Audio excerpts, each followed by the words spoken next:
Of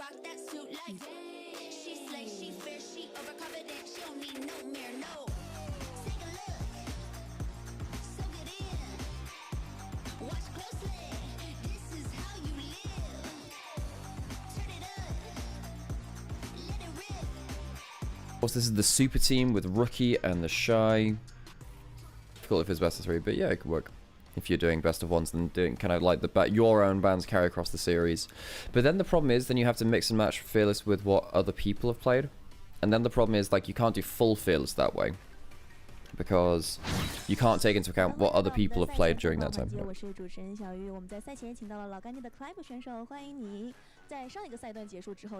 Carrier fan, thanks for the follow.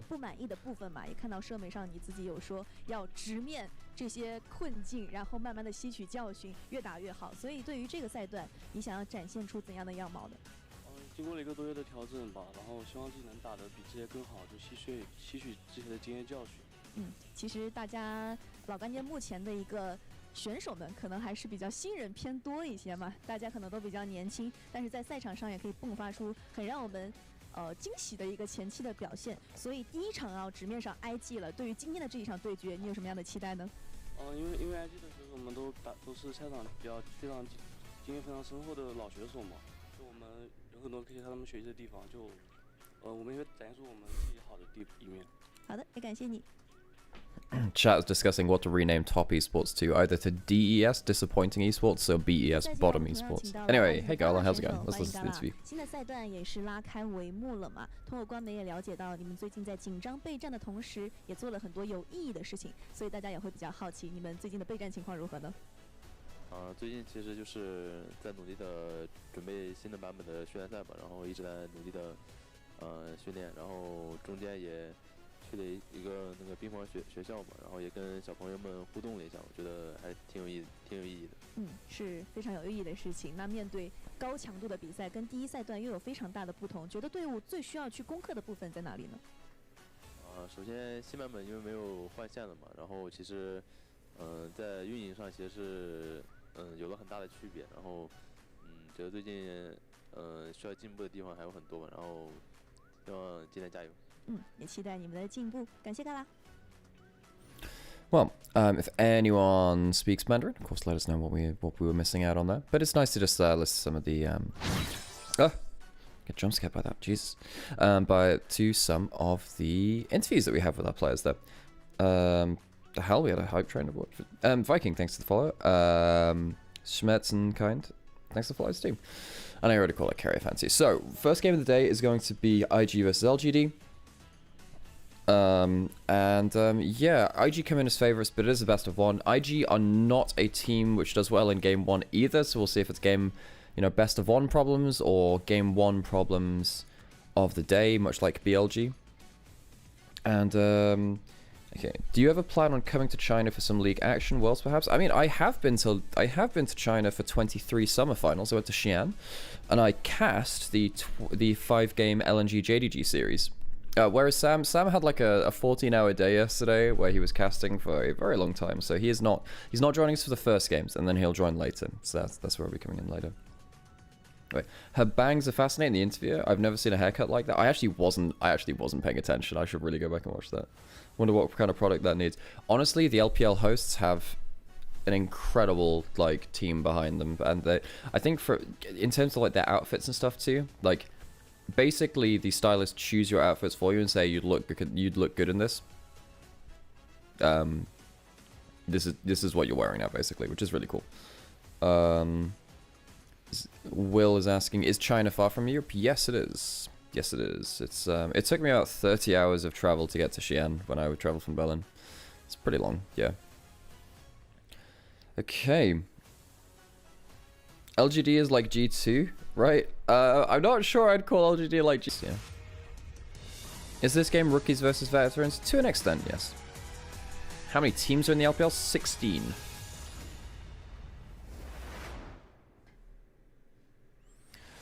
Alrighty, folks.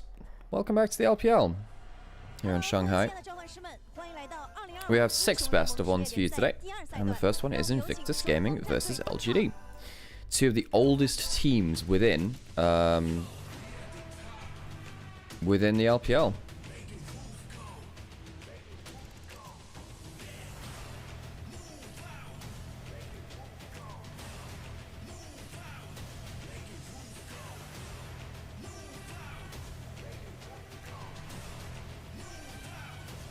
If IG lose this game, I'll be homeless. Well, they best win then, shouldn't they?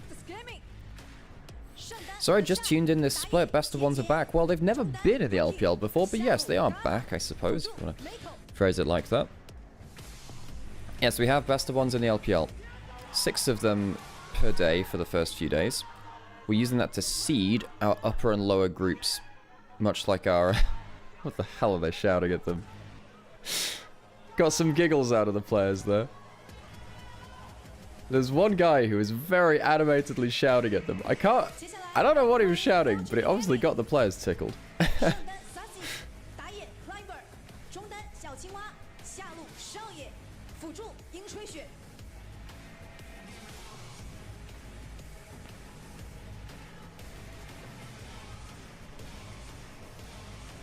LPL never had best of one? No, even before, like, 2014 and 2013, they always had, like, best of twos and best of threes. I can't remember if they ever had best of ones. Not that I can remember.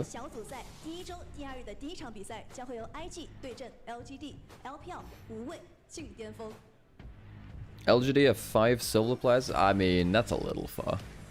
And they were willing to put into the league. And they built themselves a bit of a super team. It just didn't work out in last split. There's, you know, a lot of duos which are looking to regain form. Do something special. Wasn't there 17 teams in LPL? Yes, there were. And this year, Rare Atom were removed from the league, so. Alright, folks, we'll get us started into our first draft of the day. Isn't that exciting?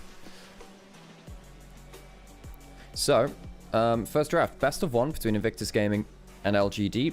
Both teams will play a single round robin with the 2 other teams in their group, LNG and JDG, later today. So we'll have our first round robin for all of these teams, and we're going straight into our picks and bans. Skarner, right now, unbanned. Rumble and Jace on the red side makes a lot of sense. Ambessa, pretty good first pick, but also the Skarner being available is kind of scary. I think IG would have liked to see the Skarner banned on red side. Yeah, so I think they can first pick... I think they first pick the Ambessa now safely. It's very good for the Shy. And Stassy's going to have an uphill battle for that one being locked in. Yeah, Ambessa has been the most common first pick that we saw from day one. It feels like this has been like the pick to kind of go towards. You ban out the Jason, then suddenly Ambessa doesn't have that harder laning phase and can really, really wreak havoc in mid and late game. How do you mute the casters but not the background music? Yes, this is the clean feed, Will Panzer. This is a clean feed.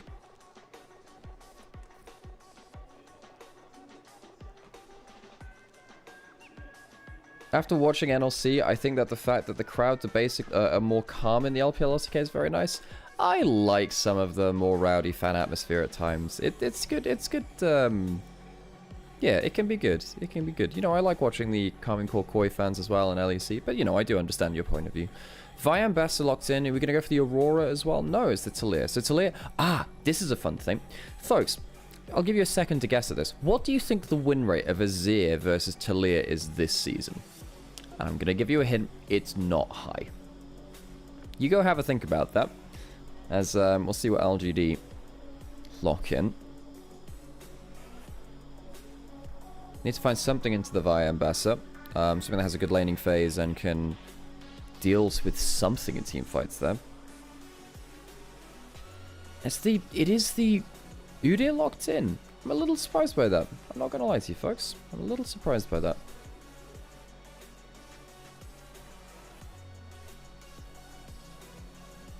Because normally you'd see this in lane swaps. I don't think it's the best thing into the Ambessa. Alright. For those of you that have had a guess about the win rate, Azir is 1-10 versus Talir in top level League of Legends this year. 1-10. So it's a 9.1% win rate. Talir smashes Azir. And it's Rookie's Talia as well, one of his better champions, allows him to be very good at playing as a second jungler on the map when he's playing well. Very surprised at this Udyr being locked in. You know, the Shinzao Vi, that's okay. I think LGD could have acted. They could have taken away the Vi themselves, but they wanted to lock in something on the more defensive side of it. You know, you stand on top of your teammates or just in front of them with a Crescent Guard. You buy some space, try and break up that dive combo. I'd imagine IG would like to go. I mean, they could go towards something like like an Ezreal. The Draven ban away. Shia is a Draven player. Want to ban away one of the more volatile lanes, I suppose, at IG. LGD, I think they'd be happy to lock in another long-range carry and just play away from the Vi Ambassador, or give them a little bit more range to have to fish for. Ambassador is basically taken where Cassandra used to fit with the priority and pick position, especially in LPL. In LPL, our 1v1 side select back in last split was largely known as the match to decide who blue one picks Cassandra. Is Onivia my company? No, Onivia is not my company. No, I am just restreaming it over there because Onivia has a very large fan base, and turns out it's a cool operation we got going on. The Baus and the Shy would bring in the most viewership ever, do you agree? They're definitely very popular players, so I'm not going to contest that one. Renata banned away by IG. Definitely seeing the worry about the anti-dive potential in LGD. Renata was very powerful yesterday. Ashe locked in. I guess you're going for Ashe Braum. Maybe you can threaten a Braum. LGD banned away the Ziggs and the Karma to ban away one AP options. No, that doesn't make sense because the Talia's already in, so it wouldn't be full AD anyway. Banning away some of the more lane-dominant options could have been a Ziggs Leona or the Ezreal Karma. Varus, I mean, what do you do now? Do you lock in something like the Rel and just say, well, you'll go into a Braum and it'll kind of just suck for the laning phase, but we'll get over it?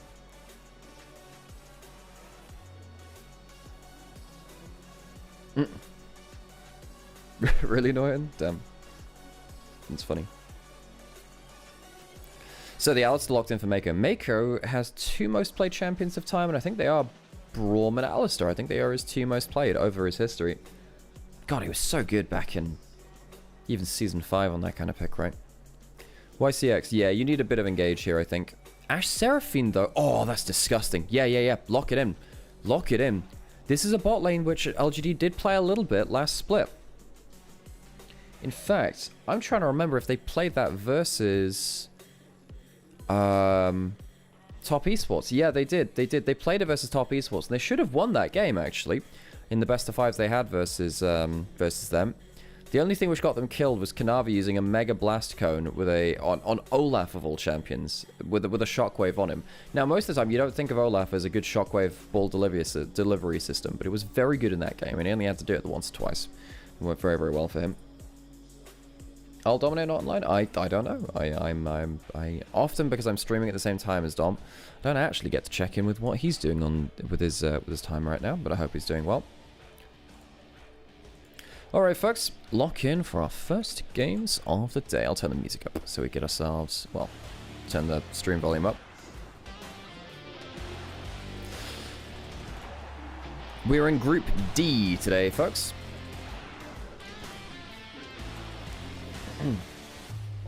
Best of 1s between IG, LGD, LNG, and JDG coming up today for our first round robin of this group. Each group is a double round robin best of 1. The top 2 teams go through into our Ascend group, as it's known. 3rd teams play off for Ascend and Nirvana, and 4 teams go straight down into Nirvana as well, where you're fighting for your LPL lives. IG, I think their composition is more coherent, but they do have to worry about that Ashe Seraphine. Ashe Seraphine is a nasty duo.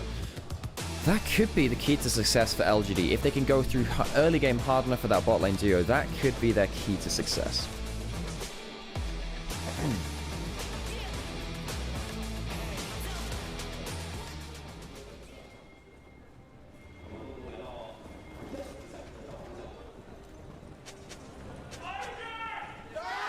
Oh, that's a loud chant.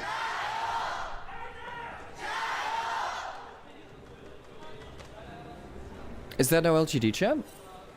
Is no one doing LGD? There's some bashful looks in the crowd as only IG get a crowd chant. No one's there for LGD. Oh, come on.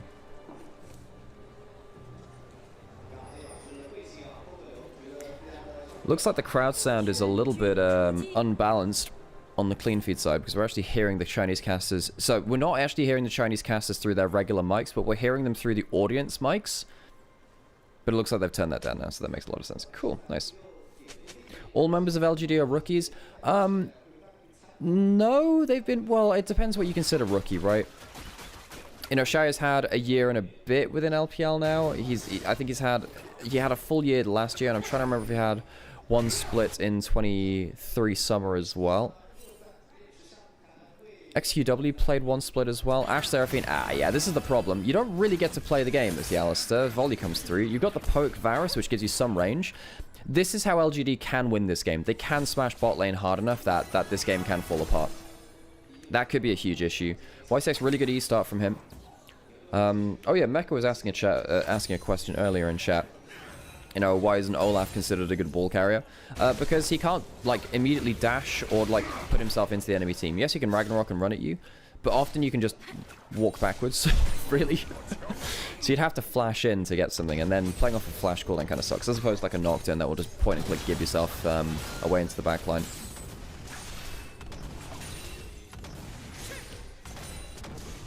Okay, so... right into the thick of things now. The Shy, yeah, going to be losing the early push. Climber coming in early. Good shove from Rookie. And he gets himself a phase rush from that. That's the important bit. The phase rush is the important thing. Climber, what's he doing? Does he flash over? Goes to the E, but he goes straight into the Vi. And has to flash away. Really well played from Rookie. As you can see, that because he hit the combo on the Azir, he gets the phase rush, which means he can get a little bit more safety and run away. Climber blows his flash from that. Although Rookie's not too happy to eat a lot of damage, he already did enough trading through onto XQW that he's not going to have to leave and come back to lane with teleport. Okay, back into the bot lane, where we see Ash Seraphine do disgusting things. So, for those of you that don't know how the combo works, Seraphine... hang on, that's a bit of a problem. No mana on the Azir. Just need to be a little bit careful there, but I suppose with no mana on Rookie either now. Doesn't matter. So, what happens is, when Seraphine E hits you, it checks whether you're slowed. If you're slowed, it roots you. And then if you're rooted, it stuns you. That's why, with the E providing a slow, if you double it up and you go for the EE, you go from a slow into a root just by yourself. But because Ash slows you with autos... or volleys, yeah, it's just like an instant root, which is like that, really nasty. And then if you're actually rooted, then it stuns you, it's worth noting. So it goes from nothing to slow, slow to root, roots to stun. It's a really nasty combo. So, yeah, that becomes a bit of a problem. JJ coming around the back of mid lane. XQW, he just used his W. Oh, if that had hit, that could have been it. Is he going to go towards it anyway? Nope, not within that Q flash range.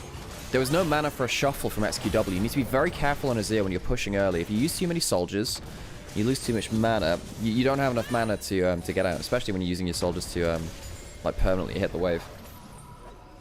Seraphine Rylise makes it even worse. Yeah, it means that you can use 1 point on your E and get a root, and you just yeah, 1 point on your E and you get a root, and you don't even need to double it up at that point to get the full CC, which is nasty as heck.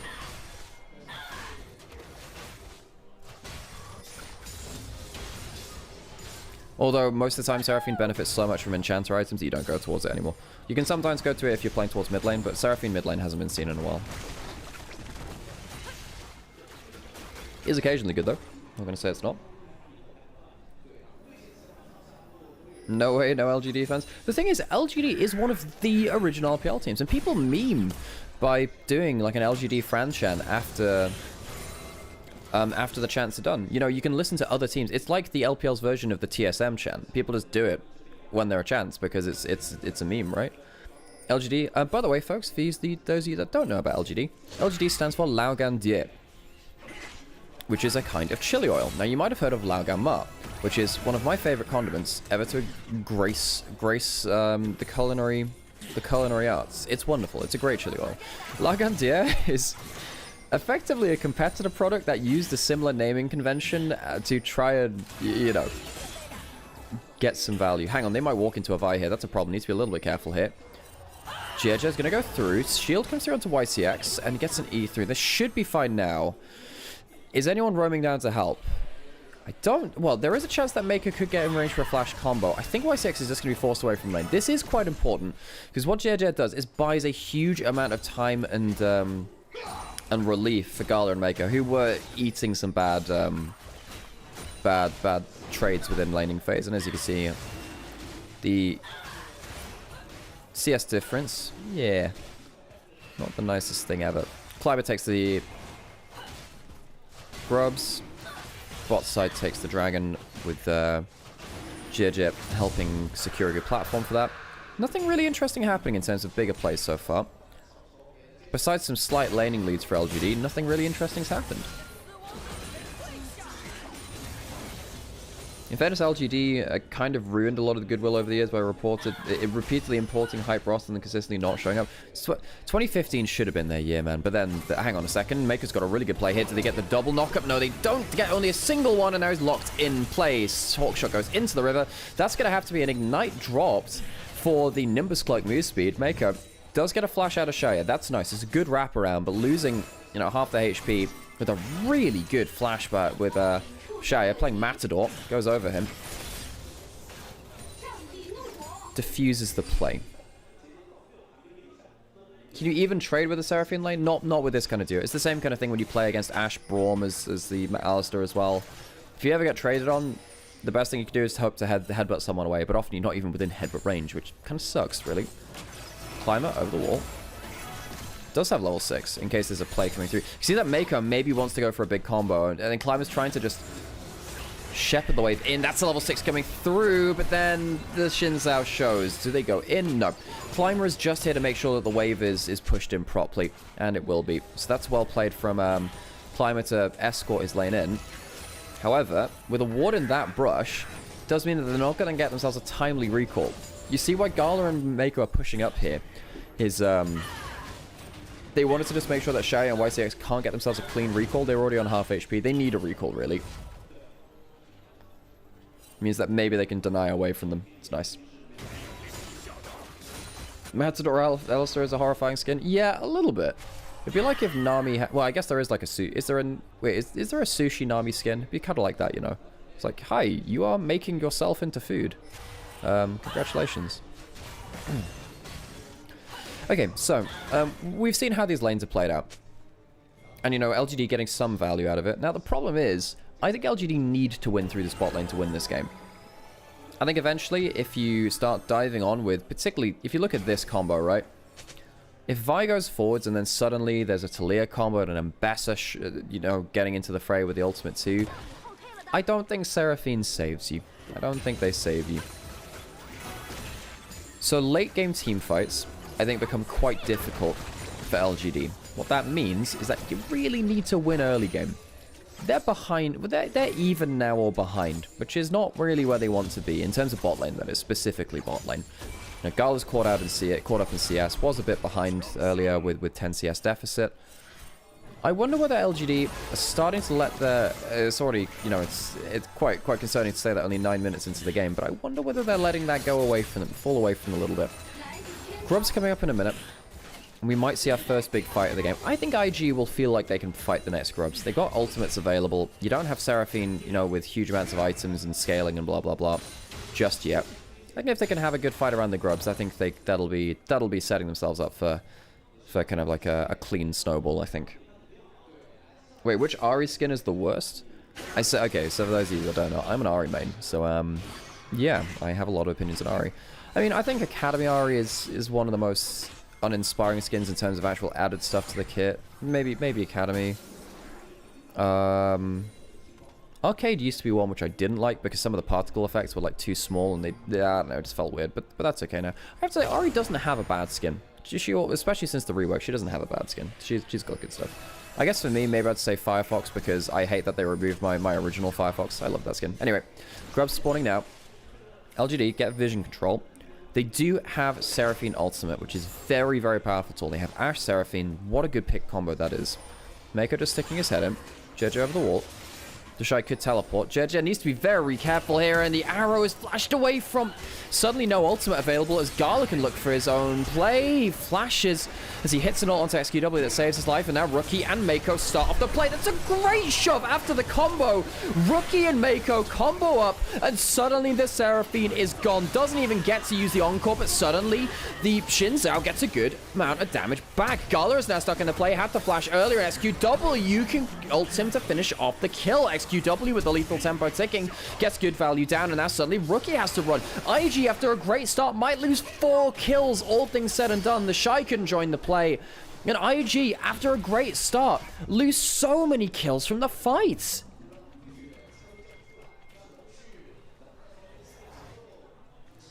LGD will walk away with one of the grubs as well. They haven't finished off the objective, but LG, that's a wonderful fight for them. I thought for sure after the Seraphine died so quickly and the Ash Arrow was dodged that LGD wouldn't be able to get the fight that they wanted. Great flash away. Fantastic flash away. That would have been CC for days. SQW managed to catch out Gala, though. I think Gala was just trying to position aggressively, but this is awesome, right? Varasol, Alistair combo, Talia, death. Use the Vial too, but that is also like 4 tools used onto the Seraphine. But, you know, look at Shaya. Look at XQW. Both the lethal tempos ticking. You know, I called out XQW in the play, but I should have called out Shaya as well. Shuffle heads up onto him. But then you have, you know, the slows of the Alistair, the lethal tempo. No mana on Rookie as well. You can't do much here. Alistair had to escape the play. So it's 3 kills, not 4. 3 kills. To, taken by LGD. Of course there is. Of course there's not 4 kills. Well, I can see it at the top of the screen. Yeah, 4 kills over him, all in all. Really important moment there for LGD, though. They get themselves a lot of grubs. Gold on their carries and stuff like that, too. It's very important.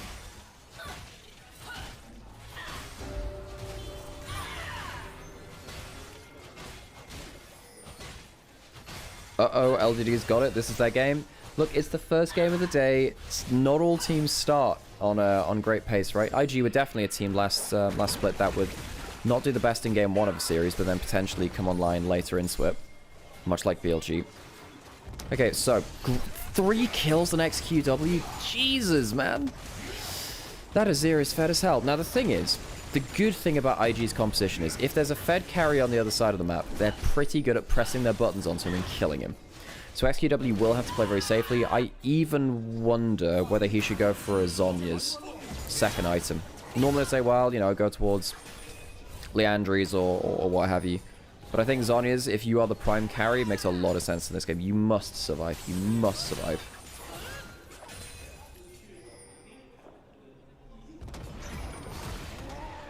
Thank you, Newton. Thank you. That makes a... yeah. Yeah, there's someone being very kind about continuing up coverage here. But yeah, so I obviously was an LPL caster, and I spent the last 3 years of my life, well, 2 and a bit years of my life now covering the LPL. It's a region which is very close to my heart, near and dear to it. So yeah, I hope you guys are enjoying yourselves. Arrow fired out by Shay. Is it going to hit Rookie? No, it hits Mako, who cleanses that away with the ultimates. And it's fine. Mako doing a good job just hovering on that side of the map. Ult for ult. Ash Arrow not leading to that much. Mako does need to be a little bit careful now. Gala is over the wall. Do LGD see him? I think they should now. Gala just playing blocker. Do they walk up and get some vision? They do. Hang on a second. Using the Ghost Blade. Alright. That was a little bit more spooky than I thought. Haven't seen Ambessa or Udyr join the play just yet. While all this has been happening, the Shy's actually been doing very well on an individual level. That could be a big difference between, you know, say that last Grubs fight and then the next fight coming up, which could be around Herald, could be on Dragon. We'll see when people actually want to start laying into the other team in real earnest. But the Shy has a lot of gold, and he is a very good Ambassador player. Now, for all the memes, and I don't even think they're just memes, for all of the commentary on the Shy and how he's inconsistent and how he can throw games, he had a very consistent split one. His split one was very good, and his Ambassador was hella good. So, I'm very excited to see what he can do in this game. I do raise some questions about what this Udyr is meant to achieve. Hasn't won lane. We'll see whether he can do that much. Has a Thornmail for anti-heal, which I suppose does help against Vi and Ambessa because, you know, Sunder Sky and Ambessa, not on Ambessa, on Vi definitely gets some healing too. Teleporting towards top side. Herald's spawning in 20 seconds. YCX up here as well, putting out some vision. Moving as a whole unit. Look how they just move like a swarm of fish. Not a swarm of fish, just a school of fish. Towards the top side of the map. Shy trying to wave clear out. Has an Eclipse, and again, we were saying this before. That's a strong guy right now. Mako does have ult. Will he cleanse again? That's a lot of cooldowns used into the Alistar. That feels like a big investment. Climber, though, buys up a lot with his own ultimate. Shia cleanses away, and the Shy comes into the fight for the first time. Shovel out of the backline, but that does not save the carries because XQW does get by-ulted, but he ends up living all the same. The damage, I feel like, has been done, though. JJ goes in, flashes out, and the Udyr can't get value done. LGD can't disengage the play, and the Shy flashing forwards. Does he have enough dashes? Well, he'll cut off Seraphine at the pass, so yes, I suppose he does by proxy. IG failed at the last Grubs fight, but they will get themselves their play when the Herald spawns. 4 kills for no deaths of their own. Clean engage. You have to wonder, though, what the hell were LGD putting all of those cooldowns into an Alistar with ults? What's the point of that? How many things did they throw in there? Seraphine ult, Ashe ult. The double ability from Seraphine as well is also very important in that kind of combo. LGD threw way too much into that Alistar.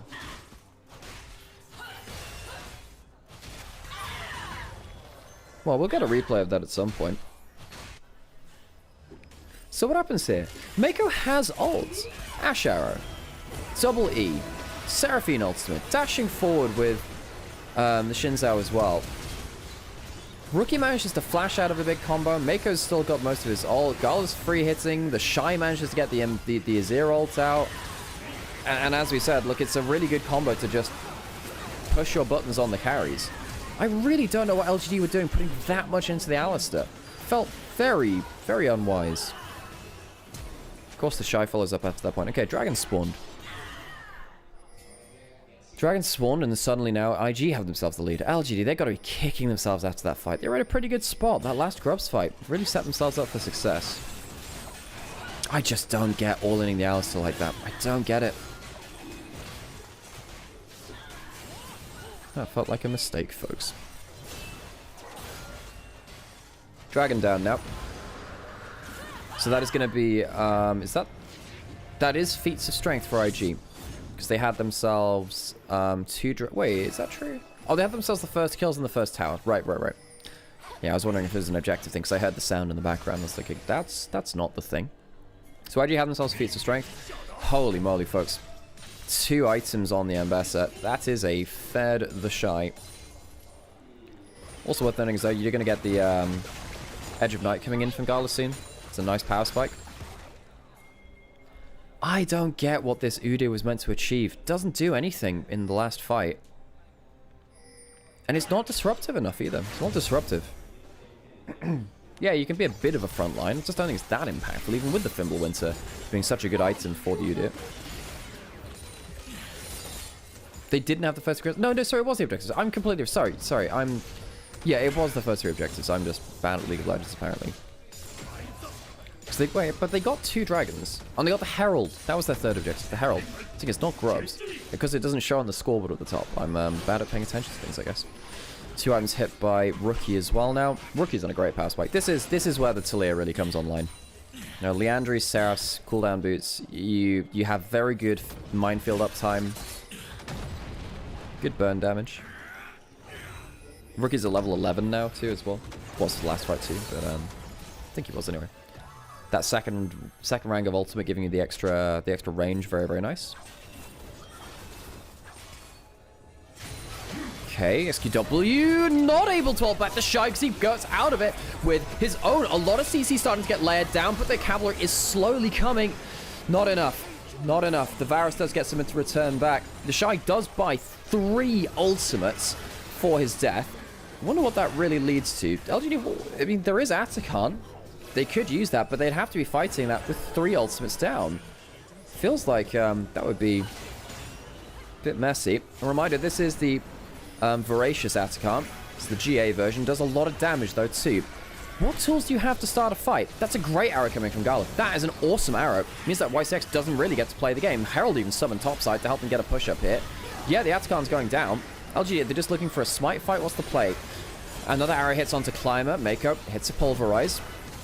And Rookie's over the wall. He could wall them into the play. Watch out for that Weaver's wall to see if he can control the terrain. And there's a lot of time being bought for the Shy to maybe wander his way up to proceedings as well. Azir turret, that's important. That buys her an escape route for LGD, but Atakan has ended up resetting. Herald doesn't get that much value, but it did ensure that the wave was going to get pushed before this. Gala's arrows have been very accurate through this. Ultimate coming back up for Shaya. Ashe ult could be very crucial in this one. Mako half HP. As Rookie finally pulls the ult, he's going into the play, and the fight starts. Mako burst out, but it does mean he's not there to join with JJ. Can JJ do his own work? He escapes the play himself. YCX gets a heal, and the play gets messy. The Shy lands an ultimate and goes into the fray, and LGD fall apart. LGD thought they could start up the Atakan, but they are delayed. They are pinned in place, and they are pinned into the ground. IG will get themselves a clean ace, and the Atakan with the GAs on top of it. IG, clean fight, really off the back of Rookie and the Shy getting themselves some really crucial ults in there for me.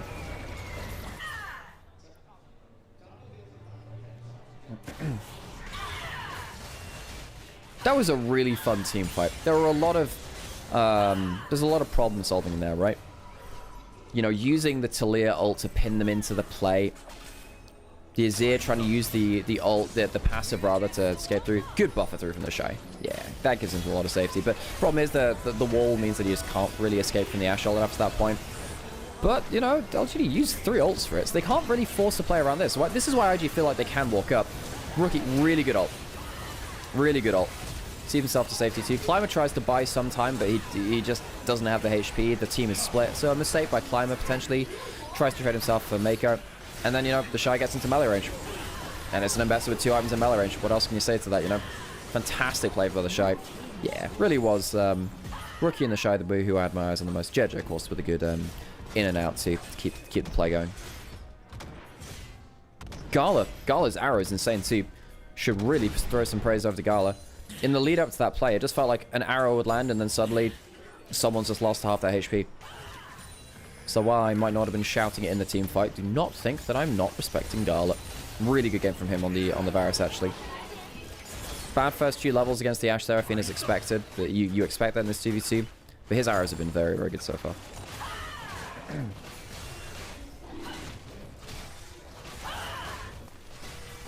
Yeah, for those of you who are wondering about LGD, LGD, they are one of our teams which struggled last split. They're one of our lower tier teams within the LPL. They don't have like star power, especially compared to IG, who have the most, you know, I suppose, name brand star power in the entire bloody league. It feels like they built this super team. Oof, good damage coming in from SQW. SQW's been good this game. I think that Shaya on the Ashe has done some space gliding. Just as a team, LGD, their team fighting and their shot calling in terms of where they're throwing their ultimates just has been a bit lacking.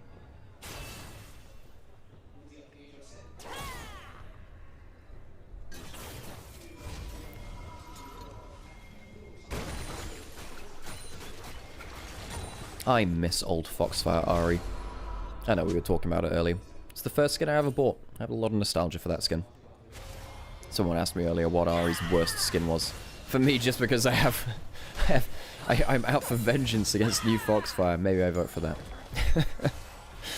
Baron spawning in 30 seconds. IG, I mean, they're so powerful now. So powerful. Also, you've got the Serpent's Fang in from Varus now. Muramana, Ghostblade, Serpent's Fang. Varus is so strong. Such a strong Varus. Means that the Seraphine doesn't really get to get all the value that they want either now. Mako sidestepping some of the skill shots, important for him. Keeping his celestial opposition alive. JJ over the wall, spots out a lot of people actually, goes over the wall, has himself an ultimate. Will he be able to use it in time? No, he won't. CC down, a mistake by JJ. Leaves IG without a jungler. Now that is important because they would have loved to be threatening around Baron at this point in time. There is still an Ashe arrow now, so there could be a play being made. And if XQW lands something, that could be very powerful. Swing and a miss though. Through the uprights, Shaya scores a goal but doesn't hit a champion. Now they can push him. Well, how much can they actually get off of this? There's a shuffle, I suppose, if they want to look for an engage. XQW could be going towards that. Hard to go into the Alistair. And the Shy decides to start off the 4v5. Great damage onto Shy, who has to immediately ult out. No, ult out, flash out. Uses a Mikhail's from YCX. 2 flashes from YCX and Xiaoye. Really well played from the Shy. You would have thought in the 4v5 that could have been the fight that LGD were looking for, looking to push in. Now suddenly IG, because of the Shy, just saying, all right, I'm going to flex the muscles. Gets to reset the play. Ah, walked over a ward. Yeah, that'll do it. That'll do it. And he uses his sweeper late. Oh no. Oh, the humanity. Oh, the huge humanity. Now he spots the Azir over the wall. But yeah, the CC chain's too good. Yeah, maybe he could have ulted onto the Azir if there was a break in the CC chain. Could not, though. It goes down. Is he building a GA third?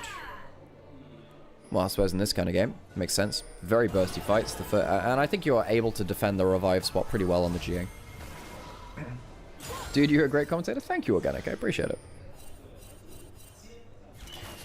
I'm not particularly a play-by-play caster myself, so sometimes the bigger hype moments are not things which I'm... Sometimes I flub them, because, you know, that's what Sam practices in. I'm a color caster. I'm meant to be clever, apparently. I don't know, I confuse myself sometimes. But hey, glad you're enjoying it. Okay, so soul point for IG. They have 3 Dragones. Someone should make a rival team to Caedrels and call it Los Dragones. Maybe they shouldn't do that, actually. Maybe you shouldn't base your brand on someone else's. Anyway, whatever. Me musing. Baron's still up and available. IG pushing out side lanes. I mean, how goddamn strong is this Ambessa? 2,000 gold lead. That's ridiculous. So that's going to be the Ambessa pushing up the side lane. Then you have the Varus keeping mid lane pushed up. LGD, look where LGD are on the map. If you look at the minimap, you know, they're in their own side of the jungle. They're on their own side of the map in side lanes. They have no control. They have no wards on the other side of the map. Mako, he has his ultimate. He can face check like this. He's completely fine. I mean, yes, that's another ult used onto him. He pops the ult finally. Yeah, Mako goes a little far there, but that's an Ashe ult used. Mako's not that unhappy. Dragon is spawning in a minute, so it does mean you won't have the Alistar ult available for that. I suppose that is a slight win for LGD. But you can see the margin of error which IG are playing with there, right? It's okay to have the Alistar do that. If that was a Lulu, the Lulu dies. The Alistar can do this. So LGD, do not want to give Infernal Soul over to IG. Infernal Soul poke Varus is one of the most heinous criminals within the Summoner's Rift. Spawning in 20 seconds. No Ashe ult for this one, but it is rank 2. So it's not going to be the longest cooldown ever. The Ashe arrow will be up quicker than the Alistar. Mako's come back and does have full HP, but does not have that ultimate. The Shy on the flank has level 16. Reminder that once you hit level 16, you have 30% extra free armor penetration and Omnivamp because of Ambassa's ultimates. Nasty stuff. Arrows raining down. Ashe ultimate coming up soon. The Shy hanging out in Fog of War. How much does he want to commit towards this? If he goes into melee range, he might just one-shot someone. Good arrow coming through. Oh, Xiao's in a big problem now, and he stood next to the wall. Here comes the Talir. Here comes everyone. IG assemble the Avengers, and LGD, they are Thanos snapped. 5 for none. Triple kill to Gala. Invictus Gaming wipe LGD off the map. Everyone enters the fray. Infernal Soul claimed, and that should be the game, really. Even if the Nexus doesn't fall, LGD get absolutely smashed. That was ridiculous. Just everyone presses their buttons. What just happened? Holy crap. Death Stance being built up for the Shy as well. Holy crap, what a team fight. IG have been playing this dive combo very, very well. Baron now going to get taken as well. No, it's not going to be the Nexus falling in this one, but hey, really good arrows coming in from Gala. You know, Maker goes in for a combo. The Shy is hitting melee range. There's a Talir field over everyone, and SQW just can't play the goddamn game. And this is why I was wondering, hey, maybe you should go for Azonias as an earlier item. Buy some time. I guess it wouldn't make a difference in that one. You would have been very dead. Oh, what a combo for IG. That is your marquee matchup stuff. That's your montage moment, that is. Say marquee matchup, that's not actually what I want to say. It's your montage stuff, that. Holy moly, look how fed this Varus is as well. I mean, everyone is, but even if there's a good arrow onto the Varus now, GA, cleanse. Yeah, that's it, folks. Clean team fight. Really clean engage. LGD have no flank awareness. I think that because they've been so far behind on the map, they don't have the wards to go for the flanks. And also, you know when I was talking about how, you know, Alistair can kind of play and just use his ultimate to get himself free face checks? That can be okay. Seraphine can't do that. There is no one on LGD that really wants to walk in and ward like that. And of course, when you've got, you know, your jungler right now doesn't. It's not Sightstone jungler era anymore, so they can't do that.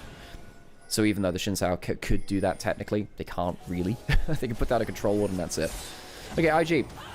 They have an Infernal Soul Varus with too many items, and in goes Jeja with his own GA. Tower goes down. Sassy tries to stun up Rookie, does so, but gives up most of his HP. Mako blows his ultimate. Happy to do so. So IG, they don't get kills, but they get a good amount of chunks, and they get themselves an inhibitor that allow them to go towards the top side. Waves are synced up with the Baron buff, and they'll take down that top lane turret and the inhibitor as well. LGD, they are falling apart. We did say as soon as that dragon fight came in, yeah, pretty much the end of the game. Led to the Baron as well, the Infernal Soul. Let's see how much damage the next arrow, the arrow from Varus does. Yep, that is a lot. 3-man arrow across the team. Gala has been pinpoint. SQW tries the Revenant Shuffle, but can't manage it. Flashes out. Would have been so clean. I've actually never seen a Revenant Shuffle work out in pro play. Would have been very cool. But that would have just been it. Style points and nothing else. Jeja walks up and takes another head. Scalped our LGD. IG, clean team fights, clean combos. Honestly, besides a little bit of stumbling in the early game, a clean game. First game of the day against this Varus. All against this Varus. Anyway, folks, I should put my camera on. Hello, I'm Nymaera. How's it going? Hope you're settling in well for our games of LPL from Group D today. My name's Nymaera. I'm an LPL commentator, and I have been an LPL commentator since 2023. So, given that there is no LPL official broadcast anymore, I thought I'd do it myself, really. Normally, I'm joined by my brother Initialise, and you'll see him a lot on these channels as well. But he had a long day yesterday. He's got a long day today as well, so he'll be coming in for the next couple of games. So he won't be doing the first couple, but he'll waltz in when he's feeling good enough. And he's awake enough. Yeah, so there is no LPL official broadcast anymore, but if you are enjoying the show, please drop a follow, a like, a subscribe, whatever platform you're watching on. And of course, we are restreaming this over to Onivia on YouTube as well. The Chinese community calls that combo, the Azir combo, reverse parking. That's so funny. I've no idea. That's great. It's wonderful. Mako signature Alistar? Yeah, for sure. It is one of Mako's most played champions of all time. I think it's one of his top 2. I think it's top 3. Alistar, Braum, and then Thresh. Thresh hasn't been meta for a little while, sadly. Oh, man. Okay, right, I should probably get myself another drink at some point. Just rest my vocal to be good at casting League of Legends, so I hope that sometimes that comes across. Udyr was the mistake, I agree.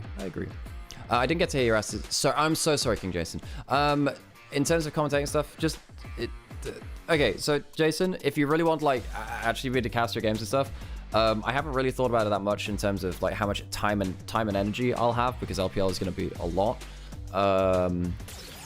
If you can join the Discord and maybe ask me there, because I might have to think about that after stream. The Shy gets MVP. The Shy was very, very good this game actually. Yeah, that would have been my pick for MVP as well. Although Rookie having 100% kill participation was also a very solid shout. But the Shy had some really clutch ults. He is one of the best ambassadors in the LPL.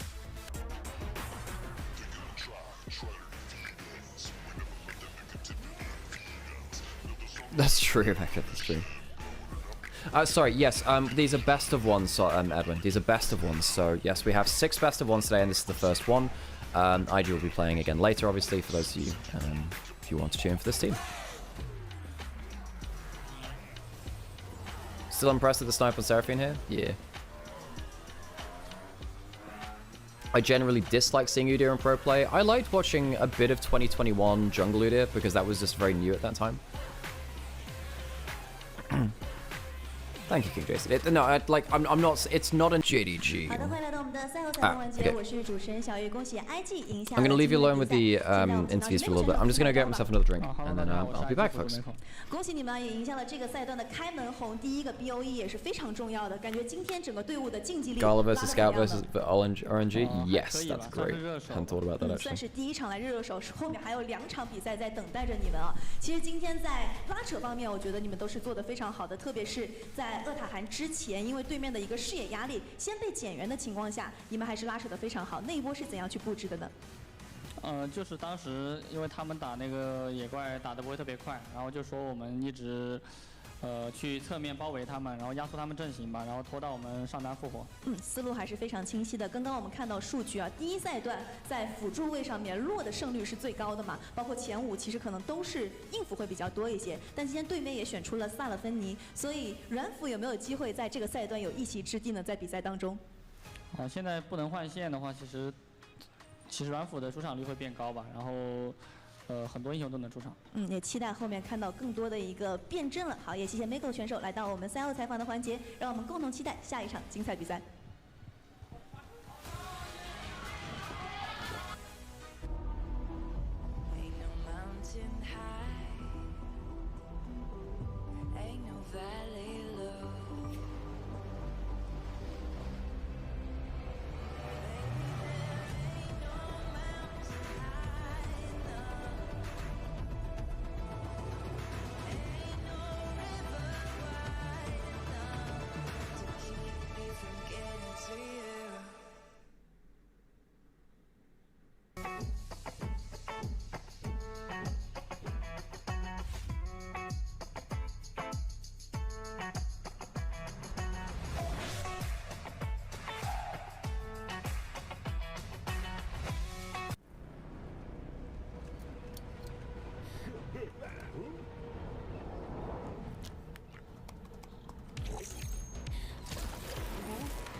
For a big drop, I can bet what happens next, babe. Hungry for the drama, kind of prima donna, sassy like your mama, yeah. I'm not your favorite show you watch, but touch or not. This babe gonna mess with you and keep you satisfied. Take a look at this, yeah. You know you wanna look, yeah. Make it for the love, yeah. All you want. Take a look at this, yeah. You know you wanna look, yeah. Make it for the love, yeah. I'm all you want.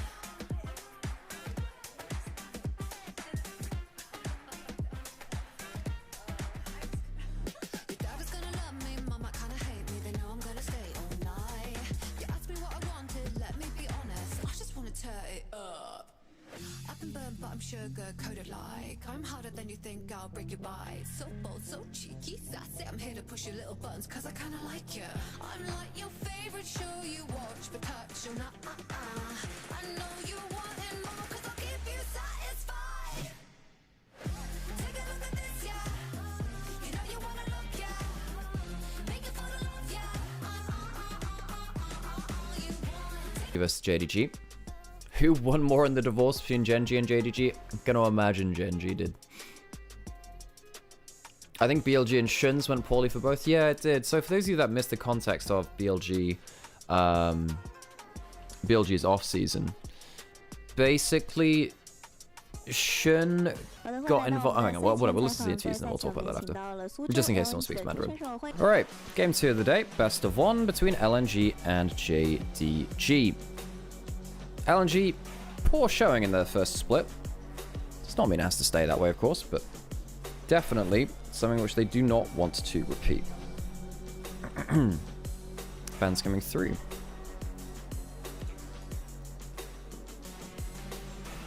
Where is the Skarner? Where is the Callista? The Jace being banned away once again opens up a blue 1 Ambessa pick, which has just been the flavor of the week for, well, it's only been a couple of days, but the flavor of the start of LPL has been ban Jace, first pick Ambessa. That's been very impactful for a lot of teams. We just saw IG win the game before this, picking up those champions. Renekton banned away, yeah. All of this really just impressing. Let's just go for that Ambessa. But it does mean that one of Callista or Skarner's going to get through. What do you ban here is JDG now. Do you give up the Skarner, pick up the Callista and the Ambessa? you ban the Callista, let the Skarner go through, pick the Ambessa yourself, and hope that you play better through top lane. I mean, of course, Arlo is incredible. Top lane laning phase, Savant. They ban away the Skarner. That likely means Ambessa first pick, but Callista is so strong, you don't want to get that over to Pays. So it is the Callista first pick, maybe angling towards a Callista Nico as a bot lane. Very strong poke duo. It does mean that you're giving over the Ambessa.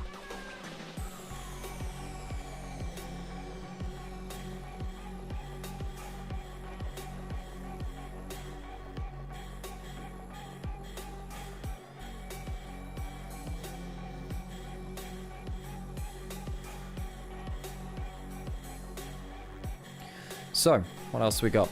Do you go for the Vi right now? Vi Ambessa combo? Do you take away the Nico from the Callista? Because Callista Nico is such a nasty combo? Yes, you do, apparently. Alright, good to know.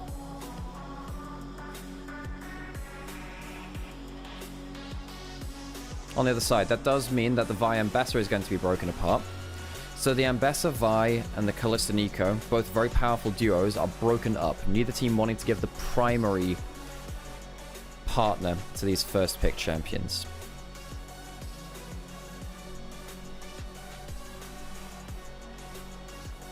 Now, what do you do into the Ambessa? We did actually see a Gwen ban the other day, you know? We did actually see that. And Zuka is a Gwen player historically. Come on, I haven't seen one of these on the current patch. Also, I'm looking forward to seeing a Neferi at some point. Surely we see Neferi from Durnby in the next couple of days. Apparently he's been playing that. Hovering over the Gwen. Is that your answer into the Ambessa? It is! We get a Gwen! It's a Gwengle. It's a Gwengle. So we'll call up the Gwen cosplayer from LEC. Gwen Ambessa with no lane swaps. It makes it pretty easy, right? And of course, Vi with the Gwen is really nasty at just pinning down a target and killing them. Why not use Poppy against Callista, or why Nico? Because Nico is such a powerful combo with the Callista, you want to take it away. That's why. We'll see whether it's successful, of course, but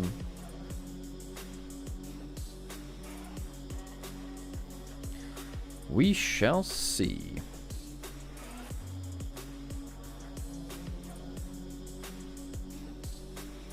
Wukong locked in for Shun. Shun is one of the better Wukong players within the LPL. It's one of his best champions. Vi versus Wukong. I mean, I say that, Weiwei is one of the best Vi's in the LPL too, so scary, scary champions in terms of comfort picks there.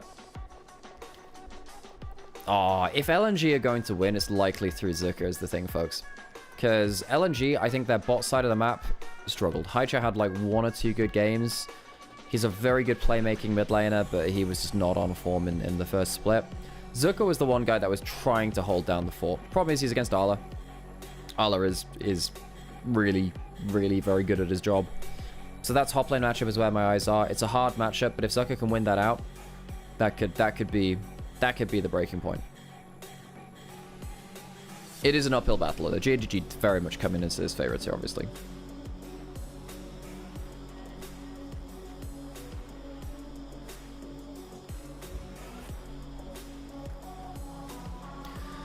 Okay, so some disengage options banned away by JDG. Because, of course, they have Nico, Wukong, and Ambessa. They really want to be diving. Both of these teams kind of want to be diving, but I suppose when you have the Gwen, you can just press your W and just say, alright, I'm going to spam my ult through the teams you try and dive onto us.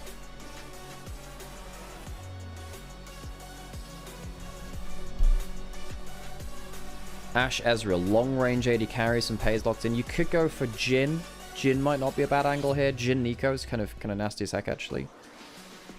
I would go for Jhin for Pays. He's a good Jhin player. It's not good against the Gwen, because Gwen just runs at you.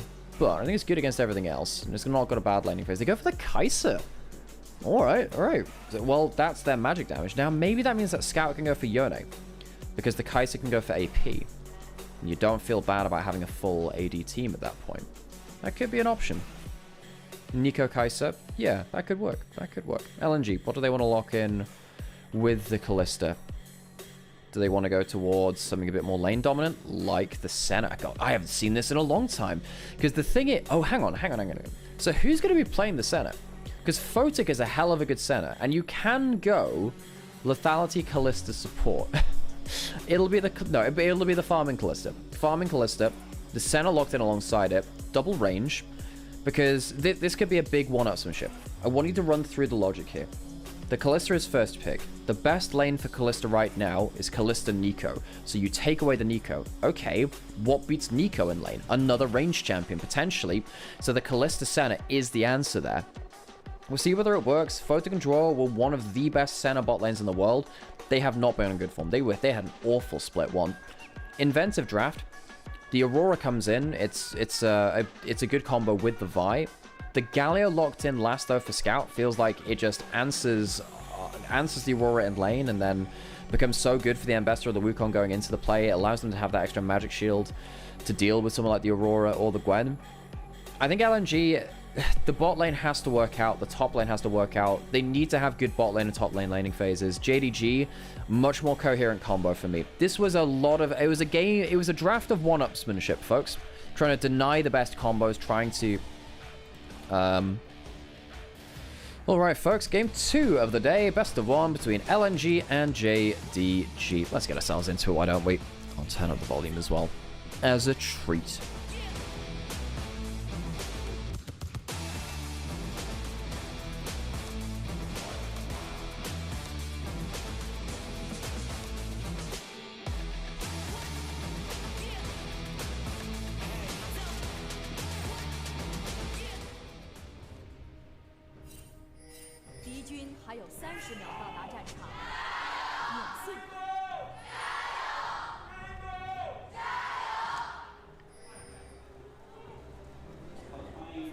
Aww, LNG fans not got a crowd, not got a shout for themselves either, much like JDG earlier.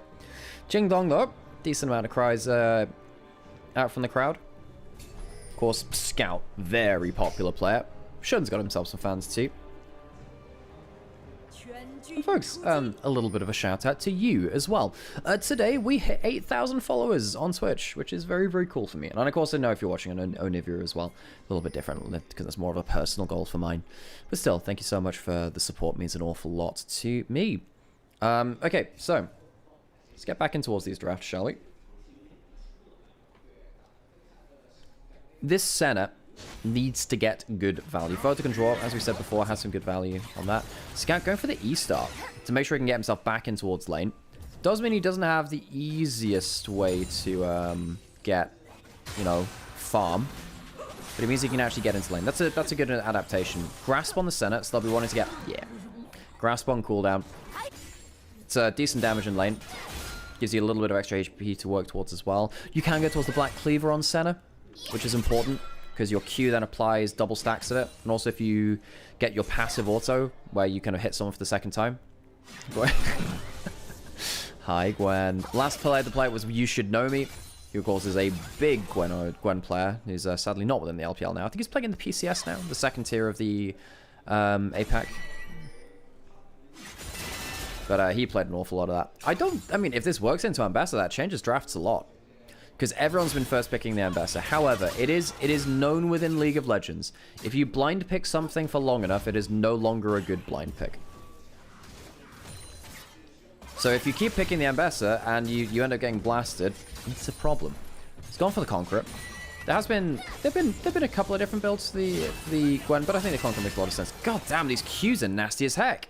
Really good early trading by Zerka. Gets the early priority. LNG can collapse so easily. Yeah, they don't have a tank. They have to play very aggressively. They need to play through their first pick well. And while they're doing that, they need to be aware of, if they don't catch the Neeko can ult them as counter engaged. You've got the Galio ult. You've got everyone that can fly into the play. If LNG make mistakes, their game is over. And that's a problem because they made a lot of mistakes last split. Oh man, Zerka's getting so much value out of these max stack Qs. Very good early plays. And Ola is a good laning phase player on the whole. It's not been a good start from him. I didn't see what micro he got wrong, but feels like he just ate a lot of really, really bad trades. Shin, walking towards mid lane, does have red buff. Just looking to just buy Scout a little bit of time. That's important. Shin and Scout, they need to combo up well for this team to succeed. And largely last split they did.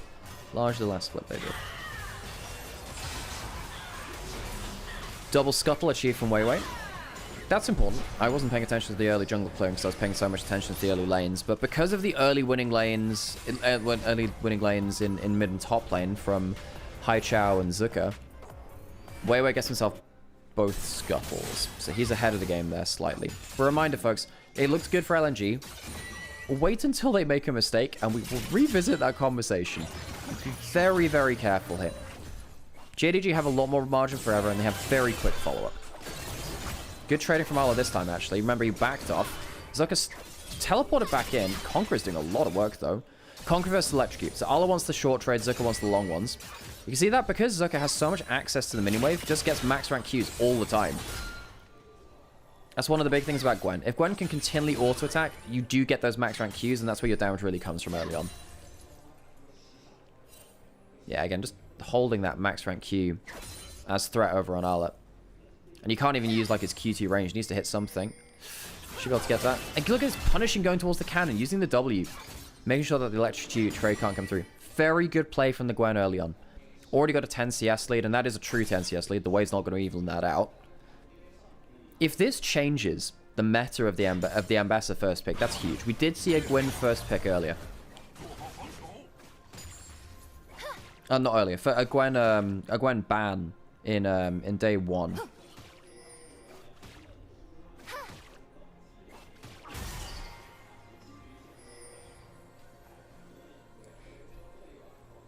If LNG doesn't win early game hard, it's over. Yeah, I agree.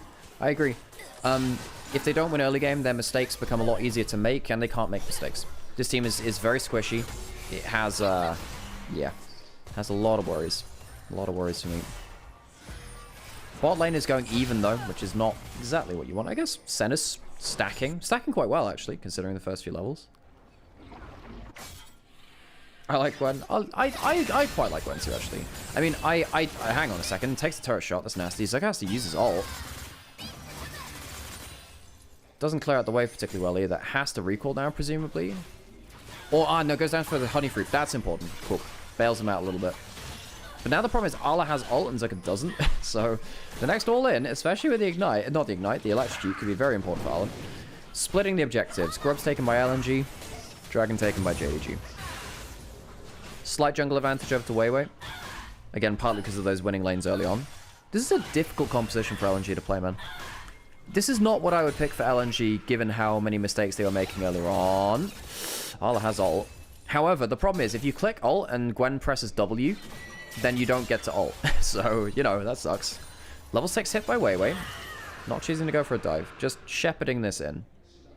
Who's coming topside? Scout has ults. That's going in with the Galio, and there's an ult back under turret by Ala. A great flash short by Scout. Saves his top laner, but won't save them for the entirety of it, but does buy a 1-for-1. Scout spotted the play happening, and technically they get a 1-for-1 in a 2v3. They didn't bring the extra member to the play. Scout potentially looking for a taunt here actually onto Haichao, but there's the extra movement speed from Haichao.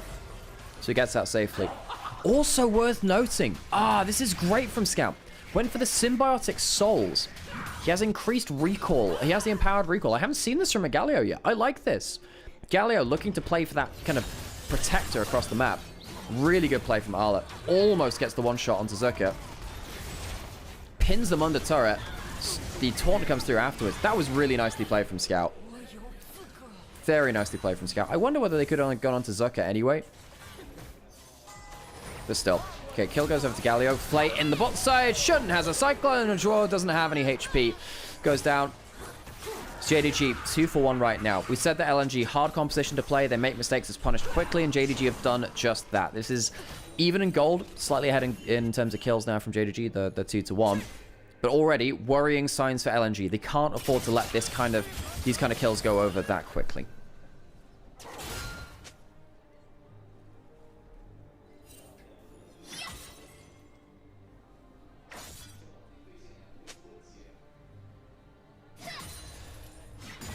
Okay. Settling down a little now. First objectives of the game taken, as we highlighted already. Symbiotic Souls for Scout will really help him just continually just walk in, walk out. Just permanently be on the map.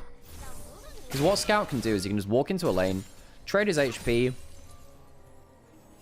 wave clear, go down to about half HP or below, recall it with the empowered recall, run back out onto the map, do it again. Permanently on the map. Very hard to stop Galio from being able to respond to a play now. And then eventually, you know, once you get the distance traveled, you get basically mobility boots, and you just be across the map everywhere. Very good on, you know, oh yeah, that's why someone was saying Baus. Yeah, Baus keeps, it is Baus tech to just take symbiotic souls on everyone right now. It's very good on Quinn, I'll have you know. Quinn is very good with those boots. Probably because you get so much attack speed that you don't need to have like Berserker Greaves. Ollie might be in a bit of trouble here. Wei gets the ult onto the Ambassador, but that's double ults and not that much damage. Ola flashes out. So it's 2 ults for a flash, but not that much damage. Not the best combo there, actually. Shun now on top side means they can't really do much. Does mean that they get the wave in, but a bit ambitious there from LNG.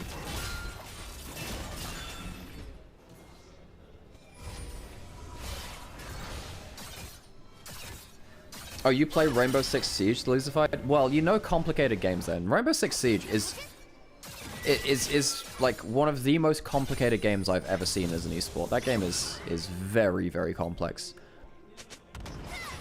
Wait, there was a control opponent on the turret. Did they try and... Wait, why is the control ward on the turret? Did they try and, like, play around an attack move or something? Or was it just a wrong button click by Ala? Ala might have fat-fingered his potion or something.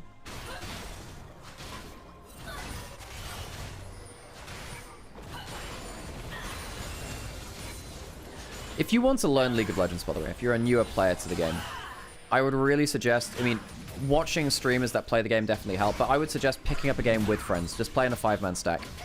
There's a lot of information you need to learn to play League, which is... It's very hard. There are 170-odd champions or so.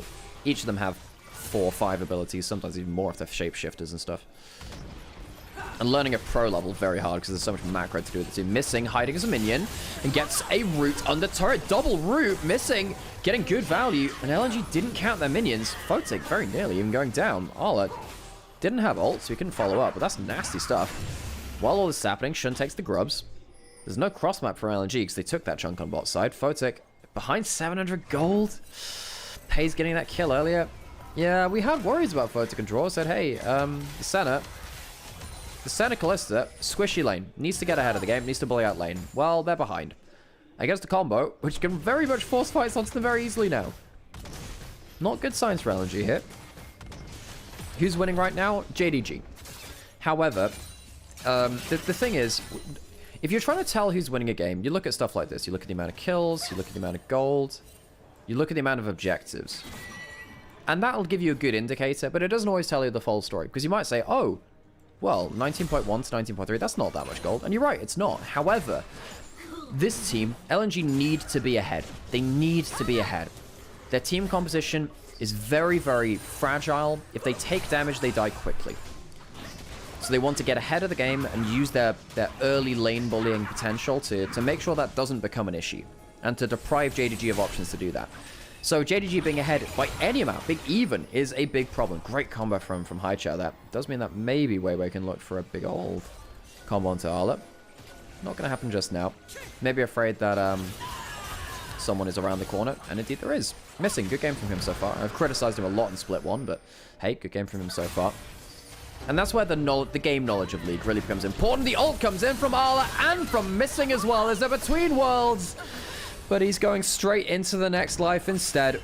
Haichao caught out by a wonderful combo by Arla and Missing. Missing, good game from him on the Nico so far. Been in the right place, using the Fog of War to his advantage, turning up where LNG don't expect it. And it's another mistake from LNG. They cannot afford to do this. They can't afford to do this.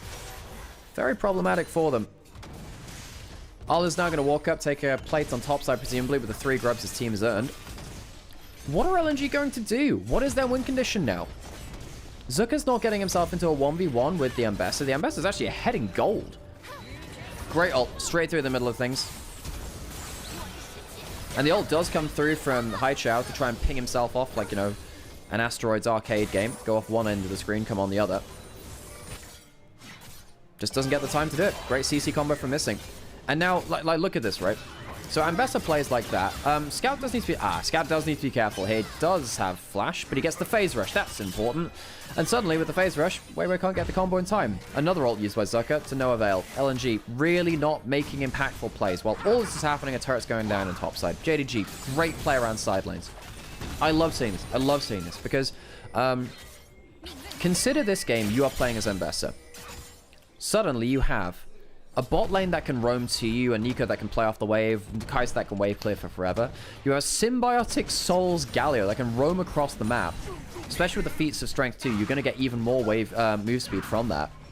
So every time you're even remotely in danger, there's a good chance that Scout can answer you. There's a good chance that Pays and Missing can answer you too. You know, you can fly in with the Kai'Sa ult, you can fly in with Nico hiding as a minion. So Arla gets to play the game a lot more brazenly than he would do without that. Despite the fact that the Gwen was doing well early on, the Ambassador's now ahead in gold and can play very, very differently. Shun, he gets to play similarly too, saying, okay, well, I can just walk up, I can farm, I can take objectives. I know my team will be able to respond. JDG in a great position right now. But, you know, LNG, they've misread the map one too many times, and now they're behind. They're 1,000 gold behind in a Kalista bot lane. That is not acceptable for that lane. That lane needs to be doing so much more.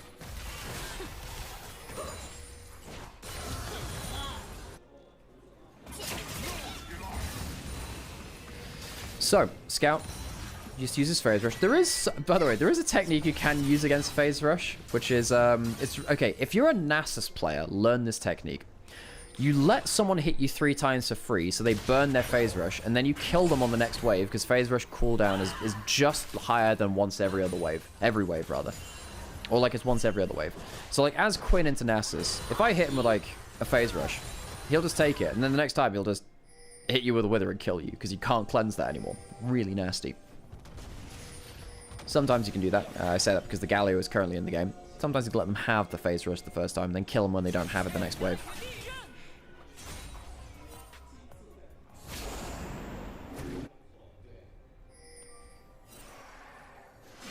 Can you suggest where to be a good analyst in League? Being a good analyst in League is... honestly, just you have to watch. You just have to watch a lot of League. Watch a lot of League. Discuss it with people. One of the big things about being an analyst is defending your ideas and learning new ones. It's a hard thing to learn. Herald's going to go down. JDG objective control largely been in their favor this game so far, and they lost the first spawn of Grubs. Easily taken by JDG. JDG in a very comfortable spot. It's a minor gold lead, but with the compositions, a minor gold lead works out quite well. Arla might get engaged onto. Indeed, he is. Is there a response coming through? Scout not teleporting just yet. Seneral comes in, and they use themselves a big cooldown. Arla is going to get himself a recall. Does leave Zucker alone on the bot side, but Arla will teleport there. So it's basically a switcheroo of solo laners. Scout teleports to defend Arla. Arla teleports to defend bot lane afterwards. Scout has always been one of the best side laning in League of Legends players ever. Because the way he thinks about balancing the map with teleports and tower killing potential is very, very impactful. If you want to learn about how to take side lane turrets, I would watch back 2023 summer from Scout when he was playing Azir, Tristana, Jace. Very, very good. And even going into last summer as well. Watch that as well from Scout, where what Scout does is he lets Arla push up, and he'll teleport to his lane so they can use a brief moment where they can push him into the side lane turret. And then Arla will teleport to the other side of the map. So you briefly have 2 people in one lane, you push down a turret, and then Arla will push out to balance the map on the other side. Honestly, if you want to learn new ways to kill side lane turrets, I just look to Scout first and foremost. Very, very talented at that style of play. He's currently, though, walking into... he's walking into a Vi. And Hopscotch is over their head with the Mega Blast Cone with the, from the Chemtech Rift. Get out safely. Pays pushing in mid lane very, very well. That's what makes this game quite easy for them. Because Pays with Static Shiv, this item and the Q upgrade, has infinite wave clear. Just pushes out waves just instantly. Has level 11, so has the increased ult duration, ult distance now as well. Do you think this will lead to a Elder fight? I mean, it's going to be a really early soul from JDG. Zucker does get himself an outer turret, and they will get themselves first turret, but it doesn't matter because the feat's already taken. Arla knows he doesn't need to take the first turret, just walks up, gets the local gold.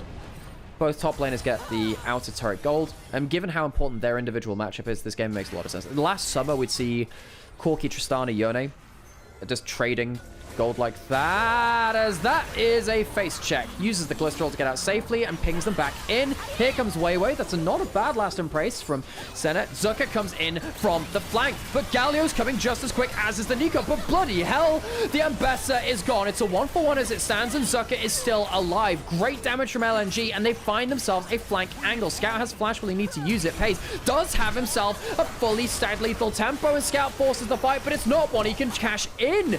Shun goes down, and JDG choose themselves a poor fight. Botic jumping forwards, and he can't finish off the kill at this point as Pays ends up claiming one back. It is a 4-for-2 across the entire fight as LNG do find themselves a fight which they've been looking for quite some time to pull themselves maybe ahead of the game. JDG misjudged the fight. I thought they were so much more powerful in this game, but call me a liar. JDG misjudged, and they get absolutely blown apart by big turnaround by LNG. Initially, Draw gets engaged onto, and he buys up 2 ults while just using the Callista. Triple knockup after that point. Root comes in after, and Zucker gets himself on the flank. Gets to stock up the... go towards the Conqueror. Fully stacked. Where does all this damage come from? I guess Haichao getting a good amount of damage really, really helps with that. Aurora has themselves that 1 item. Very, very strong. Oh, double taunt, but the cleanse out. And Shun doesn't have himself a Cyclone. Honestly, using that many ults onto the center is the big issue there. Great barrier bait coming in from Pays to at least take 1 back at that point. Yeah, the big difference there from JDG was just all leaning onto a center that had a Callista ult. A Callista ult makes all the difference there.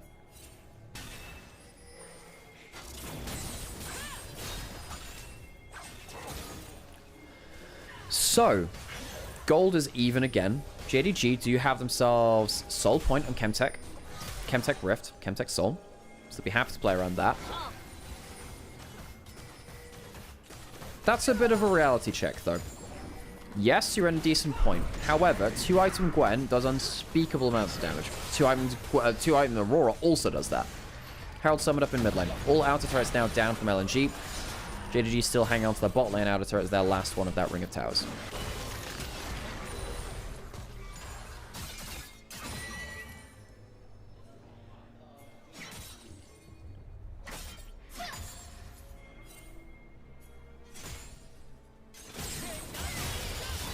Arla. 2 items on the Ambassador. Really want to see how that works in the 1v1 now. Pays caught out, so there's a Galliot to respond. Damage goes on to Weiwei, who has to flash away. Ult from Scout, flash from Weiwei, and the ult as well. So, I think that probably works out in JDG's favor. Pays gives himself a honey fruit, and now suddenly with that flash and ult, JDG feel a little bold. Ruinous out to camp. Will give them the extra bonus to their neutral objectives. Here comes the teleport. LNG might be spoiling for a fight. Is this going to be a smite fight? Weiwei doesn't have the flash.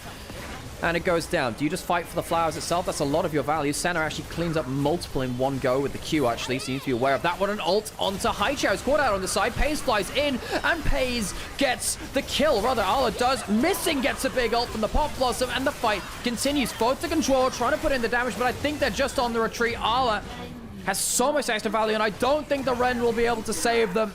JDG get a much cleaner fight this time, and they get themselves the objective on top of it. JDG pull ahead in the game.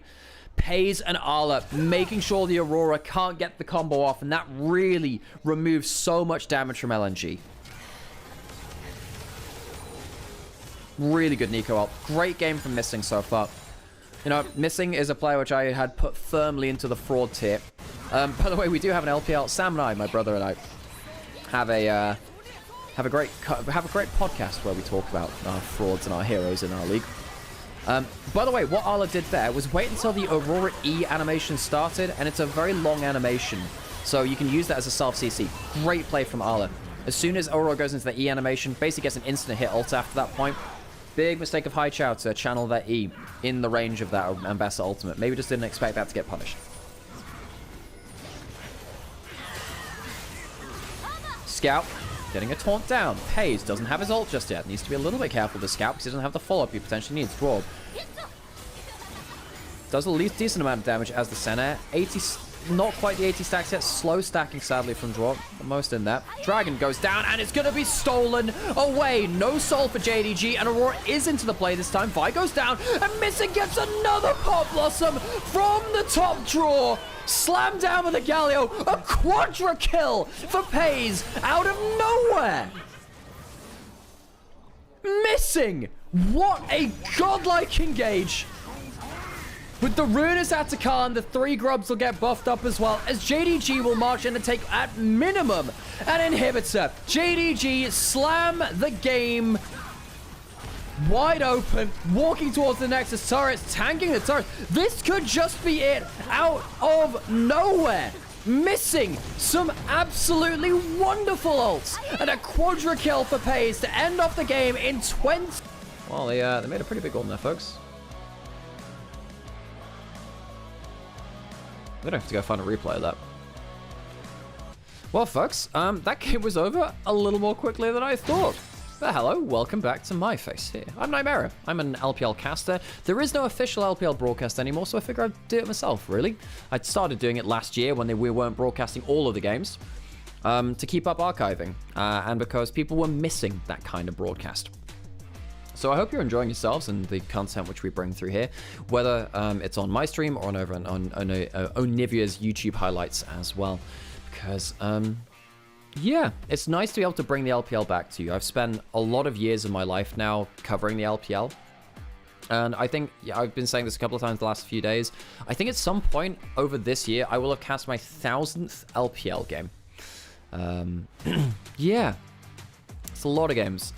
If you can, like, comment, subscribe, tell people about this, post clips on social media. It means a lot to us because we don't have social media teams. We don't have that kind of marketing. It makes a lot to let people know that we're doing what we're doing. And if you're enjoying things, stick around. It's nice to have you here. It's great to see all of the regulars in chat. So we'll go find out what our next game is. And Missing, if by God, if Missing is not MVP for that game, I will riot. It is, next game is LGD versus LNG. So LNG gets to if you have a clone. Which also is one of the weirder things when you used to play Diana versus, fine, let's go. Had to be Missing, didn't it? Yeah. But, yeah, so if you go to low HP as LeBlanc and then Diana ults you do actually, your mirror image will actually give extra damage to Diana ult. It's kind of sad. There's another comment. Oh, what was this?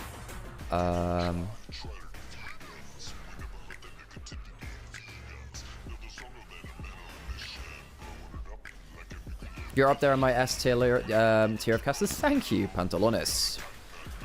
Gato en los pantalones. Is that? Wait, that's not even Puss in Boots. That's like cat in pants. Thank you. I really appreciate that, Gato. I appreciate that.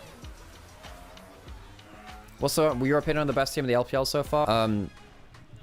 I think. Oh, wait, hang on. But I think that oh, I was gonna say. I think First Stand works more when you have like 3 events like that over a week. So you have like one match like that, then 2 weeks later you have another event like that. Because it's only 1 week of tournament. Play like an open circuit. That's what I prefer. Anyway, I'm gonna let you guys watch the interview just in case someone does speak later. 格温的强度如何呢？包括什么时候选出来会比较好？格温在这个版本经过一个小加强，我觉得是，不管是 rank 还是比赛都是有非常强的表现的。然后，就是这英雄基本上拿出来也没有什么怕的。嗯，对。在线上也会打得比较优势一些，能够看到其实线上 LNG 也是在围绕着上路来展开的嘛，去针对了你3、4波。这个时候你是怎么跟你的队友沟通的呢？自己的思路是怎样的？ 因为我们中单是个加里奥嘛，然后大招支援非常的及时，然后保了我好几次吧。嗯，也是非常有效的，感觉整个战局基本上都是握在你们的手里的。双方的阵容选出来，其实都是偏向于冲阵一点的阵容嘛，所以这个时候你们的侧重点可能会放在什么地方呢？因为我们双方差不多都是冲阵的，然后我们优势比较大，然后。 就看哪边先手吧，哪边先手哪边赢的概率大一点。嗯，思路也是非常清晰的。感谢阿乐选手来到我们赛后采访的环节，让我们稍事休息，精彩比赛马上回来。Okay, nice to hear from players. Okay, I'm gonna put an ad break on, folks. Yeah, I'm gonna put an ad break on, just so we don't get pre-roll on Twitch. And then we'll be ready for the next game of the day, LGD LNG. Quick second game. 买50系列电脑新品上京东，打开京东搜赛事预测，赢英雄联盟千元礼盒。京东。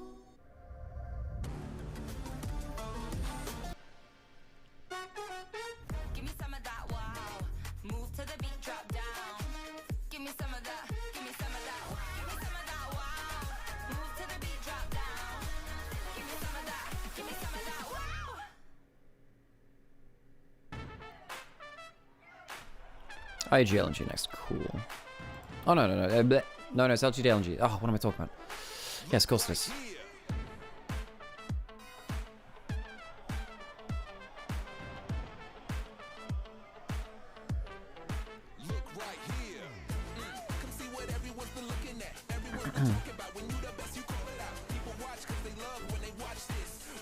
Am I an Android or iOS user? I'm an iOS user, even though I know there's a whole bunch of issues with it. But yes, I have an iOS. Can't remember which one it is. I tend to just keep the same phone for like 5 years, you know. It tends to be good enough for me.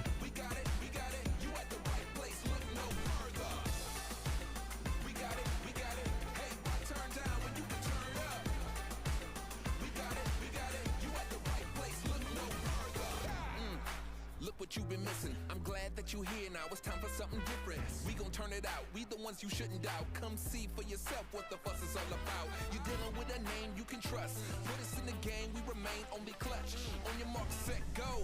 Feel the rush. You can have them over there, or you can have us. We got it, we got it. Hey, turn down when you can turn up. We got it, we got it. You at the right place, look no further. We got it, we got it. Time for our third. Really need to go for the on hit. I think that on the other side, LGD, they need value out of the Gwen laning phase. Their combo's not bad. Vitally is not awful. They're more about the anti-dive, but then the Vi feels a little bit left out with that. I think LGD's composition is harder to play. It's not always obvious what all of their champions want from each other. They're not always wanting the same objective. They're not always on the same page. So I think LNG walk away from the draft a little bit more coherent from me. We'll see how the laning phase plays out and how these teams understand their combos bluntly, really. It's all well and good saying, oh, this is what the champions want. Well, what do the players play them like? Tends to be a little bit more important. Game 3 coming right up, folks, as we load ourselves onto the Rift.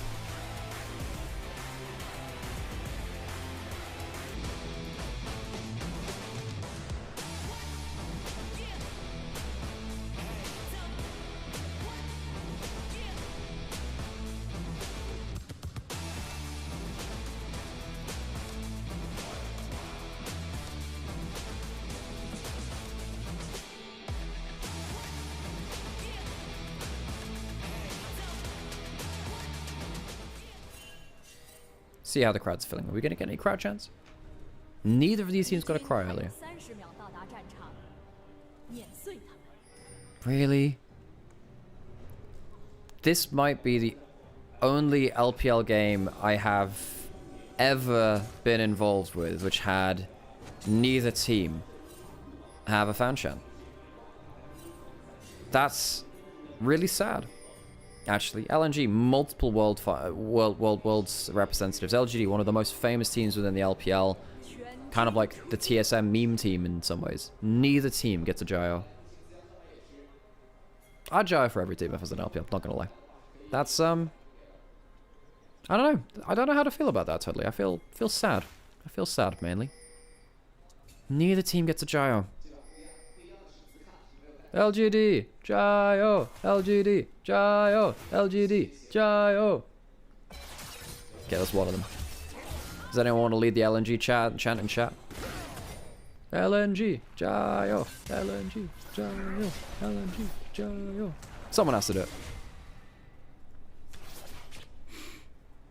I do occasionally do it when I'm in the LEC studio as well. Alright, let's get into things.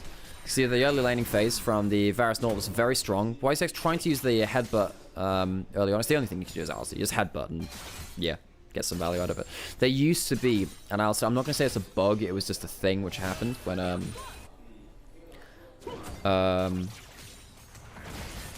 where you would headbutt someone away, but as they were flying away from you, you could channel an auto attack onto them.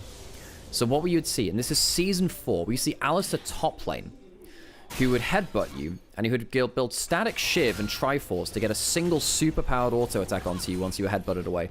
And he would take like a third of your HP. It was so annoying. And then also his ultimate would give him like 70 AD back then as well. Just like get a crazy amount of damage. So he'd ult you, headbutt you, if you would, he'd headbutt Pulver you and just auto-attack you with the Triforce Shiv and you just explode. Because both of them were crit items back then too. So you'd occasionally just get this like massive crit onto you. Whilst also he's a hyper tank because his ultimate of rank 1 gave him 70% damage reduction back then. It was known as Emperor Cowpatine. Because he'd auto-attack you and because the Shiv would apply from such a long range because you're flying away from it. It's like he's like casting force lightning at you. It was great. Thank you, JBC, for the fan chant in chat. Maybe I should allow text-to-speech for the very start of the game so we can get fan chants when the teams don't have them. Sassy not having the best time in the early lane compared to Zucker against Ala. Maybe that's a Zucker diff, honestly. Zucker. Should be not Zucker. Zucker. It's the way that the announcers are calling them.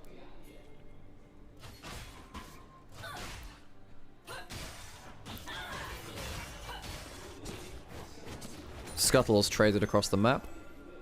I haven't been focusing as much on jungle pathing today because I feel like the laning phase is so important. High charge to get the taunt. It's only going to be a little bit... Well, I say a little bit. It's about half a bloody HP. XQW out of mana now. There's actually even the chance that High Chow could get a flash kill. No, with the cookies there's not. I was wondering if there was a flash kill combo, but no, not really.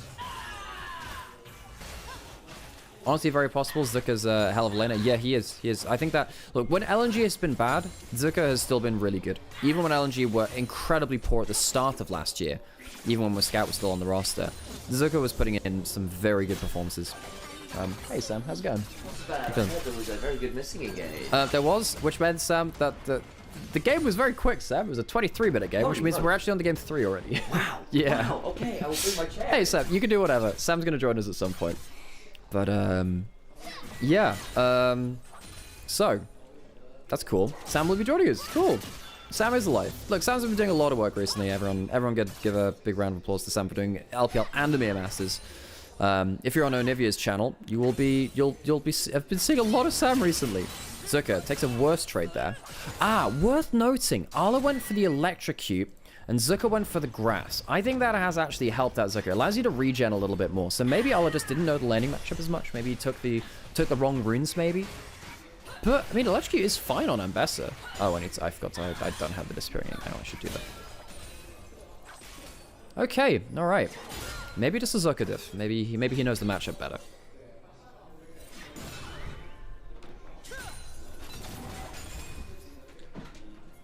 Right, so, talked a little bit about the early laning phase, but it's not gone badly for Shaya and YCX so far. That's good news. I'm sure that the early games did not go very well for LGD at all. Well, no, their first game versus IG wasn't awful. They got a 3-for-1 around Grubs. Oh, good. And then it was just after that, then it... fair enough. I didn't see the beginning of that game, I would say. Ooh, Zucker has level 6 from Sassy. Get the most damage ever. Zucker does get picked with that last one though. Gotta be a little bit careful. We've now seen 2 games of Ambessa being let through, so Gwen can be the counter pick. Is this post Gwen change as well, where some of her ratios and stuff change, and she's in a very scary spot right now in solo at least? I don't know whether... Yes, it might be actually. Yeah, might be the case. Might just be the Gwen OP patch. Fair enough. I'm gonna get myself a coffee and be right Okay, here. well, there's no milk left, Sam. That's fine, I'm gonna espresso. Alright, that's that me espresso, says Sam. So you get some... Oh, that's going to be root under tower. That's nice from Shaya. Oh, but the double area goes right back. Photic and Shaya getting a lot of value. Remember, there's barrier on both sides. Photic goes forwards and the barrier is used, but he has one in return. Photic gets first blood. It might just be answered in kind in mid lane. In fact, it will be, because Hijack goes too deep. Nocturne flies into mid lane, but can't make the difference. Kill goes over to Climber instead. On the Vi, 1-for-1 solo kill between AD carries in the bot lane. Photic, after a poor showing in game 1, gets a leg over Shaya. both summoners used from both AD carries. The Halo Blade's really working out for Photic there. LNG have an advantage in the bot lane now. Could say, oh, might come through the 2v2. Comes through the 1v1 instead. Very rare to see that. We don't see that many AD carry 1v1s anymore, so it's not been the meta. Flash the sword after the E lands. Shaya, I don't know whether he could have maybe waited a second to... He doesn't have enough ranks on his E to have that second cooldown. So what happens here? It goes into the Slayer minefield, loses the... Oh my god, he just gets completely punted in. Oh, that's nasty as hell. So it's the shove back into the headbutt back. Yeah. Haichao gets some frequent flyer miles there.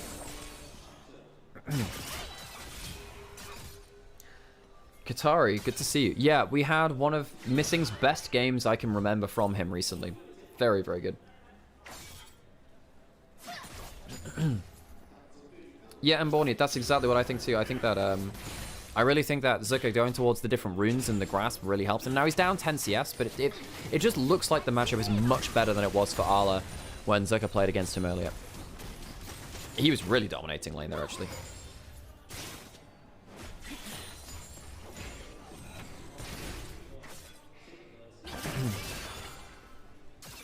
Sassy controlling the lane. And yeah, maybe it is just the stupid Gwen patch. Because they tried to change the Gwen's scaling. And what it ended up doing was not actually impacting Gwen's late game at all. No. Whilst also giving her a better early game. You need to close the door, Sam. I'm waiting for my TP. Oh, yeah, fair. Okay. Alright. It's just that if it's not, like, closed properly, sound does leak out. That's fine. That's okay. That's fine. But, yeah. So, yes, we've seen that Gwen is the ambassador. Yeah, Gwen basically, her passive got changed a little bit, which is meant to be a lot of a late game scaling, but they didn't change it enough. So all it meant is that she has a much better early game, and then her late game is still very good. Still basically the same. So maybe that changes things. Climber going towards top side. Vi Gwen has been the combo in both games. We've seen it in 2. 1 for 2 grubs. Wait, hang on. LNG get 2 grubs and they get dragon. That's pretty damn good for them, actually. You don't normally expect that. Dive needs to work out, you feel, at this point, or you've just wasted a lot of time on the map for Climber. Yeah, so what do they go towards here? Doesn't have flash, has the ultimate, the W's popped, and he goes through it! Oh, beautifully managed, Zeka. Oh, that was awesome from Zucker. He's had a really good outplay there. Arlo did something similar to him earlier, actually. Really well played. And he doesn't lose that much HP either, which is important, because he allows him to stay in the way for a little bit longer. Here comes the Nocturne, potentially. Half HP on both top lanes. No ultimates available on either side, but here we go. Gonna go diving on in. Flash away. Hallowed Mist not available. Decent chunk back. Does not get enough damage done with the snip. And Gwen's own thread of fate is cut. Is it Clotho? Who does the severing? Because I know there's Clotho's one of the. Is that or what's the lax one? That's Lachesis? Lachesis, yeah. There's Lachesis, Clotho, Lachesis, Clotho, and I can't remember the other one. Yeah, I should know that. Yeah, but there's the Spinner, the Weaver, and the Cutter. The Snipper. The Snipper. The Snipper. Sounds like some Saturday morning villain. Yeah. Yeah. The handsome Snipper. Oh my god, I forgot about that one. Alright, teleport. That is a great ward being put in. Galio coming around from the back, has flash, could potentially make a mess of this. Alistair can headbutt them out. But they didn't find the engaging time. I wonder whether Draw should have just flash queued and then looked for an ult. That could have been a big play. But I suppose, look, okay, if you're looking for the big fight, that's fine. Realistically, what LNG are looking for is the grubs instead. Yeah. So they say, alright, let's not get too hypey. Don't have to go too far on that point. So I can now go towards top side. Sassy does have W. Might need to use it early if he doesn't. Haichao potentially could go for a thing there. Sassy makes himself out to safety. LNG, much better play around objectives so far, and their lanes are working out well. Yes, agreed. And again, we've just seen a lot of attention go towards Zuck up in that top side, and he gets away with the first dive, turns around, gets involved with the kill. You're knocked in with Stride Breaker, gets a kill. That always feels good. You're now on 5 grubs with an Ambessa. All of these things are coming together today. The mid game is going to be really good for LNG. Don't get me wrong. Late game, Gwen is a thing. You've gone for Poke Varus versus an AD carry. Now you get some of those discrepancies. You go, okay, late game team fights, the consistent damage might get scarier, but you got to get there first. And the baseline, the fundamentals are really good right now for LGD to have a good mid game. At least in this game, there's no true tank on LGD. Alistair ult, the side doesn't really count. So it's not like, oh, hang on, that's a big ult, and that's going to be SQW caught out. takes a huge chunk. Seismic shove after, dissuade stepping forward anymore, but that's most of the HP bar. I don't think SQW can stick around anymore. You know, there's some fun tech you can do with Ambessa into the Talia where you ult them and then you QE in place and you just don't dash so you don't get hit by the minefield. And you can just occasionally one-shot them like that. So Haichao has to go back. Good trade there. I think this is something which I like from the best Ambessas. I think that Shu really showed this over in Down 1 Kia over in the LCK as well. D plus Kira, got it. Name changes always got me. Where you can just trade Ambessa ult for another ult. Like, it's okay to just trade it for a trunk and just get someone out of lane. I think that happened quite a lot in kind of like Ambessa versus Yone if they were in sidelines. You just ult him, take him down to half HP or whatever. Make sure that you can kind of get that lane big prime, chunk. You can. Has the Eclipse, can get some good value, but of course with Riftmaker, extended trades, not great anymore. No, Gwen tends to win those. In fact, she's winning quite a lot of trades. That's a nice snip. I wondered whether we might start seeing a bit more Gwen into Ambessa. It feels like Gwen eventually gets to a point where, assuming you hit your Q, not always easy with the mobility of Ambessa, you can do quite a lot of work into the War Mother. She's now facing down 3 odd people. I'm not sure she quite knows it yet, though. Yeah, safe on the side of the map for now. Looks like everyone's kind of been called off. Sassy's are going to push in that wave. Anything else coming up soon? There's Dragon in a minute, so LNG probably don't want to commit too hard towards topside if they can help it. They'd like to go towards Dragon setup instead. Wayway has ult, just making sure that Zucker's going to be safe. Doesn't have teleport for the Dragon fight, neither does Sassy though. Needs to be a little bit careful there, buddy. That's a lot of people! Wow, he is in so much trouble. Flashed away to no avail, cannot dredge line to safety, and there was indeed a lot of people. Yeah. Now, the thing is, it would have actually been arguably worth if you blow another ult for that. The Gwen ult being down is whatever at this point. Okay, it is actually kind of big. But, like, if you'd blown the Vi ult or something like that, would have been kind of nice. As it stands now, though, you've just ended up giving over a kill, potentially giving over a plate as well. Haichao, he'll be able to safely wave this. You don't really want to dive a one-item tanky Galio. The gold going over towards the Ambessa. Kind of feels a bit sad for Zucker because he's done a really good job of winning, or at least doing much better in this matchup than we saw Arla do against it earlier. Zucker's kind of been doing both sides of the matchup well. Dragon spawning now. LNG should be able to get second Dragon of the game for themselves pretty easily because LGD's really stayed at the top side for a long time. They wanted gold into this Gwen, and they have gotten it at least.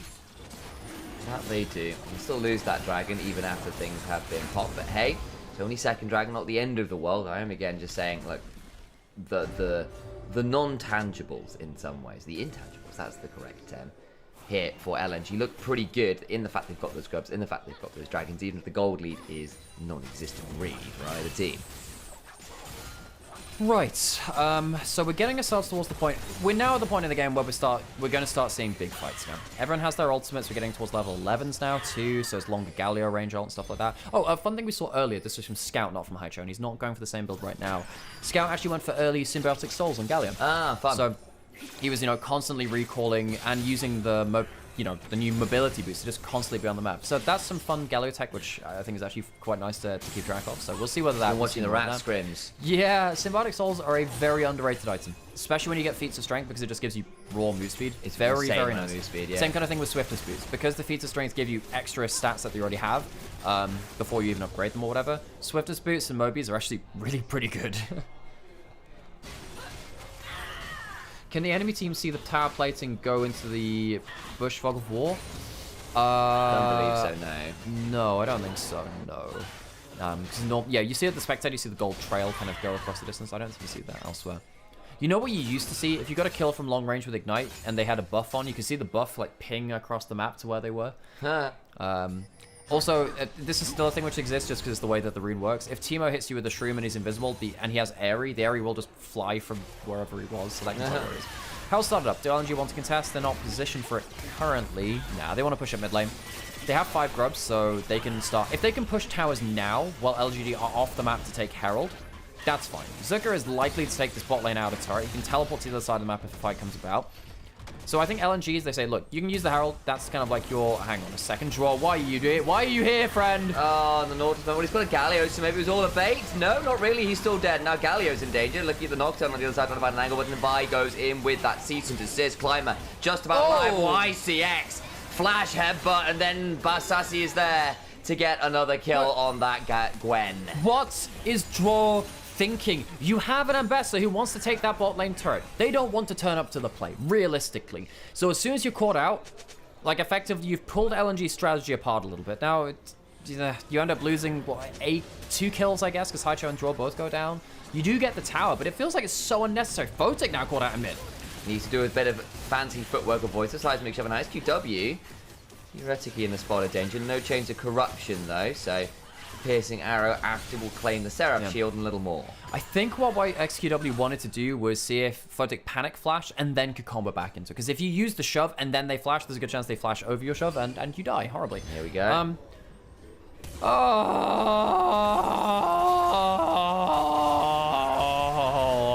Why? But like, why would you do that? But the control ward was in that bush, Alex, and I was hex flash in to clear it out.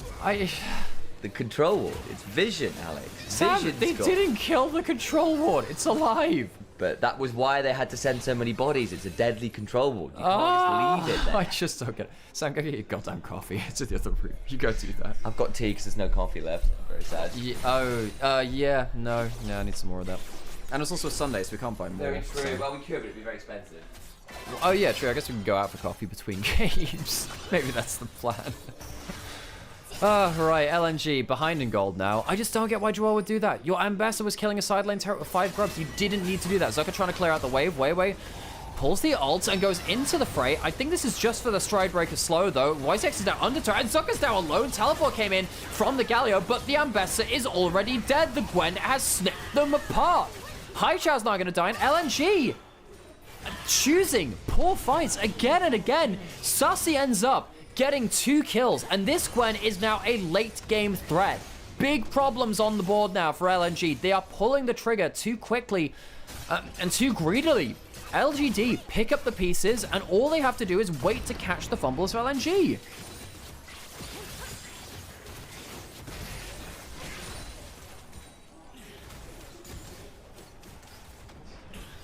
All right. How bad was it? Bad, Sam. Bad. Basically, LNG are taking fights which they're writing checks they can't cash. They're trying to like play to defend Ambassador on the weak side, and then like, okay, you've made the disengage, but you've already teleported in, so now you have to re-engage again because otherwise Galio will get caught out, and then it's like, well, now Gwen has 3 kills. Gwen just picked up a double kill and is now 1.5k ahead. This Gwen is going to be a menace. Couldn't become like the late game menace they wanted to in the last game. It feels so bad because Zucker actually played the individual game pretty well in the last time. LNG are just choosing poor fights now. Dragon started up, LNG looking for soul point. This kind of needs to be the win, or they are in desperate trouble. YCX is charmed up though and goes down. That's a good start. Sassy now in the Dragon Pit, looking for an angle. 3 stacks on the passive, looking for potential Q option, won't find it. I think Dragon's gone, soul point secured. They're turning around now for the fight. Taunt into Paranoia is a decent combo. Joy very low though. Flashed away into the Herald. Gets Vi out looking for a re-engage. That's pretty psycho behavior. Assassi on the other side of the fight picks up Weiwei. They claim the Vi as well. Now looking to hop on forward, and somehow, some way, Climber does eventually fall, but not without some absolute madness. The Herald play was good for a while, and then he chose, ooh, I'm gonna go pop out early, gonna hit the wall closer to it so I can start going into the fight with my ult again, and then immediately dies. If he just left the play, I think LGD would be a lot happier. LGD, poor attempts at going towards the dragon, they lose their Alistair. It means that LNG have the Infernal Soul points now, next time will be the Soul. YCX doesn't have his ult for another 5 seconds or so. It's too early for him. Gets completely blasted. Suddenly part of your front line's gone. And then later on, Climber does this thing where, you know, you queue over the wall and you try and, you just hang out in this brush and see what you can do. And he just goes straight into like a melee range Nautilus. So very poor positioning from him. Maybe thinks that Gwen can make the difference. This is a pretty fun play. Nocturne has a very strange interaction where he just keeps flying towards the Vi. But look at this. If he'd ended up just going further down the river, the Vi gets out safely. I don't get why you stand like this. Just stops in range of the Ambassador, and Zucker just completely zeroes them out. Bit of a mistake there from Climber after a very fun play at the start. Yeah, and unfortunately, they don't get the dragon either, so LNG still have that win con on the board. They made things tricky for themselves by getting that Gwen so fed. But the rest of this game is certainly in a potentially better position. Now, folks, in case you missed it, by the way, I'm joined by my brother Sam now. Hello, Initialise, who's been putting in a lot of work recently, so skipped out in the first games, understandably so. We did have some very fun games, though, actually. Sorry, man, you missed some pretty fun games. But, debating which ones would be the least fun. I was like, that should be fine. Like, we got it wrong. Either way, you get a bit of a lion. And anyway, so yes, in case you're not familiar with us, we're brothers and we cast together. Athcon started up LGD. Not sure. Well, I think they can commit to it. No one's from LNGs in the same areas. This is going to be, the GA variant picked up as well. I mean, it's a little early because it won't completely overlap into the Dragon and the Baron. But what it does mean is, Gwen can play like a psychopath in a side lane. In the setup for the Dragon now, you can then look to make a big play, which will then unlock the objectives. It's not the best timing ever. Mid lane turret not going to be taken. Sassy teleports in just to make sure that that will be safe. LNG, are they cut off of the pass here? I think they might be a little bit. Again, XQW happy to leave himself out in a difficult position, looking for the TP. They found the TP, not going to be able to interrupt because there is no seismic shove. Photic got incredibly blasted there because he gets hit by the knockup of the actual Weaver's wall itself, which means he can't even flash to safety. So LGD take a great fight just after the Atacant. Because Gwen is so good at taking towers, they're going to be able to slaughter that. So suddenly, LNG, out of nowhere, completely fall apart. Here goes YCX. Oh, flash in for the headbutt, but now the turnaround comes into the Galliot. That's a 4-man knockup from that. The back end of it, Zeka trying to dash around best he can. The withdrawals coming on through as Sassy does his best, but they're all falling down now. Withdrawals all coming through. What are we doing, LGD? I mean, LNG, I just criticized them for being left out on the map and leaving people out to dry. It felt like they weren't ready for that fight, but LGD just waste the Atacant they could have used to fight back against the next Dragon play, the next Baron play. LGD misused the Atacant in a crucial moment. That could have completely solved the game for them. They push down the tower. That's good. And then, I guess YCX sees a big combo, but it's onto an Ambessa, who is completely fine with 2 items, starts spinning around after that point, getting a huge amount of damage down. It's a big overdive. Big overdive. They don't even get one. They don't get anything. And now they have, what, 1 revive back now? 2, I think. You've got 1 on Sassy and 1 XQW, but that is it. Lost 3 withdrawals there. So, 40 seconds till the Dragon. Let's talk about the setup. Good vision control from LGD as it stands so far. LNG have a teleport from a high chow. Are they going to have their ultimates available for it? They're not going to have the Galliot. That thing is a big old cooldown. So I guess LGD, that's the one bonus of them diving the way that they did. They did get the Galliot ultimate. They'll have their own ults themselves besides Xayah for a little bit. Walking into enemy jungle do get themselves the team blue buff. Oh no, they don't because it only spawns at 25 minutes now. It's only 25 minutes when the Baron spawns. I forget about that. It's not 20 minutes anymore. Oh, hang on. Onto YCX, pops the ult there. Varus ult for Alistar ult. Pretty big. Remember when we saw that last fight, YCX was going in without his ultimate and died pretty horribly. Won't have that available now. Chains of Corruption is a relatively important cooldown, don't get me wrong, but your front line is now no longer a front line. Sassy trading out with Zeka. Not too much more to see there. I'm really interested in how XQW is going to use his ult now, because it looks like he's going to use it to change the terrain on Vision. What is he doing? He's going straight in. Did not really sure he wanted to follow that through himself. He's trying to burst it down, but the wall is now gone, and we're going to have a fight. Here comes High Chow. Paranoia comes on through. Look at Sassy trying to get as much value down as he can now. High Chow's coming down. Galio heroically enters the fight, but already they lost the jungler of LNG. Should deny the Dragon. Secured by the Xayah Feather pullback. They kill the Ambassador at the end of it all. And LNG cannot get into the pit cleanly. Not really a great fight from either side, if I'm honestly saying. It felt like XQW's wall could have put him in a bad situation, and it did come down to a straight-up fight around it. LGD end up winning out because LNG don't quite get themselves the damage down in the right places. Baron will be taken out by LGD, and they, in such an important game, reminder folks, this game could be the one which determines who goes 3rd and 4th between LGD and LNG based on current form. Photic has got an arrow to try and steal this with. And that's it. Not going to be in time. Throws out Chains of Corruption, see whether he catch someone in the pit at least, and that's not going to happen either. Baron and Dragon secured, Soul denied. LNG feeling pretty miserable about that sequence. They were in such a good place for a while too. You know, they had Soul Point. They had a great denial of the Atacant. This is not an awesome Solero. It's too early. Doesn't really stop anyone from getting where they want to be.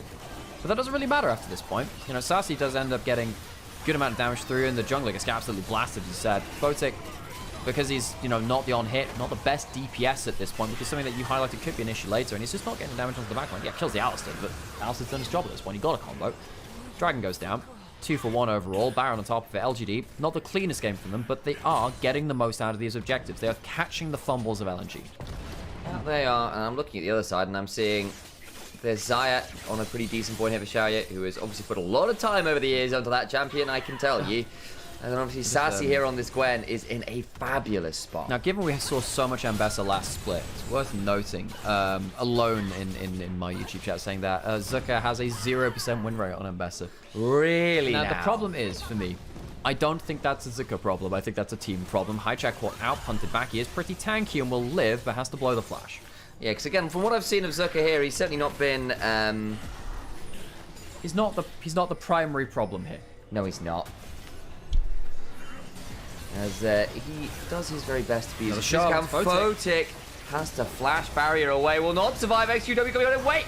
Galliot survives, helps that one happen. They turn it around onto XQW, but there's still just too much damage from this Gwen.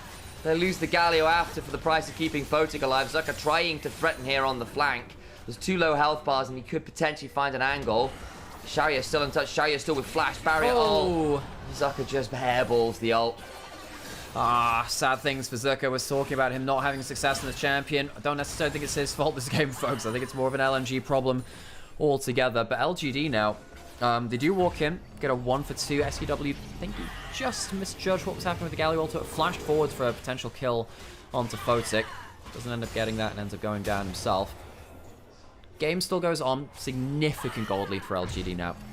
Well and truly in the driver's seat of this game. We'll go back to how this happened. Photic loses his spell shield, misses his ult, gets comboed, and almost dies. Photic, not a great fight from him.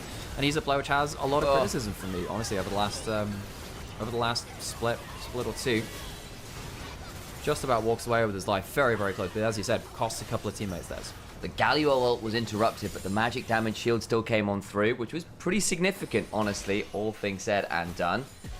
YCX, XQW, Climber, all now in the enemy jungle. LNG having a bit of a weird old game state. They've got a minute and a half until what will be solved for them, and in fairness, Infernal Soul might give them something to work with here. It's always a win con, but you've got to get there as there's a minion just roaming around in weird locations. There's no Nico in the game. It got caught in a random spot. Why did they highlight that? This is a random minion walking across the map. I guess it got caught out by some kind of displacement. One minion against the world. It must have been hit by, like, randomly hit aside by a vial or head-butted, but... well, it's a minion. Raised by minions. Going straight to DVD. Grew out there going, where are so many minions? Aladdin 4, Jafar needs glasses. Oh no.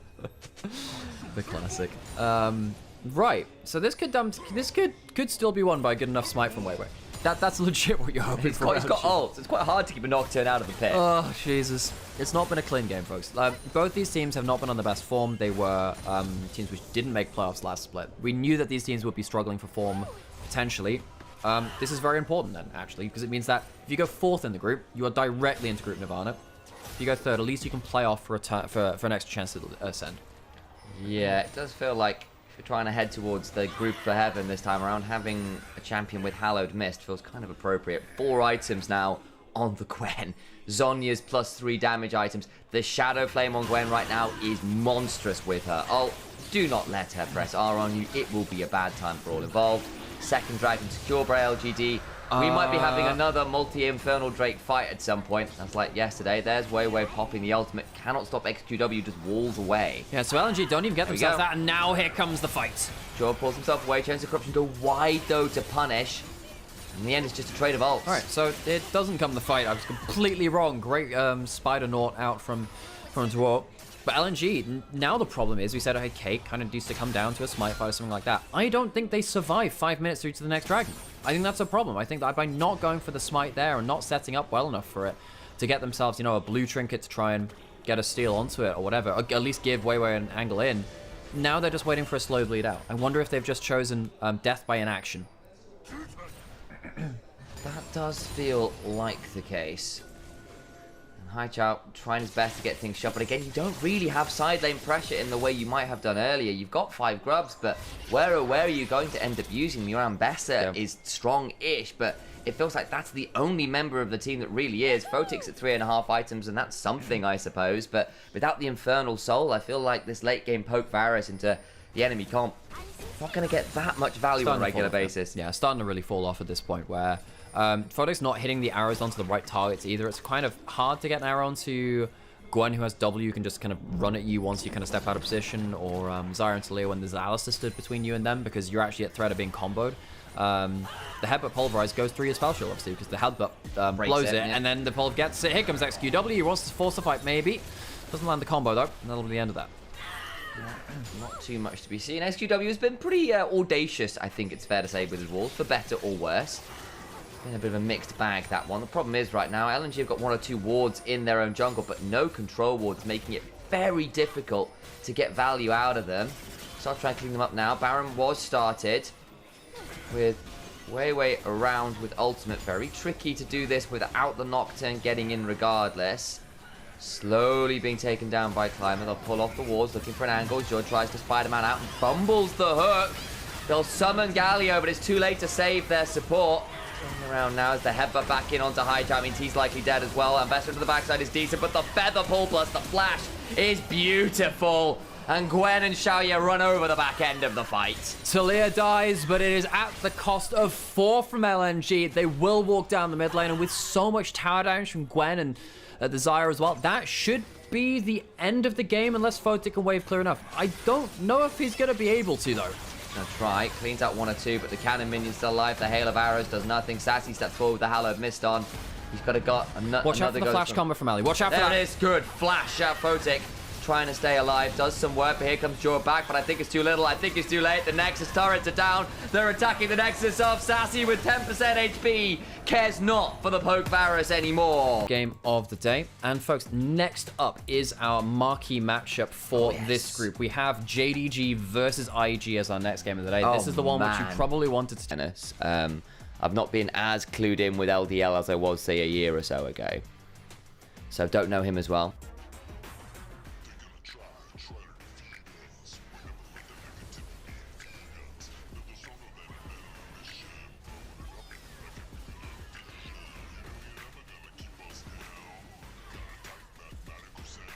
Just does a lot of work, doesn't he?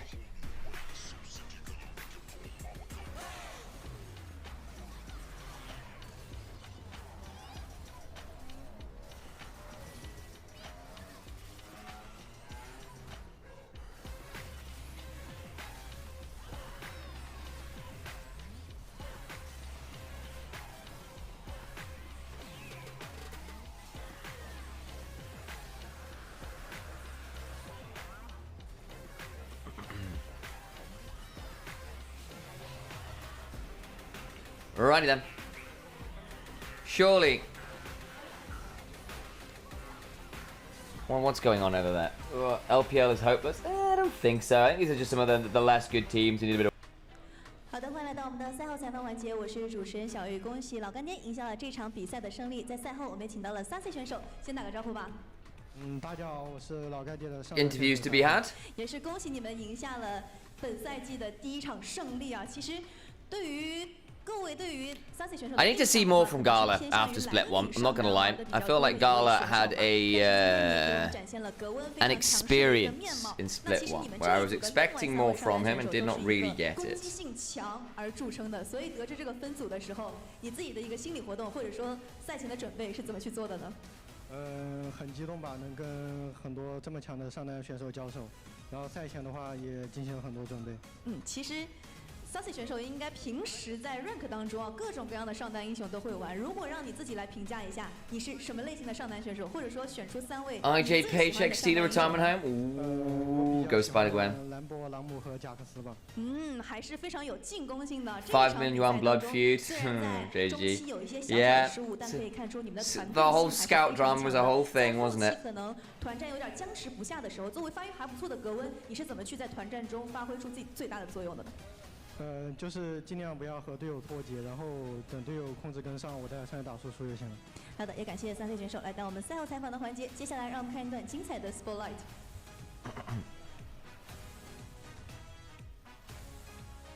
集打就会打起来吧，连续技能我可以后面封路，3秒到，开着，我先打无敌啊！赵鑫，赵鑫我先赵鑫。Ooh, spotlights as opposed to highlights. Rookie! What was the Scout drama? Scout was the mid laner for EDG for a very long time. There were issues with how he left the team vis-a-vis contracts, basically, and EDG, as I understand it, sued. And there was a lot of like drama around money owed and stuff like that, and like allegedly Yagao bailed Scare out, or Ruler did, because basically he left for JD. No, he left for LNG. Had some issues, did really well on LNG. EDG sued him. He couldn't go to Worlds because he was basically required to be in court.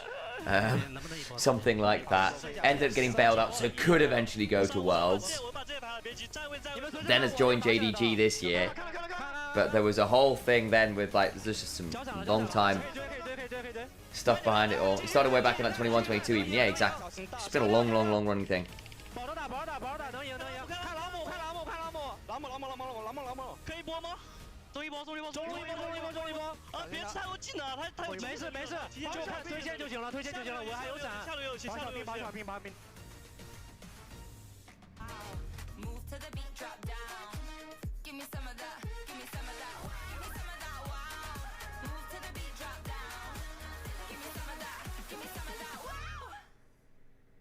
TCL X11H 领耀 QD Mini LED 电视，纯净画质，细节尽显，细腻光影，丰富明暗细节，隐藏级影像体验。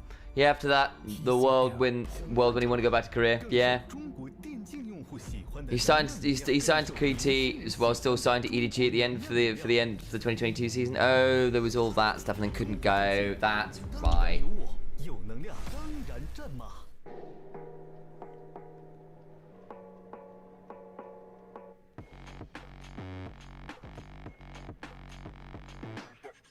Mm-hmm.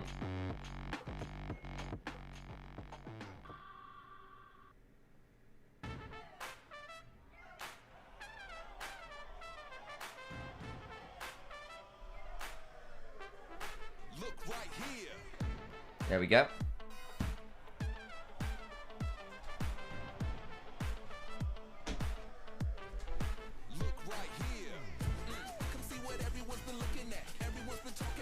Alrighty, okay, so next game's the big one. It is. I have to run the ads as well. Nice, thank you. I'm still having a cup of tea. Sorry, I'm still a bit out of it at the minute. Yeah, I can tell. I'm gonna have a very long day today. Yeah. Oh, hey, Chili Bunny, good to see you. Oh, my days! What a wonderful person as well. Also, phenomenal cosplayer. Yeah, about to say, like, they do many Ari cosplays. Yeah. That does increase my worldview of someone. They also just make me very jealous with their Insta stories. They're just constantly on really cool locations in the world, living a great life. I'm like, just like, please stop. Anyway. Meow, meow, meow, meow. Meow, meow, meow, meow, meow. What is the original song for that? It's the Barbie one from What Was I Made For? It's a good song, actually. It is. It's by It's Billie a Eilish. really good It's song. by Billie Eilish. Well, okay. I said it's by Billie Eilish. Almost every Billie song is written by a brother instead, which for me it does. Look, I know it's more a common thing within the pop world. I find it so strange that artists like just don't write their own songs so much of the time. Like, I mean, I say that as someone who doesn't write my own songs, but that's why I don't consider You've myself. written one or two. No, I haven't. I've written a riff or two, and that's not the same. True. I've never actually written a full song. Have you not? Huh. No. Do you think Pays has been underwhelming in LPL so far? I think he's been good. I think he's been good, actually. I think he's been probably JDG's most consistent player. Yeah. Yeah, Scout's hair is back to normal, looks like. That's crazy. It's not UCal blue hair for TT. No, I miss Blue Cal. I miss Blue Cal. Do you have a... We're going into draft, like, now. So I'm going to do it after draft, because I'm letting it brew. Alright, sure. Is my plan. Cool. Put a slice of lime in yours, you're right. I did, yeah, because I don't have milk, so I thought... Well, there's the almond milk.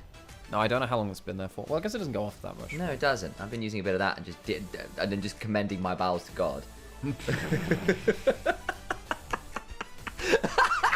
need to see Alex right now. He's just dying in the front here. Yep. Next... Oh, God. Next time you go for, like, a spicy hot pot, Remember that phrase. Commend thine bowels to God. Oh, God. Well, there we go. Right. Yeah, with that wonderful image, guys, you're so welcome. Yeah, this is our big game of the day, folks. So obviously, there is a lot riding on this in terms of like stakes for the group, I suppose. But yeah, I think so welcome, Mecca and Grumpy. I think, you know, IG have looked pretty good when they've had like that very easy to see dive comp. They're good at executing comps which play in the same way, but like dive.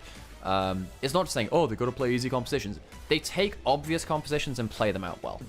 On the other side, JDG had 1 or 2 oversteps, but not that IG didn't either. This should be a very close game based on hopefully. So far. I am hoping so. And we're going to get ourselves into the draft for our 4th game of the day. This one is important, folks. Invictus Gaming versus Jingdong Gaming. We expect this to be a battle for 1st and 2nd within this group. Of course, they'll play off again because it is a double round robin. And immediately Ambessa on blue side, so not wanting to first pick the Ambessa. That's a change from what we've seen today. Also a bit of a coach battle in the background. 2 of our bigger chefs out there who've been known for being quite strident in the past in terms of how they look at the games. Daney and CV Max, depending on which side of the rift you are on. 2 very notorious coaches. I think it's probably fair to say that's the correct term. As the bans come on through, I think Ambessa against the Shy makes a lot of sense, as does Gwen right now. Interesting to see Invictus Gaming banning away the Jace, but hey, it's just a very strong pick right now. Gwen banned away as well. So Gwen is just strong instead of just being into the Ambessa. Right, that's important to note. Seems like we're getting a better meta read on that. We didn't see it. We saw like a ban of it yesterday, but it feels like people weren't picking it up despite the strength. Skarner, Callista, Rumble are the 2 which I really think are very powerful here. And with the Vigon, we're getting one of the Callista or the Rumble. Do IG leave both up, or do they just take away one? Thinking about it, Vi down I think makes sense again because it's that linchpin pick to allow Invictus Gaming to all be on the same page and not be trying to be on different pages because they've all got cool playmaking ideas. They're just not all on the same playmake. No, I do understand that because Vi pulls the team comp together for sure. However, then you still have the problem of sometimes it doesn't matter when Vi Rumble or well rather Rumble or Callista just gonna smack you in the face. Now, both of these players are Nidalee players. Shun played so much, and they pick the Nidalee over the Callista. That is a statement. We've seen Callista get through just once or twice of late. Feels like people are worried that you can actually answer the Callista, even with lane swaps removed, which normally makes her a little bit harder to avoid. What is the response? You can see IG making some choices of their own. Are they thinking Yone? Certainly a very strong pick for Rookie. Could theoretically go towards the Shy as well. We know he is a player of it, even if it has moved away from top lane over the last 6 months or so. I think you lock that with the Sejuani. You've now got a very nasty 2v2 to work with. Also means that you take away the Yone from Scout, who has been a big engaged player for Jid. You could argue that Scout is the best macro player on his team and also the best engaged player on his team as well. Often has been. At least that was the case back on LNG. Missing a fantastic game of Nico earlier today, other folks. You could have actually just potentially given over Callista Nico again if they want to lock that in. Scout's Zip. Scout's a Zip, one of his best champions of all time. So good at commanding the Rift. Good laning phase, great side laning. Gives him some team fight potential too. Feels like as well on that champion, he's back to form. There was a period just towards beginning of last split, end of last split, where the Azir was looking a little bit more mortal, struggling to find as many good angles as Scout was in the past, and he's right back to form on that one right now. Nars locked in as well for Arla. Certainly a way of trying to stay out of melee range of things like the Sejuani. It's quite a flexible pick in terms of how you play out a game. Now looking for, as Invictus Gaming, another melee option, something like an Akali has often been done with the Sejuani to mix up those damage types that you go. But of course, I think Renekton with that Sejuani works just fine as well. The Shy a big player of it. We'll lock that one, of course, with the Yone locked in. Akali would have been a bit of a bold pick anyway. I now look at this top side for IG, and I just think, oh my god, that's a lot of CC. If you get caught out as a Mininar, it's rough. Or any of these 3 members, you're dead, man. Yeah. No one survives that. JDG probably ban away, I guess, Gala Ziggs, which is a very strong champion. Probably Ziggs Kai'Sa, Gala Kai'Sa, very powerful here too. Yeah. You want to ban away the AP options just because, you know, AD stack, rather armor stacking for the Gnar is a very powerful tool if you can stop Gala from going towards full AP kind of carrying that bot side. The Kalista taken away, understandable, very surprising that I made it through to this part of the draft. So IG will probably want to remove some more lane dominant picks so they can go towards something a bit more AP heavy if it's left up. Yeah, I think that's fair. Varus was not picked or banned. Varus is another one of those lane dominant options. I might consider that ban. The other thing, of course, IG could look at is something like the Ashe Braum. Yes, you might then not have a lot of magic damage, but your sheer amount of CC is pretty foul at that point. So might look towards something like that as well. See what the ban does come on through. Hayes is a Draven player. Could get rid of that one as well if you wanted to remove one of those X-Factor. Instead, they will ban the Ashe themselves. That makes sense. JDG don't have the best setup right now. I think it's fair to say JDG's composition is harder to play, even with the 3 champions locked in right now. Despite the fact that IG have much lower range, it's consistent engage all the same. JDG have range, but less consistent CC. It's hard for them to protect themselves. Presume this is going to be the Kai'Sa ban last from JDG. The question is, what do they think Gala can go towards if those are the 2 bans? Ban will be the Varus for the poke option. Ezreal slammed for Gala. So what Ezreal does allow you to do is potentially be... What this means, and I think this is the bonus over picking Kai'Sa. If you lock Kai'Sa here, you might just get slammed into a very bad losing lane. The support last matchup with the Ezreal on 4 means you can go into a Karma on 5 and just say, well, we are winning lane regardless of what you do. And you can just smash through that laning phase if you really want. You can still go towards Ral. You can still go towards Leona if that's not picked as well. I assume it's going to be Leona for missing. Yeah, I think Misfortune with either the Ral or Leona is going to be completely fine with it. But that 5th pick support counter pick allows IG to play towards potentially 3 very aggressive early lanes. And while they might, I'm not going to call them straight up winning lanes. I think Renekton versus Nara is arguable, and then of course the mid lane is different. They have early playmaking to combo up very well with the Sejuani. That's that Leona. And again, reminder to people who maybe missed the first couple games, Missing had an absolutely insane ult to end game 2. He had like 3 4-man ults on the Nico. It was absolutely insane. Bit of a different champion in the Leona compared to that Nico. JDG, much longer range than IG. Much, much longer range. If they get towards a mid-game where they're not behind, IG might get blown up before they make it into melee range. So that could be their issue for them. Last pick for makeup. What do you go hit? That's a bit of a different hover. I mean, I think likely you're looking for lane dominance at this point to snowball early. I think with this draft, you're all learning and say, right, we're going to smash lane, we're going to brawl through it. The Braum means you lack some engage from bot lane, but you have so much on top side, you don't matter. You don't mind about that really. Braum comes in, lane counter pick. IG say, all right, all early game, quadruple melee composition. Let's slam home some Sejuani passives and blow open this game before the range and the scaling comes online from JDG. Look, it's a set 1 TFT combo between Sejuani Braum. Yeah. The permafrost you get from that Freljordian duo can be pretty damn silly. Sejuani starts it up, Braum follows it. Whoever's hit by that will be CC'd, and there's no one truly, truly tanky on the side of JDG. Like, yes, the Narc and armor stack. Everyone else, it's Zhonya's at best, really. Maybe some steel caps on Paze if he goes for more of an ult build rather than an auto attack build, but it's not that easy to just go, well, I guess I'm locking in Frozen Heart Randuins or whatever. Yeah. So, there's range on one side, quadruple melee on the other. You have Azir, you have Nidalee, you have range, Misfortune combos as well. A little bit harder to actually land their CC on the top side, but that's what Leona's there for as well. Really need to see a strong early game position from Invictus Gaming to keep skirmishing their way through to a victory, land those CC bursty combos, Renekton, Sejuani, the Yone as well leading into it. I think there's a bit of a time limit on Victus Gaming. JDG, let's see if they can beat the clock. Nidalee can help with that. Very strong in their early pathing as well. So we get through into our most important game of the day on paper.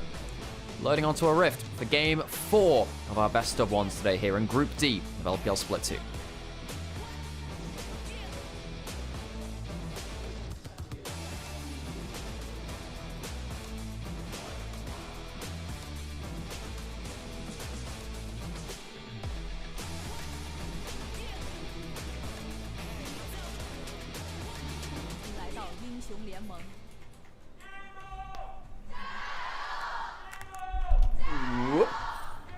Hello guys, that was the sound of me sitting down.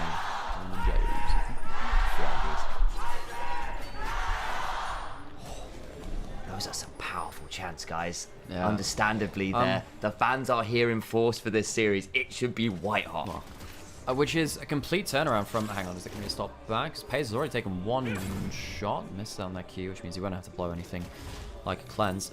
We had a game earlier between LGD and LNG, which had 0 crowd chants.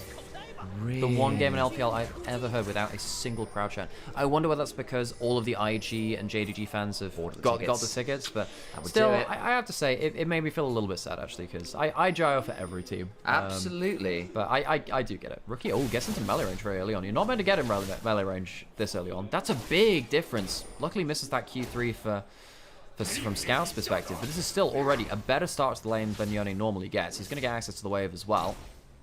All I'm going to say is, this is Ocean Song Yone, and it is one of the most obnoxious unbinding soul sounds of all time. I hate the skin. It's because this weird Ninor sound. It's like, why is there a siren in my game? And I'm doing slight pet peeve on the skin. Just winds me up, guys. What can I say? Yeah, so the center face happened like that. Mako not quite able to hit that Q there.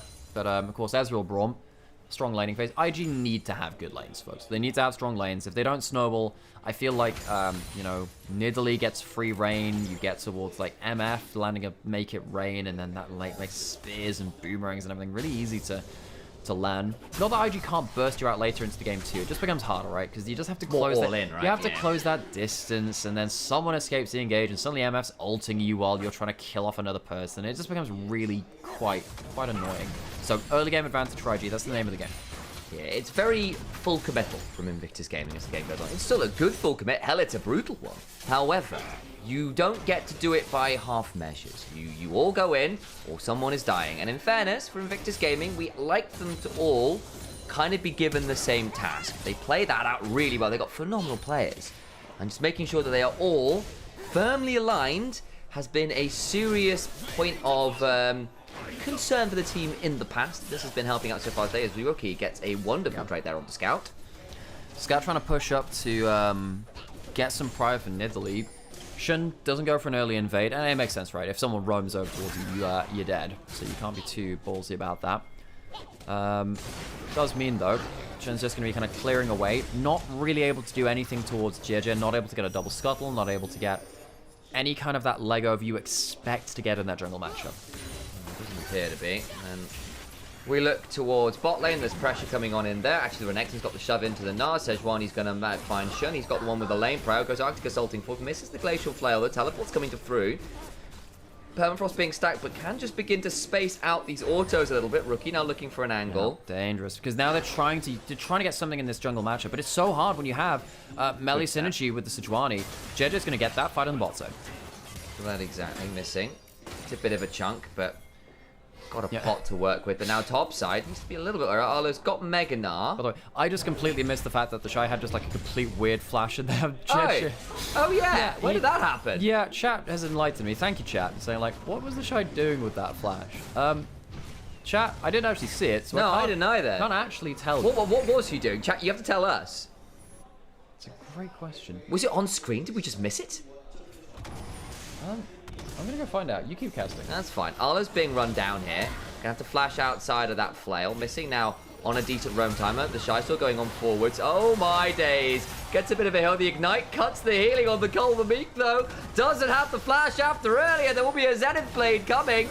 Not slowed by the Glacial Flail. We'll need to try and find something here. Gets another heal. There's the Zenith Blade part 2.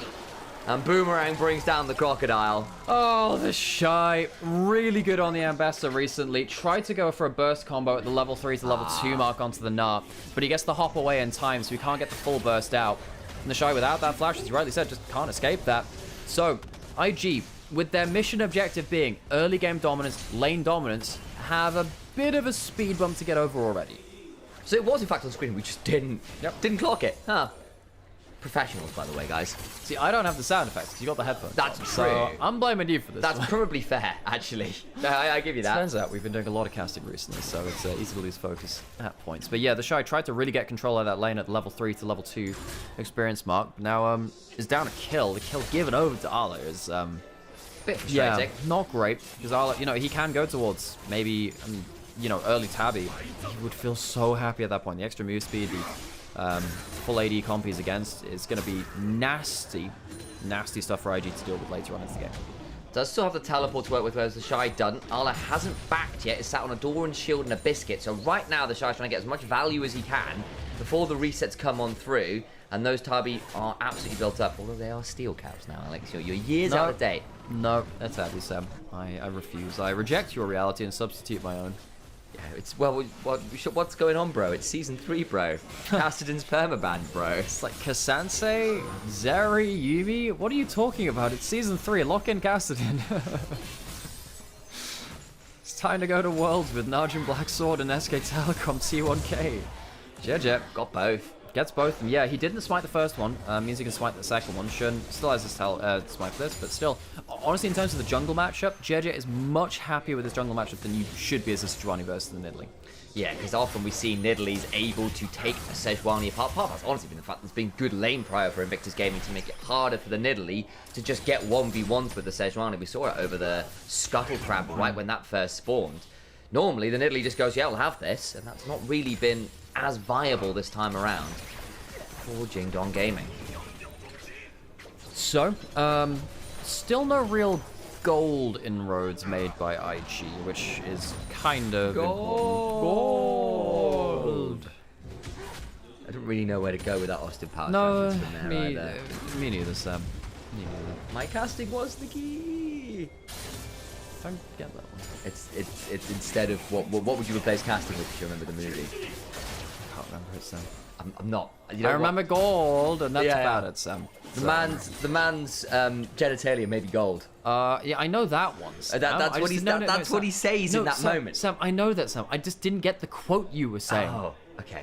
I remember various plot points, like not running away from a very slow steamroller. Yeah. Anyway, I'm sure there are way more important things than variously questionable quotes. Ricky jumping forward again in the mid lane. I think JDG are really happy with what's happening here. You know, Shun, again, doesn't have like the biggest advantage jungle. I say that he has now gotten the XP lead starting to roll now. Not that Sejuani isn't going to have some camps to go towards, but it does feel like JDG aren't falling behind in lanes. Grubs, of course, went 2 over to IG, but I don't think it's that problematic. You didn't give all 3 over. Okay, Rookie looking for an angle. Forces the ult from Scout there with JJ around the corner. Well, that could have been really ugly. The Shy in a 1v3, clears out the wave, stays alive.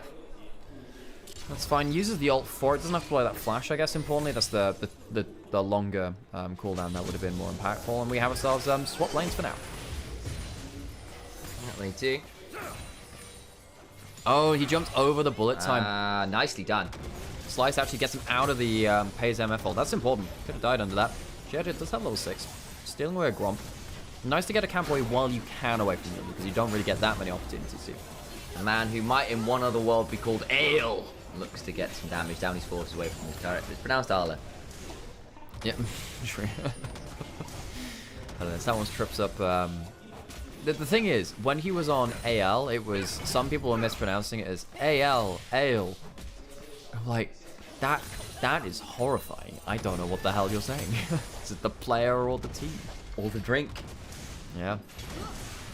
You're buying. I'm in. That's only Bousy allowed to play Gragas now. Just saying. Hey, I think 369 is pretty good at it. I think Bouse and 369, they should have a Gragas 1v1. I would be down. I would watch that. Yo, someone hit up K-Draw with Code. Can we get this arranged? Yeah, can we get 369 I need Bousy? I need 369 v Bousy and a Gragas 1v1. I also kind of need to see Bousy versus the Shy, just for K-Draw's reaction. Like, who does he support now? His top laner or, like, his top laner? Yeah. I need to see Mel Gragas tennis as well. Have you seen that? Yes, I have. It's very funny. You have 2 Gragas once. Obviously, when it's your turn to serve, you... That's great. I love that. Yeah, the problem is it just pings it directly back at the other person, so it doesn't. You don't actually get to reflect it in like cool angles. Yeah. But anyway, it's fun visually. As what's happening? 20 seconds till Grubs, both bot lanes and top side. Leona's roaming around the place a little bit. Looks like JDG are not actually angling for this one.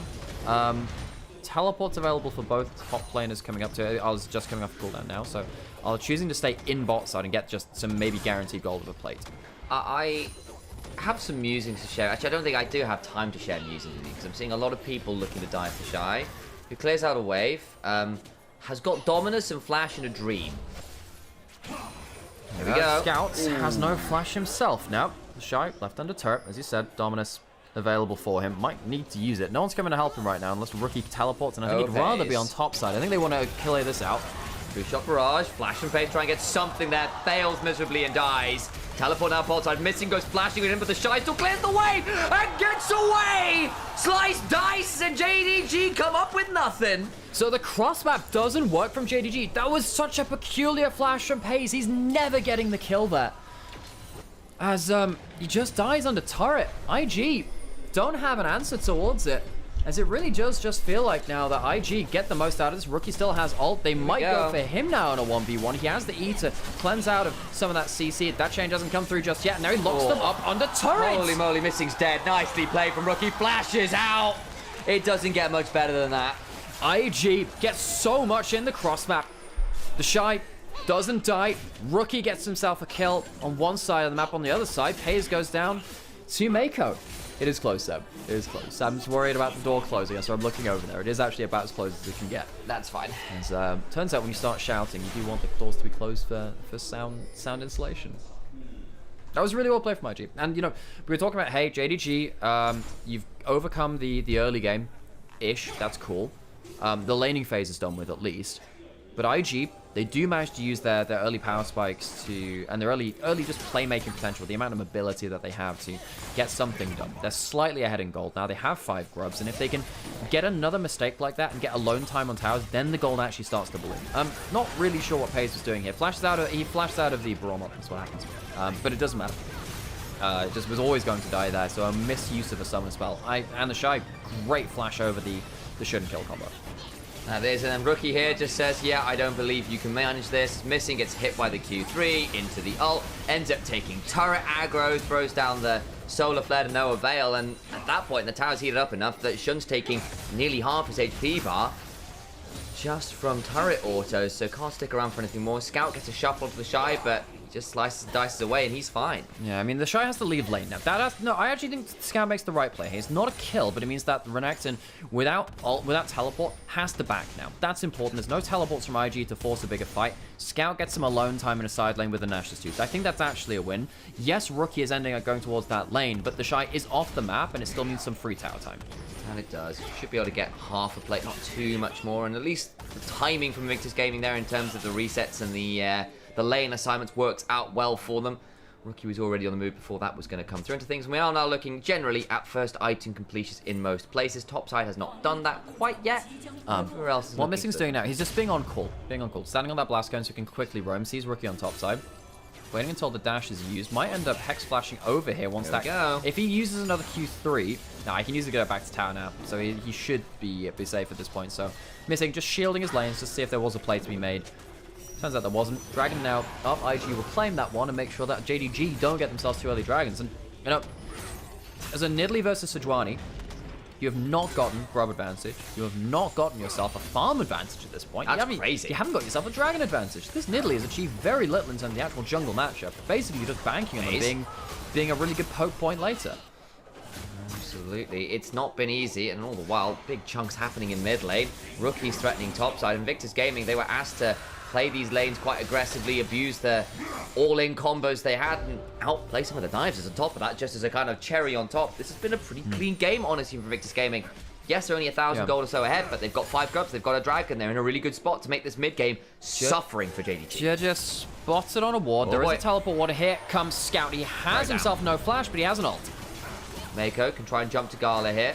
Does so. Scout now looking for an angle. Great Glacial Prison, denies an easy invade. And on the other side, Missing is missing in action. Might be changing that one to killed in action. The Shiner 1v1 versus Ale tries to deny the TPs. It's a close run fight, but a crunch on forwards. The wallop goes wide. The boulder does not. The Shy goes down as Ale drinks him under the table. Renekton loses the battle of the Kaiju. It's in mid lane. IG do pick up a really good play. They stop Scout from getting a big play, and while all this is happening, Rookie ends up getting that top lane tower. I think the remainder of it, if there was anything there. 1,000 gold live for him now. He teleports towards bot side to clean up this bot side tower as well now. IG getting themselves some pretty good plays across the map. I want to see what happened in that Shy v Ala 1v1. I don't think it was a teleport interrupt or anything. It was just Chunks is missing.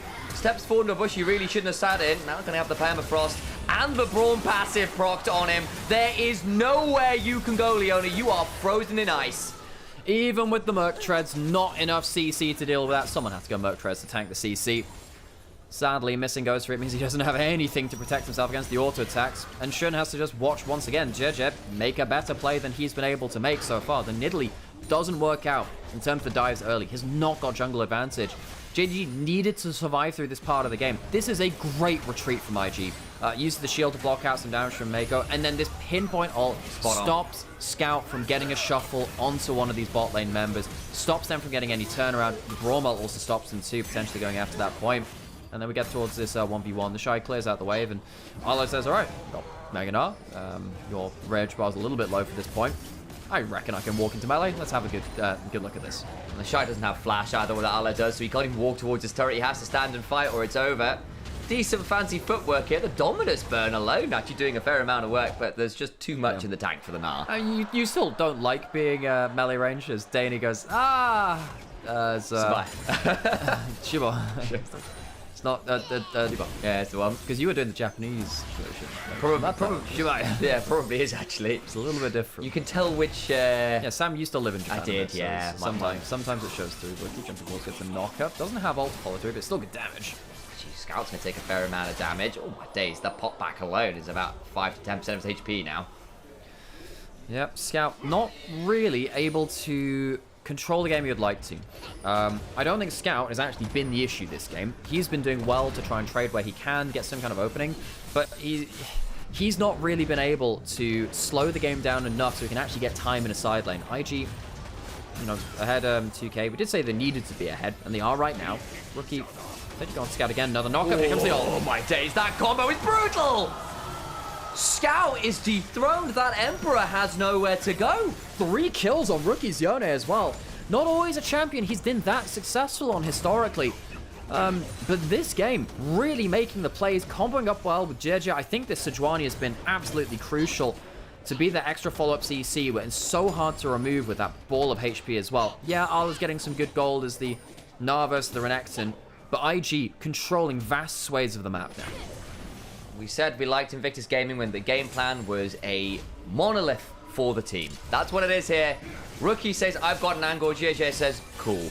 It's Q3 over the wall into the ult of both. And what on earth do you do as Scout? You either have to pixel perfect ult the Yone away, or you've got nothing. There's nothing you can do at that point. So, Ruinous Atacant spawning in a minute 20. Dragon spawning in 40 seconds. IG have mainly been playing around top side, so they do need to get some quick setup here. It's not going to be, you know, the best setup, all things undone. They have the Herald. They can throw that into a lane if they would so wish. They have taken down the mid and top lane out of turret, though, so they don't have to chuck it into mid lane. They've already kind of got that harder to play objective. Important for this, just as we get up to this dragon, Gala has 2 items in the Muramana completion. That is so important. This Ezreal is going to be absolutely crapping out damage. And sadly for Pays, I think he had a very good split one.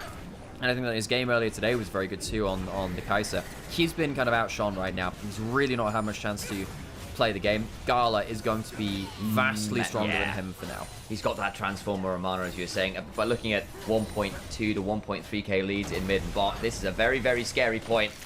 And Invictus Gaming in this mid-game, the 20-minute mark, probably about as strong as this comp gets on paper before it gets a little bit harder, and they've got the leads to work with and are trying to stick the knife in a little deeper while they have the advantage. Scout gets some time finally alone with a turret. I'm not even sure he's going to get a chance to clear it out though, because Rookie's here. Unbind to Soul clears out the wave. They only get half a turret at most. Yeah, so you give up a dragon for the potential of an outer turret. That's not really a great trade, but what else can you do at this point? You're not ready to fight. No. You're not ready to fight. You're too far behind at this point in the game with these power spikes. You don't want to be fighting up against the Ezreal on this power spike, nor the Yone with 2 items. Sejuani comboing up so well with everyone. IG, split one. Not their best showing ever. Had some decent series, but it did feel like there was inconsistency to be found. Inconsistencies and just not everyone being on the same page. In fact, actually, apparently after they lost their playoff series, as Missing's caught out. I mean, can't see what come through, but that'll be the end of it. apparently as they left the stage on their playoffs lost to Top Esports, JJ and Rookie were arguing very heavily with each other. And, you know, that's natural, you're competitors, but, you know, they was clearly not on the same page. They weren't viewing the game in the same way, and you could see that very well from that last series, where Rookie had a poor series to end things off against Top Esports, whereas JJ on that Zac in that last game, oh, he was so damn good, but only so much you can do as a player alone in terms of on-form potential. Feels like they're on the same page a little better now. JJ, Rookie, so key to this team. It's not necessarily the duo you think about the Shine, you think about JJ and Mako, but actually the mid-jungle playing very well so far. JJ's so tanky now as well. Yeah, he is. Unending Despair and a Heart still makes that Sejuani a beefy old Ball Rider. It's a bit ironic, really, because that should be Pork, but I don't think Porky or Ball Rider is quite the same context. Okay, he's at least at 2 items here, can sit on just the 3 ass boosts, doesn't necessarily need to get the completion, just wants to get those items done. Rookie is basically soloing out Atakan here. Here comes the rest of JDG. Yeah, it's easier to tank than than the other Atakan, because you don't get to, as a melee champion at least, you can kind of stay in melee range and not get blasted by the healing aura. Still getting leashed though. Full patience bomb. It's not close to that. They get to go melee range. Mako needs to be a little bit careful. Tanks up the spear. Here comes the teleport. Jun has got flash through to get in, but it's a wonderful glacial prison. Their fates are sealed. The mid-jungle combo up again. Pays tries to ult in desperation, finds nothing. Now the blood petal fight comes on through. You'll see 1 or 2 stolen away, but they can't get that much more. Arla nearly at Mega, could look for an angle. Can't quite get it. The slow from the Stride Breaker, I believe, was enough to prevent him finding an angle. Yeah, so IG, that is a big fight for them. They get themselves the Ruinous Atakan, which will buff up their grubs. It'll buff up the dragons, which they have. A soul if they get that too. And they get themselves a bunch of petals to increase their XP and their adaptive force as well. JDG, completely blown away by the Nidalee and the Sejuani. Shun's Nidalee is just not getting the value. Just not getting the value. You know, Shun is a player which I think he's been inconsistent in his own right, but I think right now, buffered through. That's brutal. Scout has to flash as a result. The rest of the fight is still ongoing. There was JDG do come along. Reminder, no ult quite up for Rookie yet, so I think he just dies, gets a decent heal. And shield with that W, but the Spirit Cleave and the Immortal Shield Bow will not keep the mid laner alive, and support turns up, and Scout's flash eventually turns into a kill on Rookie when everyone else comes around. Nice play from JDG to get that shutdown. They do get some gold onto the Misfortune. Here comes a play in the mid lane. The Shy could look for a stun onto Scout. Doesn't get it. Scout doesn't have a shuffle now or a flash. The chance they could just chase him down. Yeah, looking for a bit more. What the cooldown's at. Can't be miles off having the soldiers back up, but the Qs keep landing. True shot barrage. Claims the mid lane. A nice shot from Gala. Turns out your E cooldown is more important than that. Couldn't dash to him with only the first rank of it, and now suddenly JDG are without an Azir, and they are very much corralled. Rookie's got teleport. He spawns in 3 seconds. Can they look for more? Missing. Forced to go back the other way. Wonderful glacial fissure. Knocks up Pays, who cleanses out, but they've still got Permafrost to contend with.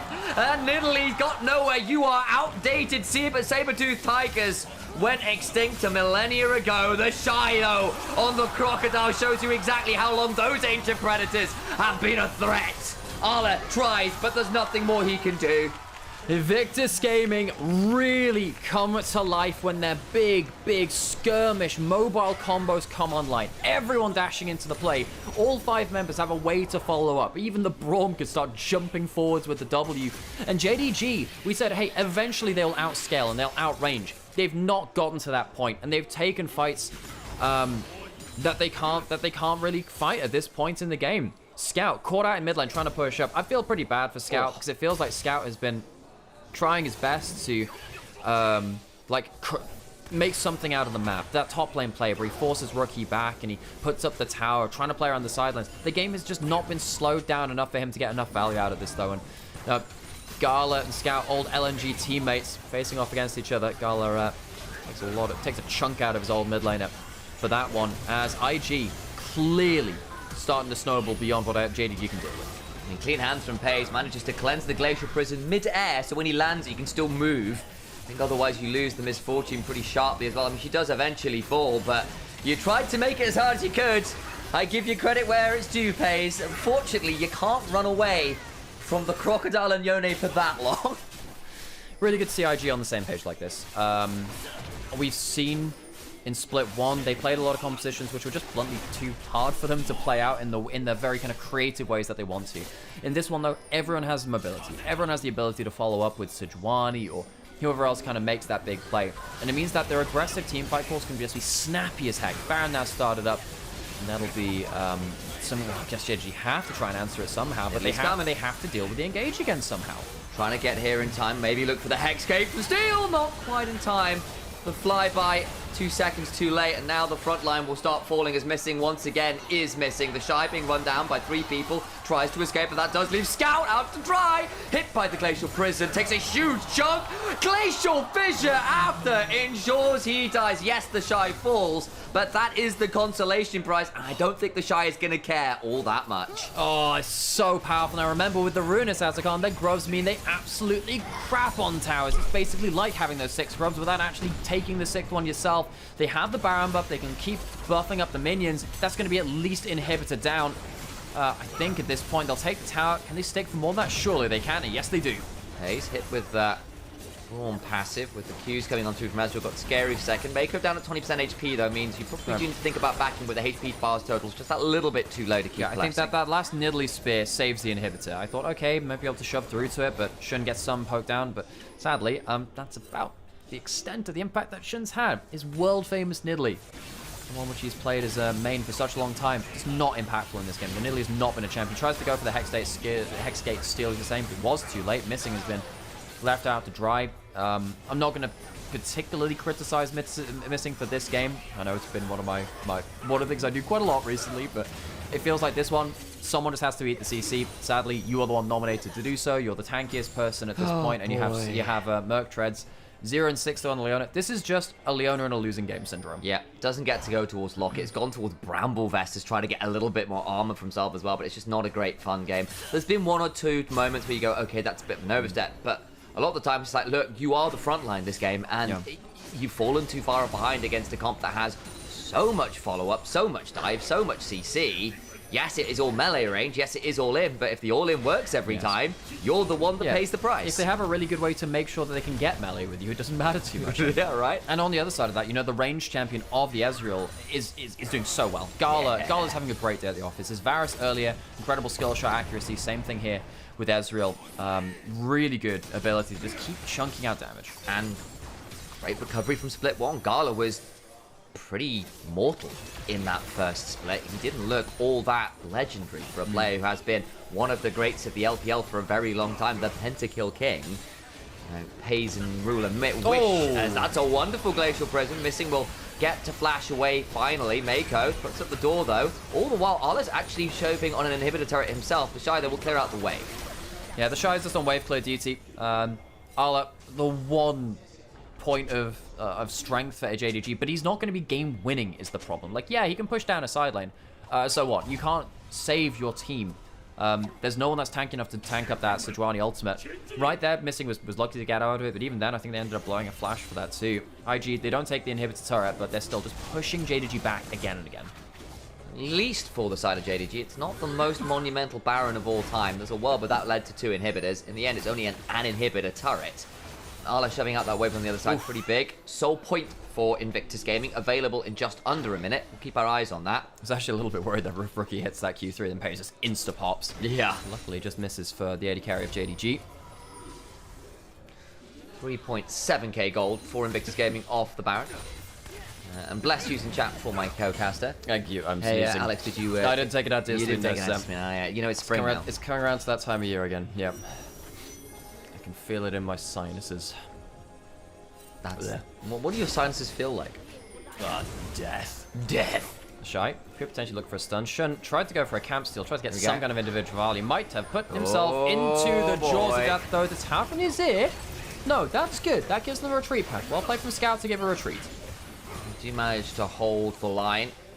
IG won't look to siege down that Sun Disc. They'll leave the temporary turret alone, but it is down for the count. But hey, better than nothing. And JDG have, in fairness, been relatively good at stabilizing over the last couple minutes. The Baron wasn't as dominant as it could have been. Arla is now going to find JJ. There's 4 members here.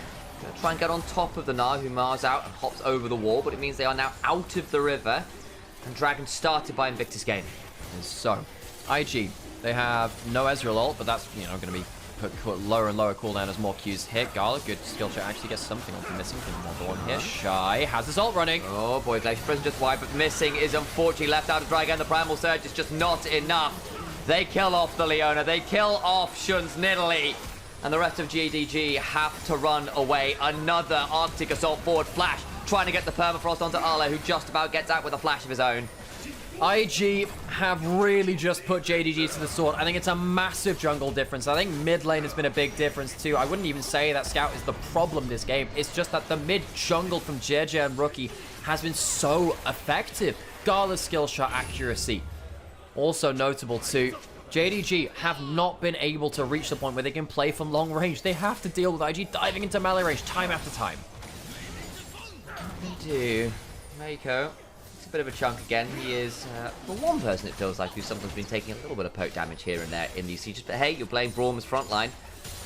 Doesn't lead to all that much. Soul point secured. Baron in 20 seconds, I think, Invictus Gaming. With these wave shoves, will reset, go back, buy some items. You've got Infedge on Rookie already before that fight. He's picked up a 4th item for this Ezreal's now got a Bloodthirster on top of everything else. It is not getting easier here, folks. So, question in chat, is Rookie back? Well, his game earlier today was good. This one's looking pretty good too. We'll check in after the round robin as soon as we start getting to bigger series again. JJ is so goddamn tanky at this point. And he's probably just going to walk over and just get Heartsteel stacks, isn't he? That's exactly what he's going to do. Missing. He's quite tanky though. You don't necessarily want to prison onto Arla, but does get to hop away. But that does force him out of a potential play. And he's missing someone out to dry. The bullet time interrupted by a Glacial Fissure. Nice work from the side of Mako. And now Gala left to start running. It's a double for him already. Make that a triple.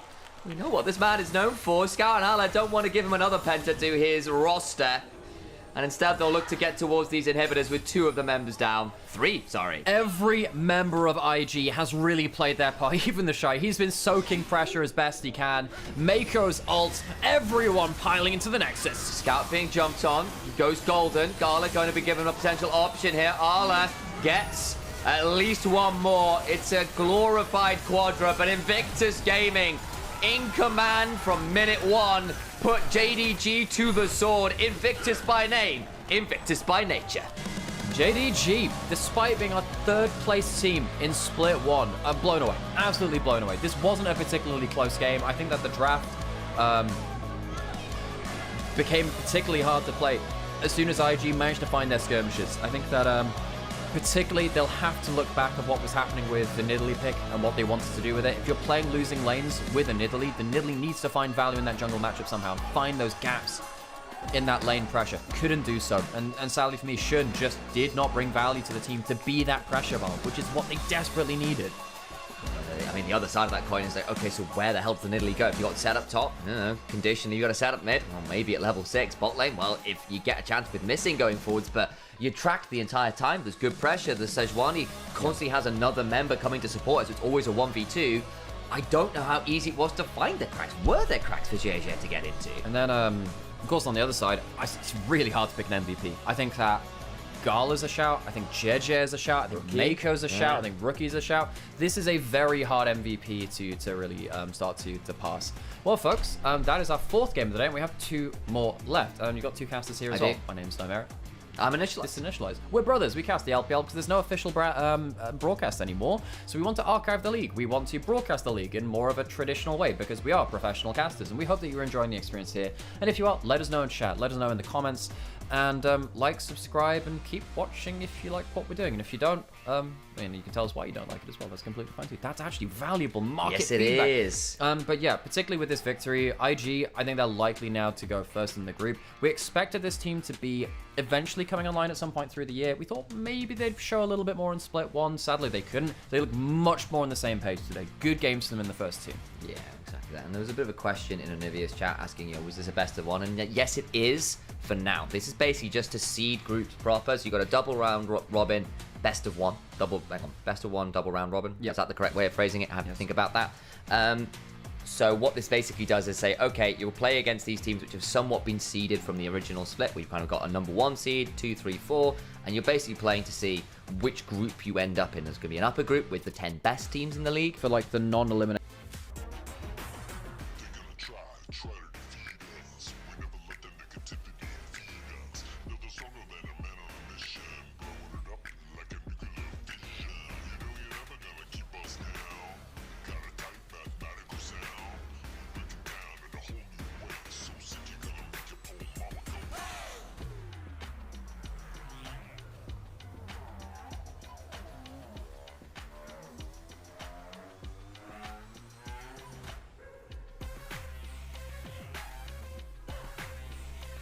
I think JJ earned it. Yeah, he was. JJ was absolutely exceptional. But like, I'm not unhappy that Gala got it. Gala's skill shot actually was insane.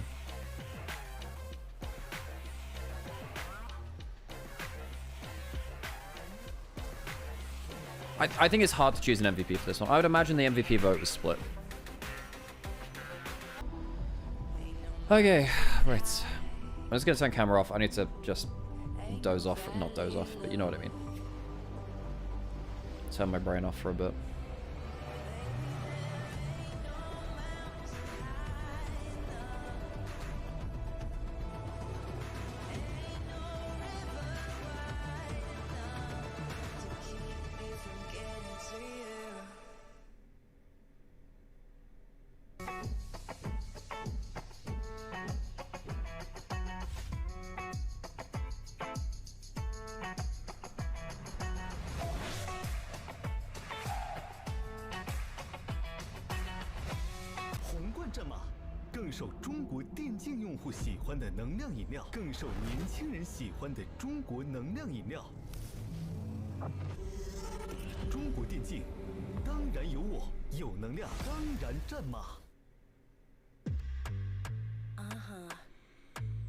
That's right. Let's go. Eat it up. I ate that, yeah, I slayed that. Keep shining, big fat paycheck. What you gonna do when I come through? Woke up feeling fresh, brand new. Insta up a new pick. Moving through with my click.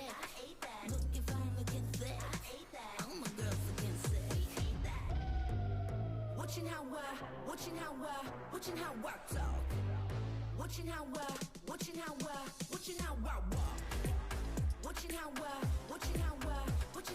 talk. Make it look easy. Please wanna be me. Come and eat it up. See you, Phantom. Thanks for stopping by.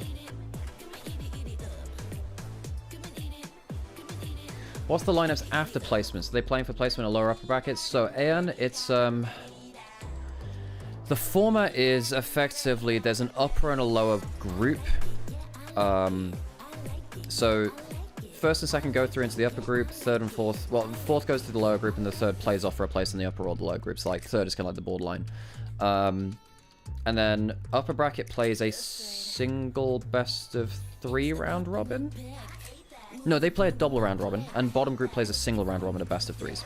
And then that will be used to seed playoffs. The lower group, and then, like, I think it's like, in the upper group, the bottom 2 teams face off against the top 4 teams from Nirvana, I think, to get 10 teams total into playoffs. Does LNG have a good team? No, not currently. Enjoying.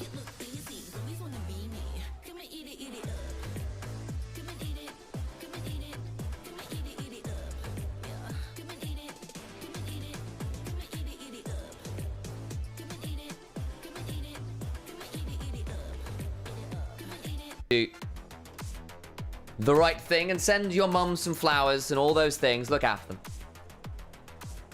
As we'll be looking after you as we head into draft for Invictus Gaming versus LNG.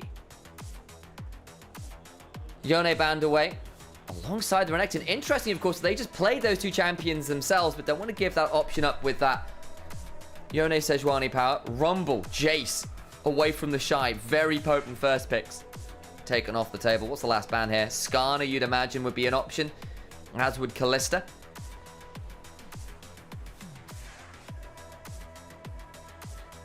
I'm seeing a bit of a question. Any chance that they make world stage repping LPL? I think possibly. I think there's a few teams that should be quite exciting. I think Invictus Gaming, depending on their trajectory, could do it. I think JDG, depending on their trajectory, could do it. I think obviously Top Esports, obviously Anyone's Legend, obviously BLG should all be in that mixing pot. Skarner let through. Skarner first picked. JJ on the Scorpion. Can Ixtal's grumpiest stone construct be as dominant as he has been pretty much the entire last year and a half, it feels like. Ever since that rework, he has been so very potent. Varus a consideration for Photic. Had a lot of damage numbers in the last game, but really didn't feel like he was able to convert that into actual presence. The aura wasn't there. What's the response with it? Something to give some lane prior? A jungle option of your own? Hell, you could look for one of those big solo lane options still up and available. Azir an option, of course, for Haichao. Takes it away from Rookie. And there it is. Lots of range and zone control now with that double long-range backline. Rookie hovering the Ahri. I'm sure much to Nymaera's joyful heart. Galio a consideration here, though. Could be a top lane flex. Could be, of course, something else. Like the Orianna, of course, a rookie special. He has been one of the best Oriannas pretty much since Season 4. And Skarner, was that through? Skarner was first picked. Well, that's a problem. And they didn't even hang. Whoa. Okay, so I stepped out for a second to get some fresh air. Skarner not even answered to by the Ambessa. I suppose they think that they can counter it with the Gwen. Zuka played the matchup very well earlier, but the Shy's Ambessa has been nuts. Also, like, there are some very fun combos now you can have with Ambassa dashing in with the Orianna ult. The Skarner can set up that if the Shy is very accurate with the ults, he can even do it unassisted. I think IG have a lot of good tools now, and I don't really think there's that much which can protect Haichao from that kind of combo. Haichao, good playmaker on the Azir. I just think there's way too many ways to get on top of him. I think if he does go in for shuffles inadvisedly, there's a lot of tools here which could pounce on him in pretty short order. Let's keep an eye on that one. Yeah. Banter's been coming through. I know there are going to be some comments in chat about Haichao's Azir. The thing I will say about Haichao is that he makes plays. The problem is he outplays himself as much as he actually makes plays. Look, maybe he can get a godlike shuffle. The problem is against this kind of team, shuffling his Skarner doesn't really help you that much because he just ults you back. What does IG want for a bot lane? I think you can look for... I think obviously Ezreal would have been good. You want something that can lane against the Varus effectively. Kalissa's gone, Ezreal's gone. You can potentially... Ashe. You can go for an Ashe, you can go for a Jhin. I think either of them are fine. I think if you go towards something like a Kai'Sa apple, which I do see the suggestion there, I think the problem is you often lose lane quite hard, especially with the last... Varus, particularly if you fourth pick jungle, and then you fifth picks counter pick support, you can really just shred bot lane. It's a big problem there. Yeah, I think the other option is to do something like pick the Braum yourself and break apart the Ashe combo. But actually, as I say, that Ashe is banned away. You are now looking a little bit further down the line. I think Jhin is an option. Gala plays it. There's the Shins out to go alongside the Vi. Two big early game bruisery engage options from the jungle. I think, you know, in another world, you could go for like a Ziggs bot lane for IG. I just think that you need some consistency DPS on this one. So I don't think that's the option there. Nocturne locked in for Weiwei. Yeah, I think Jhin for Gala feels like the best laning pick. You could go for Misfortune as well. Yeah, but, it's good with the Skarner.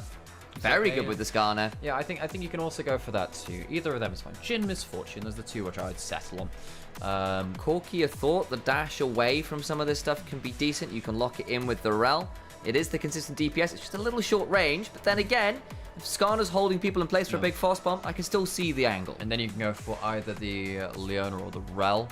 Get a little bit more extra engage through. I think that would really, really round out your composition pretty effectively. Dwarf could go towards a Braum last, but I think that, you know, the Corki's fine in terms of that laning phase. I was having this conversation the other day, but part of the reason why this Corki Rel combo was seeing a lot of pressure and a lot of power very early on in the year was you both shred resist when you all in pretty hard. Gatling gun plus the Rel passive. You kind of get half a last whisper early on. It means you hit really hard if you get a full combo off. Yeah, that's a fair point. And of course with Leona, you get to proc the passive like every tick of your Gatling gun, which is really, really nasty.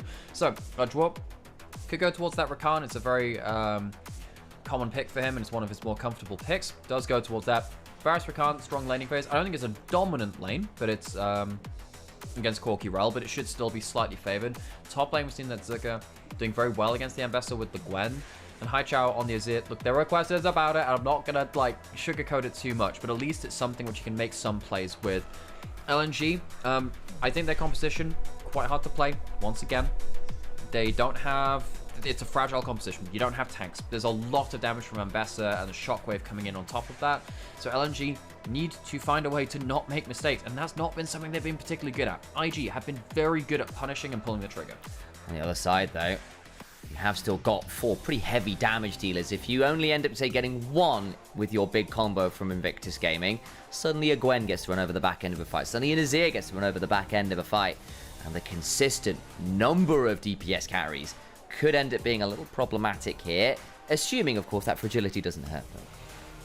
I just see people adding random emotes to my shot 7TV. Yeah, you smilers right the way back into the game, folks. Who's doing this? People are, Sam. People are. Thank you, Amber. As we go into game for our 5th game of the day. And, yeah, our second to last game. LNG, IG. Really does feel like IG have turned up to play. They've been more coherent. Their drafts have been good. And it does feel like LNG have been making mistakes. They've also been drafting difficult to play composition. They've been drafting low tank, high burst, but not necessarily playing well through it. They will need to find themselves a form that they could not replicate earlier today.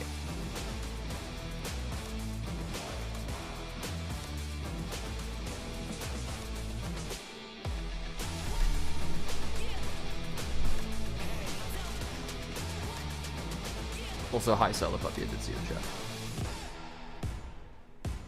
I didn't.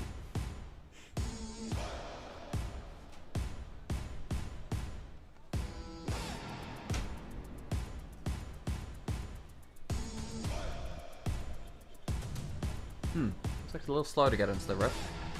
Bit of an issue coming through. Makes me wonder if there's a pause. Nah, okay, that's the screen. You go straight before you go into the rift. IG vs LNG. Let's hear how the crowd feels and if LNG's got any fans in the audience now.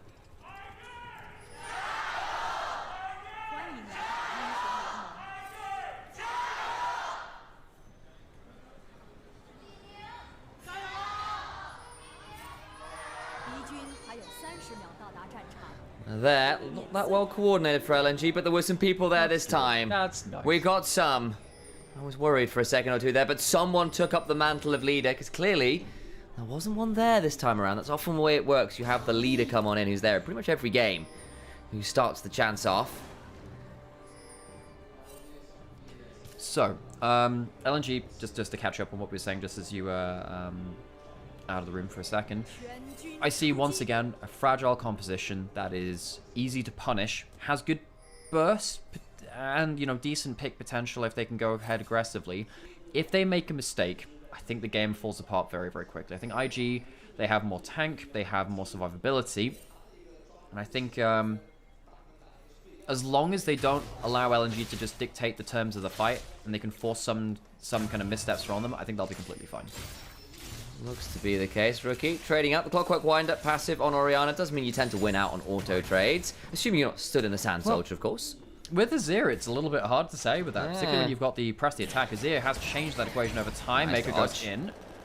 Still going to be a lot of Gatling gun damage, though, onto Photic regardless. Exactly. Photic had the backstep into the Gatling gun, and then also got an auto attack from the Rel. So it was still just, well, still going to get shred on you, exactly as you were saying earlier. So you can see that the Comet from Varus... It's annoying that he missed that arrow, actually, because that would have been nice potential to get that Comet damage trade back. Really want to see how this top lane goes up. Zuka, ooh, just shy. Well, he does end up hitting the... No, he does end up hitting the Q, though. But he didn't have 4 stacks, which is where, obviously, you get most of your damage from. That was what he was really good against Ala against earlier. All the while, Photic and Jor kind of shoved in early here, as that early step forward from Mako did get a lot of value onto Photic. And again, if you can attack the AD carry, it tends to be pretty valuable, because they're the ones with the less sustain in the lane. Don't have as many potions to work with. Of course, got a biscuit, so that'll help Photic stay around okay. And once he gets level 2, of course, we'll have the Hail of Arrows to work. Interesting to see he went for the Q, not the E. Was assuming he was going to get shoved in, I assume, then, because obviously E is normally the level 1 option for the Varus for a bit more AoE wave control. Yeah, I'm surprised at that too, because you can really you kind of help slow them down so they don't follow up for an extra auto. The great thing, the big thing about Varus' laning phase, and people often go, well, why is Varus so lane dominant? Well, obviously you have ranged abilities and they've got good base damages, that helps. But the other thing is that you're a 575 range attack AD carry, whereas other AD carries are often 550 range, which means that you're slightly further range, which means they need to take another half step to get in. So if you're trading auto for auto, they take an extra half step. And if they get hit by your E level 1, they're slowed, which means that they take a half step forward and they're slowed. And in that time, Varus has already bought like an extra couple of autos and has the extra base damage. It's very easy for him to get that extra couple of autos off. Dwarf, stunned out of his W, does get a Z out. JJ is around, but there will be a ward that will spot him coming around here as Zucker goes skipper slashing forwards with the snip step and gets a decent chunk there onto the Shy. Hallowed Mist finally picked up as well. Still got the full stacks available on that Q. Probably going to be used just here for wave clear, I would assume, or a bit of a chunk under turret has been Zucker's way. He's been doing a really good job of basically timing these turret shots and then skip and slashing away. Shy might well be being dived, doesn't quite get the angle right on the Q, and now Zucker potentially in danger here, but the lacerating slam will not be keyed into a Drakehound step forwards. Nice from the Shy. Survives that early pressure. Obviously dropping a bit of early farm, gets that CC. Oh, good flash out of the bush. Sure, we'll be able to battle dance around entrance away. It wasn't the flash, actually. I just misread the particles. But still, now the problem is, look at this wave. That wave is such a bad spot for LNG. So, yes, the Shy dropping some farm in that top side. But Gala going to get an increasing goal advantage from this bot side if Photic and Dwarf do not get some help with their lanes. Of course, their jungler showed on top side just before this. So, yes, Weiwei's recalled and gone towards bot side now to help them out. But Gala has an XP advantage, lands that level 2 Force Bomb, which is really nasty. And Photic is not doing great in this laning phase, and LG have had worries as a 2v2, so that's not great to see for them. Photic and Dwarf have been a duo now for a number of years, right? We've seen these guys together, on V5 together even back in the day. And that was a point when we were seeing things like the Senna for Photic felt really good. He was looking like one of the best AD carries in the world. Hell, that was with Rookie as the mid lane. And then all of that wonderful start to the split fell away, and then the playoffs were not great either, and it's felt like a bit of a story for Photic and Jaw is that mercurial nature across the split. Unfortunately, this year in general, it's not been that clean. Top lane, again, a pretty tit-for-tat stuff. The Shy down a little bit here, of course, has been dived. Had to drop a bit of a wave while that was happening, but still solid lead here for the Gwen into the Ambessa. I wonder whether we will start to see more of this matchup, especially if people get more and more comfortable with the Gwen. On this patch, yes, but we'll see what happens on the next one. So it might be a one-patch wonder. Particularly because the Gwen is much harder to play around as a team composition later on. Like, Gwen is not an easy champion always to play around. You bring very little CC. You have scaling, you have side lane pressure for sure, but it's not easy to necessarily play around that. Bot lane being held up by Draw here just to get some of that extra CS back. But as, you know, we were talking about the top lane advantage, but now the bot lane advantage is 20 CS at 6 minutes. That's not great. It's pretty rough, and that's great news from Invictus Gaming, who are playing more for these team fights. Not necessarily about the early skirmishes. It's okay, we've got level 6s everywhere, and we can turn up to an objective fight and 5v5 you into the ground. For LNG, good scaling, decent-ish dive with the Nocturne and the Rakan. Follow-up from any lane you choose to go into. The damage will be there with an Varus, an Azir, and a Gwen, but yeah, it's going to be a little bit harder to pick your moment, I feel. Jirja took the dragon. Weiwei, once again, this happened similar to the last game IG were playing actually, for against Shun on the Nidalee. Isn't even going to be able to get the best of the objective trade on the other side. It's going to be a dragon and 2 grubs to IG, despite the fact that they have the losing top lane matchup for the early game push. Jirja completely happy. He's having a great day at the office. Weiwei, by the looks of it as well, you can see by the XP bar, which wasn't there exactly at spawn, right? It's actually nearly at level 6, and I get you're playing a Nocturne. That's pretty good to be forcing for, but you've gotten a CS lead out of it really either, and then Jirja claims the grubs. At least 2 of them will be getting level 6 off this next camp, and then you've got the Skarner at 6 and the early objectives. It's feeling pretty good for Invictus Gaming, all things said and done. And LNG struggling to find a proactive moment, but now that they've at least got that on the Nocturne, maybe there is a trigger to be pulled. Right, where is the game going to be decided around next? Got no objectives up for just now. Level 6 is, of course, just about to be universally available. LNG, reminder, folks.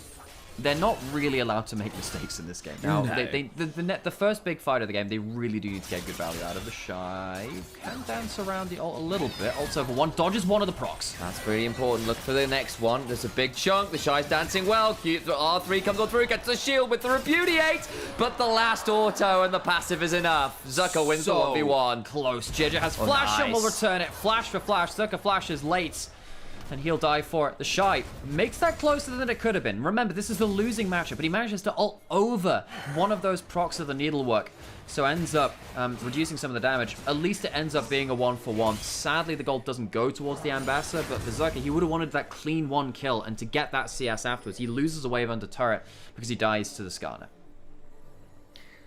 Again, that starts with actually a big chunk onto Zucker. He's down at half HP at the start of this fight, but look at this. This is actually the key thing there. He ults over one of the bits of the needlework, which means the damage doesn't quite come through in the same way. Zucker can just continue to play with his Conqueror there. This is the big difference between the two, and the Ambassador doesn't have the Conqueror to take as much extended trades. And then, yeah, JJ gets that flash auto, gets the kill.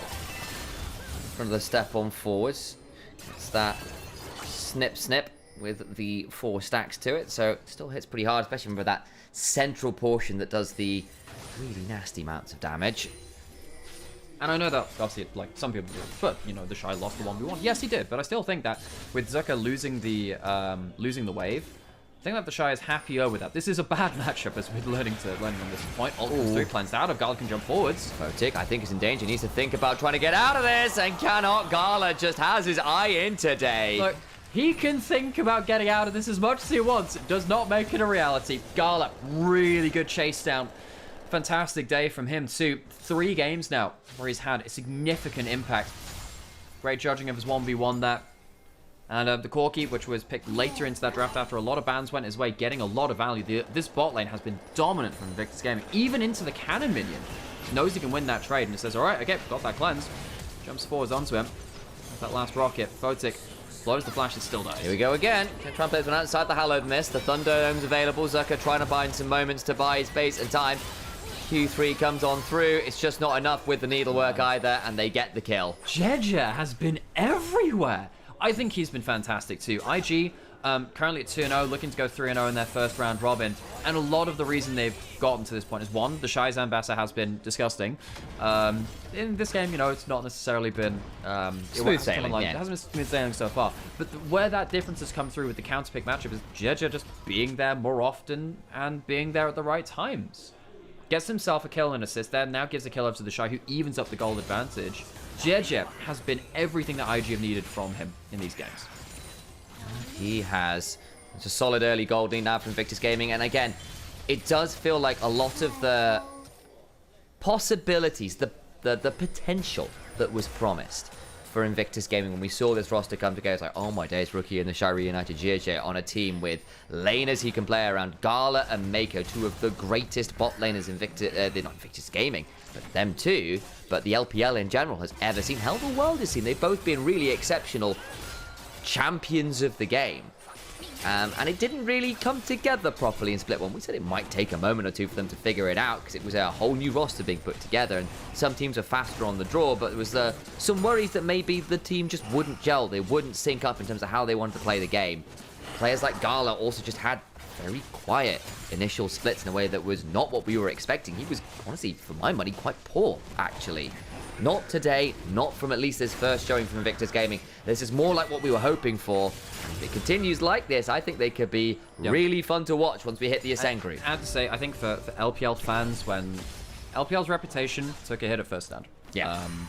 I think that for the last year or two, it's like, oh, well, you know, we haven't won an international tournament, so... you know, is LPL doomed or whatever? I mean, I think that definitely undersells BLG. I think BLG were really goddamn good team. I think there's even an argument, folks, that BLG were the best overall team last year. They made finals of both the big international events. They went to 5 games in Worlds as well, and were like 1 team fight away from winning it. And you know, I think the other teams had either like a weaker spring or a weaker summer to kind of add onto the full kind of repertoire. So I think, regardless of your opinion on it, I think there is at least an argument. But the thing is, with LPL now kind of being under the microscope, having a well-known set of players performing well and giving some hope to the region is exactly well timed. So hopefully IG can make something of this. We don't know how far they will go. There are a lot of good teams within the LPL, but we just want to see them do something, because it is hard to not get excited about this group of players if they play well. That's exactly it. Can't blame people for being excited, as Zucker now having a lot less fun now that he is down that item, down that level. Finally gets to level 10. He needed the level up. Here comes the needlework, though. It's going to have to be good, because JJ is here. And where does Zucker run? Teleport from Chaichao. That's a summoner for free. That is not looking too great, actually, because Zucker's going to get a recall, but it just means that IG get that little advantage. The Shy manages to survive that early game because JJ manages to hold his hand through that early game, and suddenly IG have an advantage in both their solo lanes now. You get that teleport from Zucker towards bot side to make sure Rookie doesn't free hit that tower. LNG the map's destabilizing a little bit, and now they're falling behind. We ask that question again. This is a hard-to-play competition. You can't make mistakes. The pressure's being put on. How long can you last? Can you find yourself a big fight before you make a big misstep? Sometimes easier said than done. At least the second set of grubs went the way of LNG. It would give the Gwen and the Azir a bit more threat in a side lane, which always feels good. But, you know, the Shy, having got that Eclipse, it's just a very different champion now. And Bessa with that item turns a hell of a lot of matchups around. Pulls away from that. Shy teleports bot side. Rookie has his teleport. Both summoners down from LNG. So Rookie pushing in top lane. If he clears out that wave, can turn up to a bot side fight. I think IG might be angling for using that teleport advantage as it stands right now. We'll see. He might want to keep it for a recall and then kind of switch around the map, get the Shy into top side, and they can use it to teleport towards Herald. That'll be a decent timing. Need to make sure that you use that teleport effectively. And what you actually don't want to do is use your teleport on kind of like a useless play on a bad timing, and suddenly that means that you don't have your teleport when the other ones come back up from the side. Sometimes you get a little bit too ahead of yourself and give the enemy team a bit of a cooldown advantage coming into it. The Shy actually with an XP advantage now too. Now he's really managed to pull ahead in the matchup. That's the one. Do a lot of work, and again, that initial kill with a bit of assistance. Definitely beginning to turn things around a bit in that match. But again, eventually the Gwen will still scale. Has got the Rift Maker herself, so what was the half completion matched up a bit better, which does make things a little easier. Now, wait and see exactly how this game stabilizes up, because again, at LNG, you are still going into a comp that will feel very, very good and very, very stable in the team fights, whereas your own path through those is a little bit more nebulous. You've got a lot of damage. Decent amount of pick. I like nebulous. It's a good word. Yeah, and I think it holds true to this game because again, you've got Rakan Nocturne, you've got damage, but it's not necessarily obvious who you jump on, how you deal with the Skarner is... Okay, the thing is, I think, okay, they might have to pull in the Nocturne as well here if they're going to do anything about this. Okay, decent buff through the ground entrance, but it will be the ult burn from the Shy for just a W. Yeah, however, the Shy still makes the right choice here. If he's knocked up by that and then it goes into a charm, then the Nocturne comes through as well. You are still probably dead. You know you're on the weak side of the map. That is the right choice to pull that ultimate there. He's got Rel coming down to his side of the map now. You can see he's playing very respectfully because Nocturne was off the map. He's only just shown now on a ward. And now they have information of where the whole team is. The tower will still form. That is going to be the feats of... No, IG got that first, so they already have the feats of strength. That definitely applies there. But the Shy, good play on the weak side for now. Needs to be careful now, though. Here they go. Shuffle away with the Emperor's Divide, but the Magnet Storm comes on through for Mako. But Shurg will come down and turn this around as Wei comes flying on in with the Paranoia. Shy has enough energy, though, to get out to safety. Gala now running at Photic. Lands the Chains of Corruption. Can't necessarily go too much further forwards. Was wondering whether Rookie would teleport something there, but chose not to.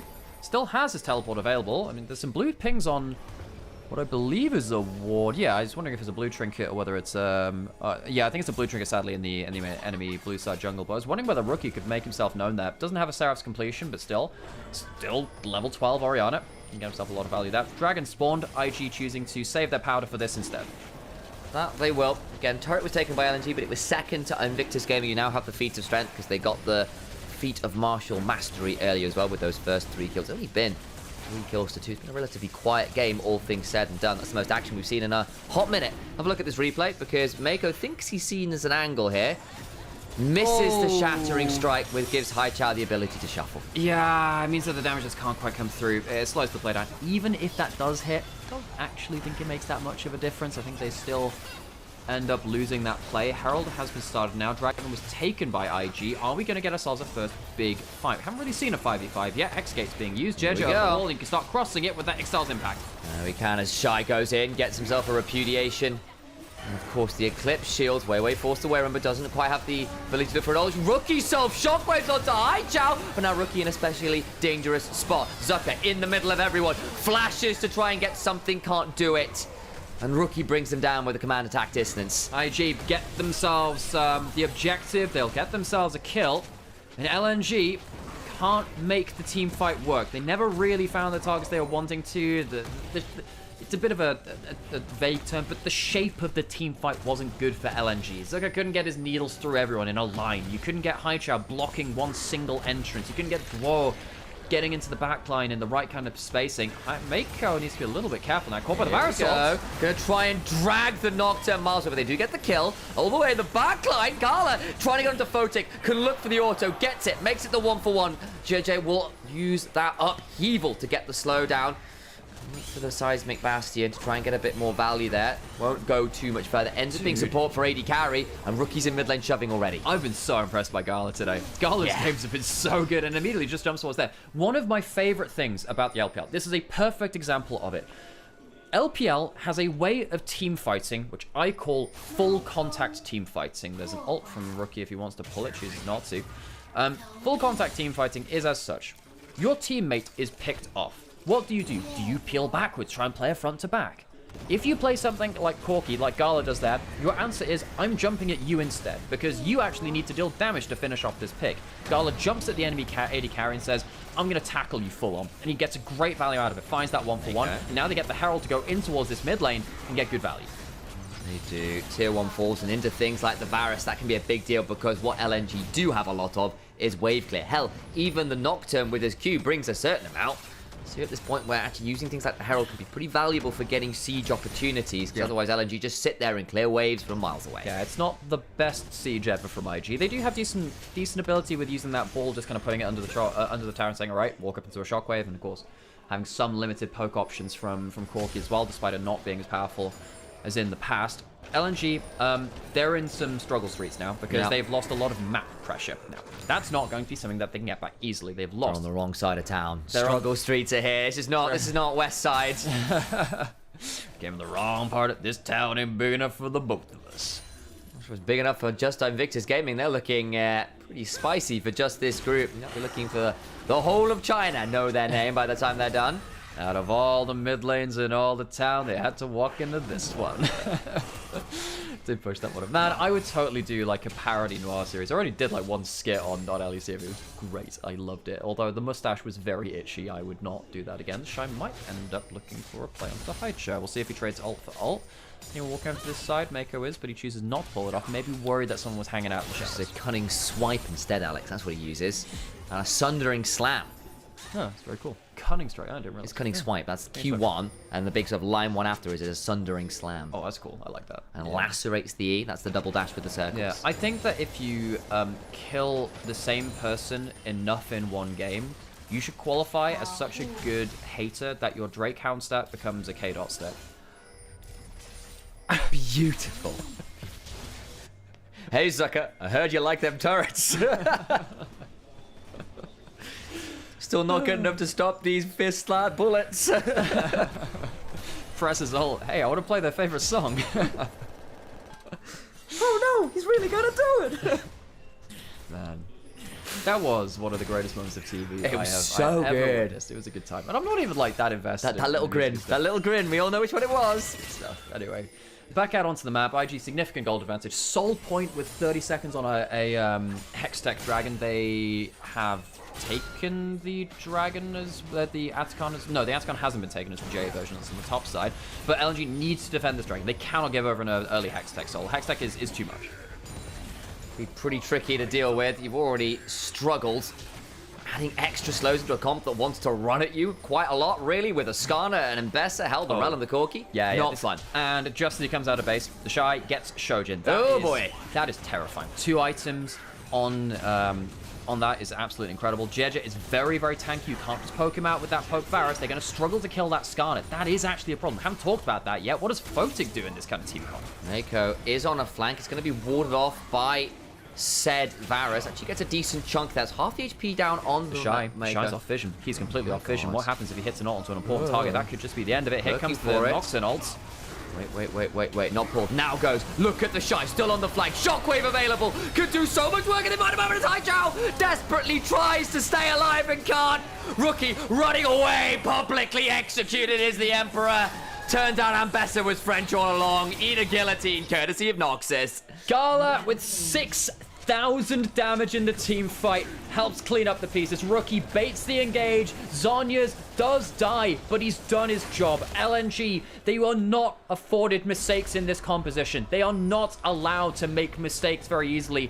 and they make far too many in this game. They're too fragile, they shatter, and with a Hextech Soul for IG, that should kill the game.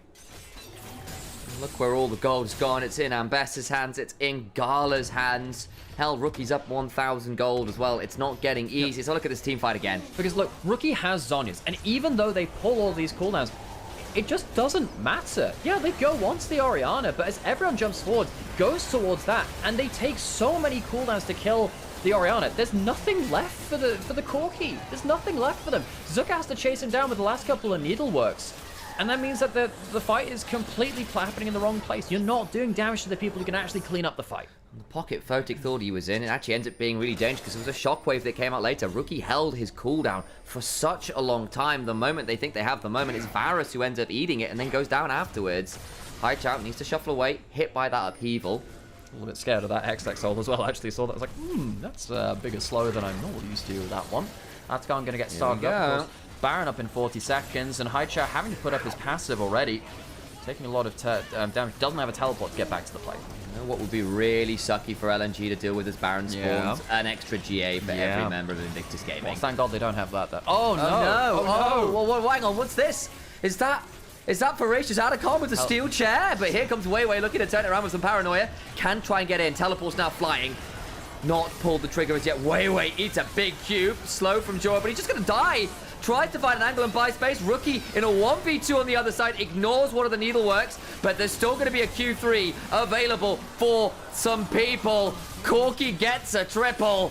Gala, he's on fire today. The Shy picks up his lane opponent. Everyone from LNG falls, and Invictus Gaming just clean up around the Atacon. A wonderful team fight from Invictus Gaming. Their team fighting today has been sublime, and I think that with a 7-0-2 Corki, Gala has really been at the front and foremost of that. So good at judging when he can go on his own daring bombing missions. He does such a good job there, picking up 3 kills out of the entire clean ace. It's going to be Baron afterwards, but just watch how Gala plays this, right? Because Rookie knows once again, I can buy time. With Hextech slows, with Zhonya's, I can buy time. Watch how the carry splits somehow. Yeah, Draw ends up kind of messing his engage, doesn't actually get any combo up there, very disconnected from his team.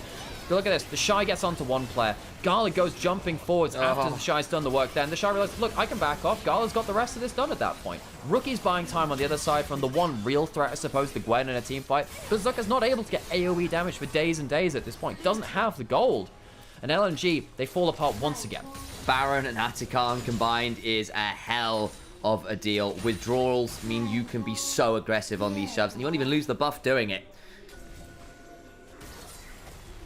Gonna step forwards now. There's a ward there in that tri-brush. Is there anyone with a teleport who might want to take the risk? Highchow maybe, but do you really want to pull that? Do you just want to turtle up? But on the other hand, you're down Hexol, Atacon. So what he's doing now is he's doing the classic thing of, look, we're so far behind, we can get objective bounties. Azir with his Nash's Tooth, let's get some objective bounties. So he gets that at least, and he'll maybe get through to another half item after he has to teleport back to defend the face, and Zucker, he's got a knockdown, but I just don't think they win this fight. I don't know if they do. Joe tries to get onto the Shy, and they do, but the rest of Invictus Gaming are coming to defend their top lane. And the Shy has got so much Omnivamp at this point. Haicho with a good shuffle. The Sundisk is up. Haicho trying to run away as the Ixtal impact drives the Emperor into a wall, and under the steely treads of Skarner goes the Emperor. They do get some withdrawals. There is that. And Zucker can stand and deliver, but look who's in the base. It's Rookie, who's taking an inhibitor, who's taking Nexus, and Zucker is not winning the fight versus a Skarner with Hexol. Solo kill for the Skarner versus the Gwen. Jet pummels them down. Rookie has a GA. Sadly, he'll have to use it. Will he? Almost Just takes about. that photo. Yes, he will. Does mean that the Orianna won't be here for the family photo. JJ might still be able to take the game anyway. We'll see. I think with Gala dying, the game will continue to go on, but it is a broken, shattered base from LNG that they're left with. Last inhibitor turret, or last inhibitor in mid lane goes down. One final inhibitor in top side goes through. It's the last inhibitor in mid lane. There's only one there. The point being, 2 inhibitors are down, guys, alongside a Nexus turret. The Shy's not left. It's a 1v3 and he just doesn't care. He finally gets cleared and goes down. For God's sake. He's grinning, and the rest of the team is like, Shy, buddy, friend, pal. Just look at that grin. Oh. Look at that grin. It's like, stop laughing. You've just entered. if you want to know where Baus learned to run, this was the Shy who taught him man. the way. I need to have a show match with the Shy versus Shockwave onto high Chow. baby. Chow, he might be known as, but he's not living up to that moniker today. Gala pushing in the top lane. That'll be the end of the game. No zip, no wave clear left, really. I feel like I don't think they can stand safely and actually defend their own turrets. Bai Chow might have been there, but Rookie says bye Chow, and he just disappears in the blink of an eye. God damn, there's nothing left to be done. Last inhibitor turret, last inhibitor. This time for reals, these guys. I get the phrase right this time. Goes down and double super minions now spawning in every single lane. Nocturne tried to go behind the wave to clear the wave. It. Look, it's a Skarner. I don't think you're actually killing this guy. Yep, he goes out. Wei was clearing the wave. That's all you can really add to this now. There is an Elder in 10 seconds. I guess that's going to be it. I'd like to raise a complaint. Yeah. I'd make this inhibitor reference again, and they didn't kill it. It's still up with 5 HP. Yeah. I feel cheated by Invictus Gaming. You'll have to bring it up with their HR department. Who's in PR. that? I don't know. I feel like you have to go to the basement where the stairs are broken. It's leaking, and it's in a toilet cubicle which says "Beware the leopard." One of those ones. Yeah. Somewhere out there, Douglas Adams smiles. Oh man, we appreciate them. Mako gonna join the rest of the team. Elder Dragon, it's LG. I mean, they can't even walk up to this. This is just a very slow victory lap now. This game probably could have ended at 2 or 3 different times. An Invictus lap. It is a bit of an invictory, an invictory lap.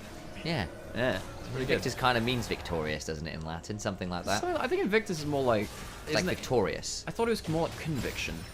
Don't think so. Whatever. Okay, I'm not actually that clued up on that word, even though English is my first language. I speak one language, and apparently I speak it poorly. LNG, they only know the language of pain. Shockwave land! Oh, they get that one. Photic disappears. Joe just about on the fountain behind Joe. Not gonna get there, and still Joe falls. Way to the fountain. He goes, God, just about alive. Zucker tries. Will go golden. Does Rocky prevents the snip from doing as much work as he can, but you can try and stitch this game back together. But the fabric is pulled apart at the seams against Gwen's best efforts. Way alone. But the demon of paranoia and horror still goes down. Gala manages to go 12, 0, and 5. He is the Red Baron indeed today. The Prince of Pentas doesn't find himself that accolade in the...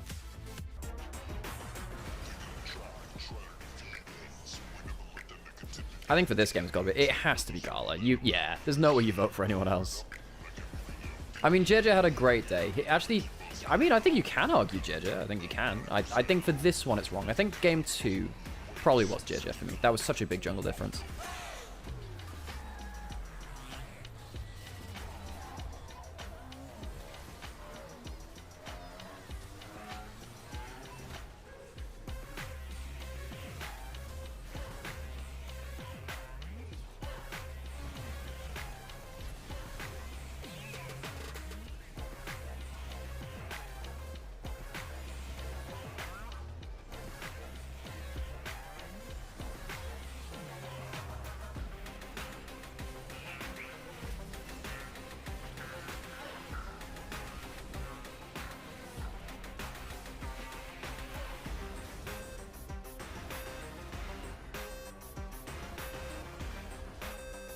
Which, hang on, I can show you this as well, actually. Where's my thing?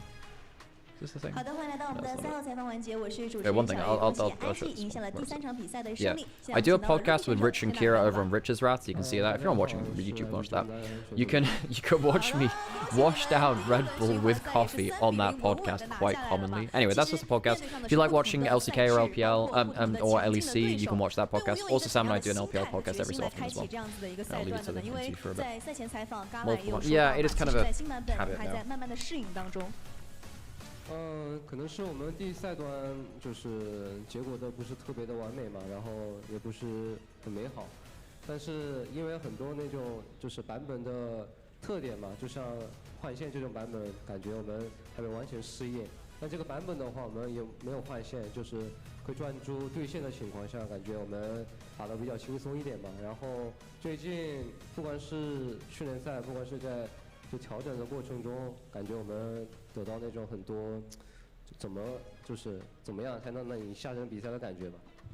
能够感觉到你们在日常的这个训练当中有在慢慢的进步。今天很多人看完你们的3场比赛之后，都在评价说，今天的 IG 稳得让人觉得陌生，但是又应该如此的感觉啊。那对于你们来说的话，你觉得今天相比较之前的比赛，你们可能做的 Is Rookie back? 或者说 Rookie played really well today. Played really well today. 就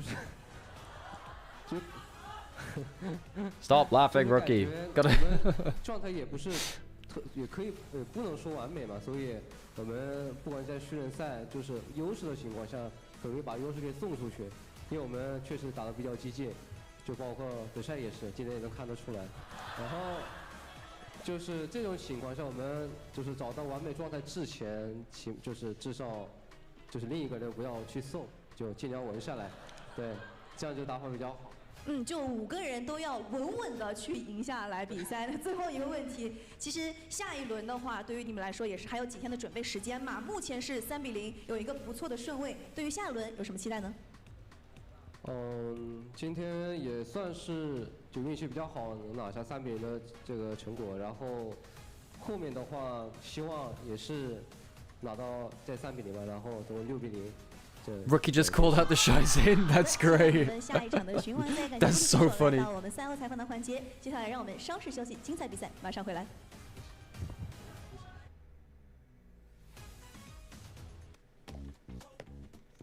把生活玩出新意，自由自在，灵感随行，用个性的方式画世界，让眼界突破边界，让远在天边近在眼前，让每一刻精彩不再等待。买50系列电脑新品上京东，打开京东搜赛事预测，赢英雄联盟千元礼盒。京东。I think they're the only Mandarin speaker in chat, so. But it's really funny to see Rookie call out the Shies in. That's great.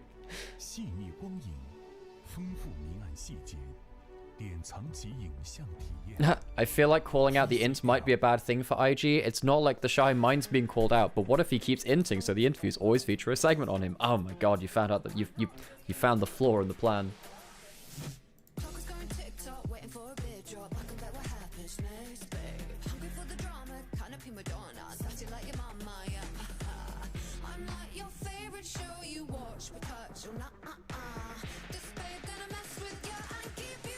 Hey, Trespasser, good to see you. I'm good, thank you, I'm good. What about you? No worries, guys, no worries.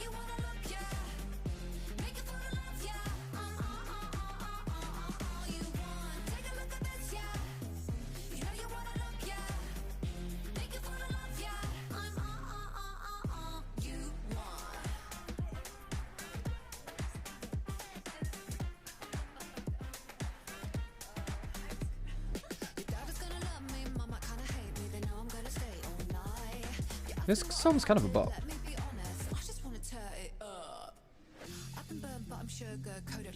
I'm harder than you think, I'll break your bite. So bold, so cheeky, sassy. I'm here to push your little buttons, cause I kinda like you. I'm like your favorite show you watch, but touch or not, I know you want. He says something like, last split they were still trying to have synergy with each other. Okay, yeah, I mean that's basically what we picked up as a broadcast as well. And the call out is more like, I think playing stable could be a point of improvement. That's fantastic. Yeah. Your year ends in July. That's how dire it is. Now, for teams like LGD and LNG, who've looked very poor today, that's going to be quite important. Of course, the next stage also qualifies you for playoffs after that point too. But yeah, the worst 2 teams in the LPL will be out in July. And there is even a chance they don't even get to see play in 2026. There is rumors that teams might get cut from the LPL. Another 2 potentially on the chopping block. Thank you for the follow, but Prime, by the way, Findelia. I really, really appreciate that. As we go into our bans. LGD JDG, last game of the day here for Group D in the LPL.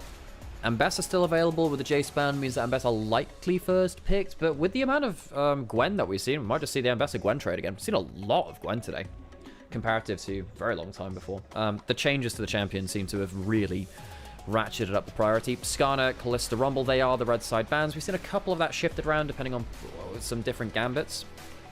SQW, a big Yone play, but do you give up the Ambassador and pick the Gwen into it? I guess you'd have mixed damage solo lanes at that point, which is a pretty good thing to have.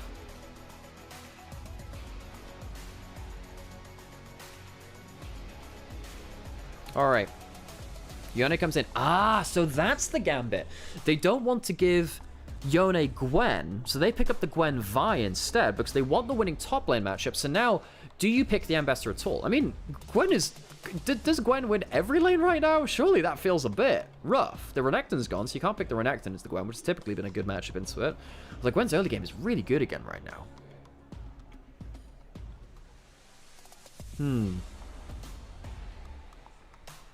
How's it looking, Alex? Well, some interesting draft stuff going on because, you know, Jace was banned, Ambassador was up, so I was thinking, okay, do you pick the Ambassador? But then it's like, well, actually, do you want to just let them pick the Ambassador and you pick the Gwen? But then Ambassador hasn't even been picked, and they pick the Gwen and just say, well, screw it, I'm just going to pick the Gwen in case you pick that Ambassador. But then the question is, well, you've just blind pick a Gwen at that point. Surely there are matchups which he loses. Sassy maybe going towards the Jax, which is a pick he picked, I believe, quite a lot in the LDL, although, let's be honest, most LDL top laners play a lot of Jax. Triple melee topside with the Sejuani is very, very powerful. We saw IG tear apart JDG with that earlier today. No mid laner picked up for Scout just yet. Varus locked in for Pays. This OMG trio of the Sejuani plus double melee carries has been all over the place today. It feels like LGD going to try and go for it today, and it's very good coffee. Necessary. Oh, it's good coffee. And of course, Sassy, quite known for his Gwen as well down in LDL, so I can sort of see that as being a takeaway. Had a really good attempt on it in that win that LGD did get. I do think this is a lot of comfort for LGD's topside. I think they need to because they're against Arla, Shun, and Scout. And I know that they lost pretty heavily to IG. They did. This is still JDG. This is still Arla, Shun, and Scout. And not to mention the bot lane. Pays on Varus. Pays' poke Varus was one of the best in the world at it back when he was on Genji. And I know that was overshadowed by players like Keen and Chovy and Canyon. The whole roster was absolutely stacked. But Pays on that poke Varus was absolutely something special. And now they're banning away some of the safer laning partners, opponents rather, against that as well. So Pays and Missing might just crush through bot lane. Sherry's going to have that Ziggs and Misfortune taken away. Would have been two big wombo combos to follow up on the very heavy all-in from the top side of the map. We saw Invictus Gaming go for that quad melee combo with a Braum bot lane, alongside, of course, Ezreal for Gala in that particular version, do a fair amount of it. But interestingly, LGD ban away the Braum, ban away the Renata, two big AD support pairings for the Varus full lane dominance. And Alex, it's Onivia. Onivia, as I get my main champion here in LPL. Huzzah. Good things. Really good playmaking duo. You don't have any engage from the Gwens. You need a little bit elsewhere. It's a good laning matchup into the Yone. I'm not exactly sure what build you'll have to go towards here. There's a lot of HP stacking on the top side, but you don't really want to go for a Leandries versus the Yone. Shaya does get his Draven through the picks and bans, and it's through. So Shaya goes towards one of his comfort picks in that Draven. Not easy to play Draven versus Viari, though. I will say, though, that it was a really interesting conversation that Jack Spectre, of course, who's a big Draven player, and he was talking about when you draft Draven, why he had some issues, say, when, I think it was Kalist picked it. It didn't look good. And it's basically because there wasn't any other point of pressure on the map to get value out of the fact you had Draven, who draws attention one way or another. Either you're ignoring him to play towards the other lane that's going to be problematic, or you're all there giving a free lane for a Jax, giving a free lane for a Yone. Draven is awful versus hyper tanks. There is no hyper tank on the side of JGG. You don't cut through something like a Sion Leona. You do basically nothing at that point. They block you out of the team fight. You also want some extra consistent damage sources so you can be a little bit ballsy and know, even if I mess up and go 1-for-1, I can get the cash in and it's still fine. That's still okay. The Jax can now carry. The Yone can now carry. You've got 3 consistent auto attackers on the side of LGD. JDG, with that Alistar locked in, will have a way to block the front door a little bit. I think LGD come away with a decent competition. I agree. I think they have a lot of ways to dive in. I think that you have a few worries in laning phase. I think that Gwen versus the Jax, we'll see what Arla's going to do, but because the nameplate of Arla is there. I don't think that Jax is bad into Gwen. I think Gwen should probably win that, actually. JDG come in as favorites, but I think LGD have given themselves a good shot from the draft. I'm also now looking at this and I'm seeing the side of LGD with that Sejuani Nautilus. It sets up for the Jax follow, the Yone follow. Hell, that Draven cash in really well as well. So I think if for whatever reason you start losing vision control, it could still get quite dicey here for JDG, who don't actually have that much of a front line themselves. Must be a good hallowed mist at best, it sometimes feels like this game. Yeah, sometimes the Gwen W is your front line in and of itself. We shall see how valuable that is as we load into our last best of one of the day. 5 games down, 1 more to go. LGD versus JDG. JDG come in favourites, but if LGD get themselves an upset, suddenly JDG will find themselves at the bottom of the group at 1 and 2. They'll be tied there. They'll be tied there with LGD. Which would be kind of wild, and of course, with the head-to-head being what it is, it would certainly make things very interesting. Of course, there would still be another round robin. We still get another day of these groups at some point. We've got lights, camera, and shortly having some action mid-jungle from JDG. Very spicy, but then you look at what's on the side of LGD. That Sejuani has a plethora of locations to put her presence into play. With LA synergies at Draven bot side, I am expecting some spice in our opening 10 minutes.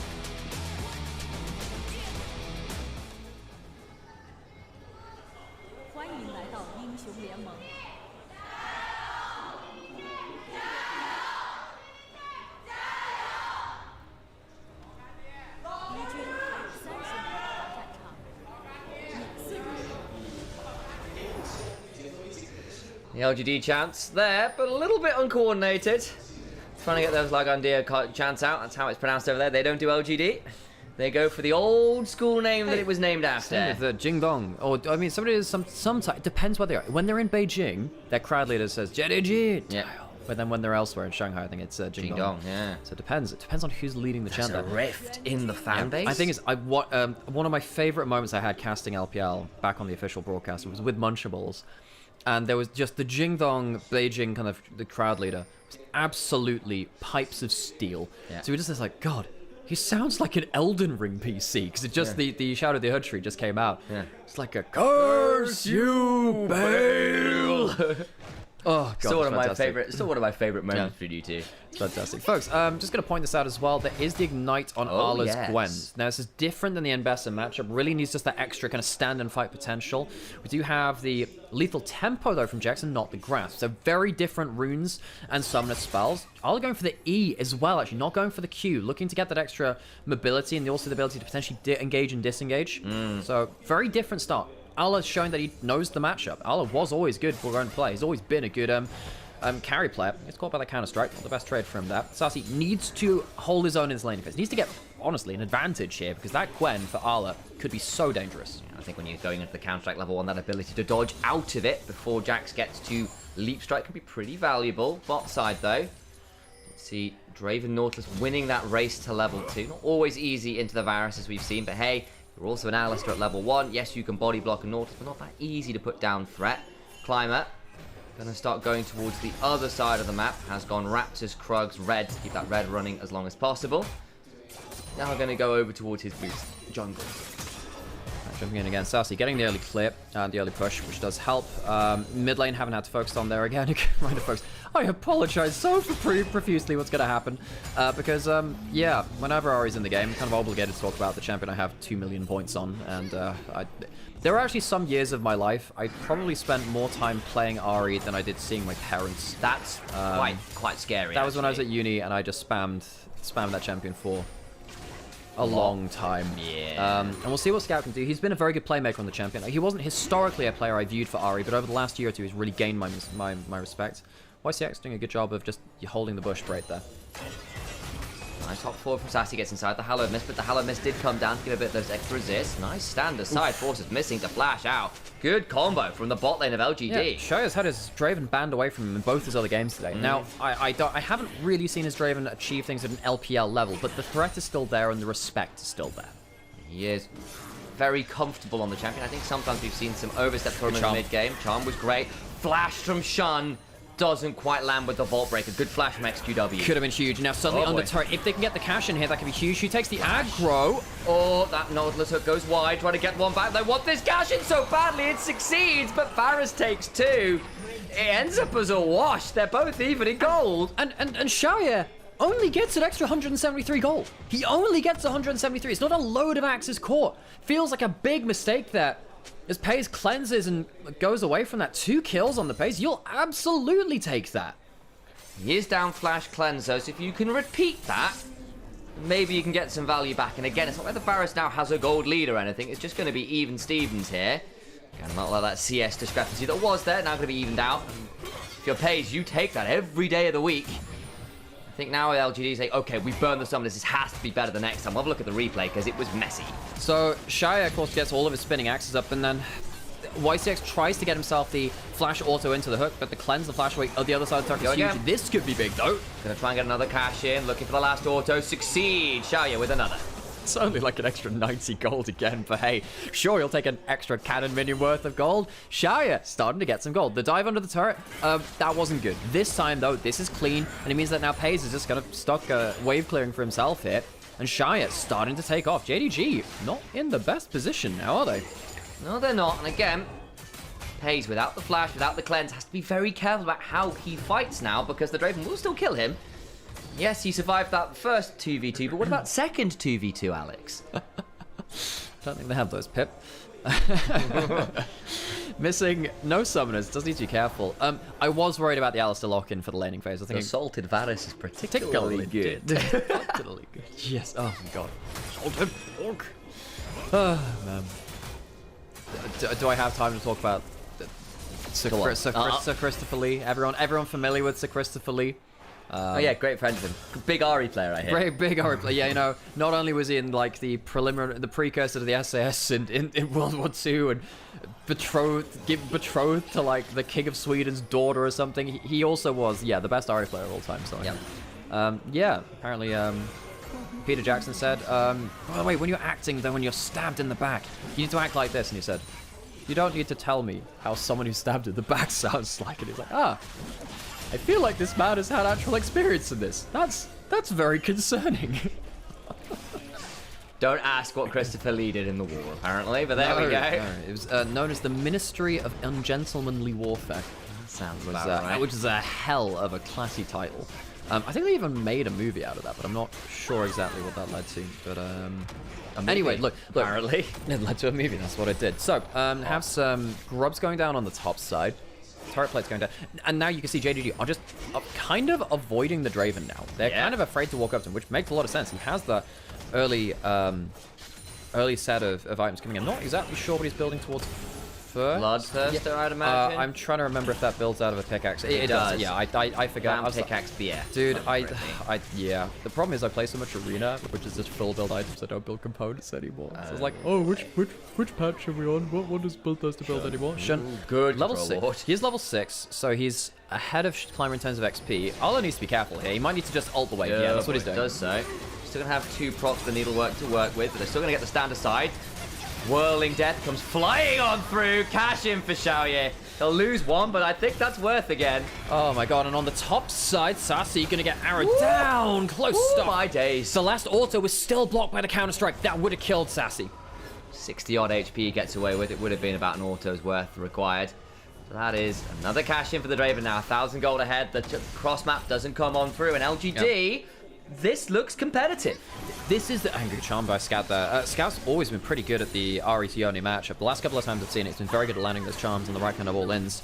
Scout also, by the way, if you're an Ahri player, this is my tip to you. Always build a Dark Seal on your first back. That's what Scout has. You want to have a Dark Seal before your first big fight of the game. We'll see if it can snowball with that one. And his team might need it, especially against a snowballing Draven. You need some extra threat onto him.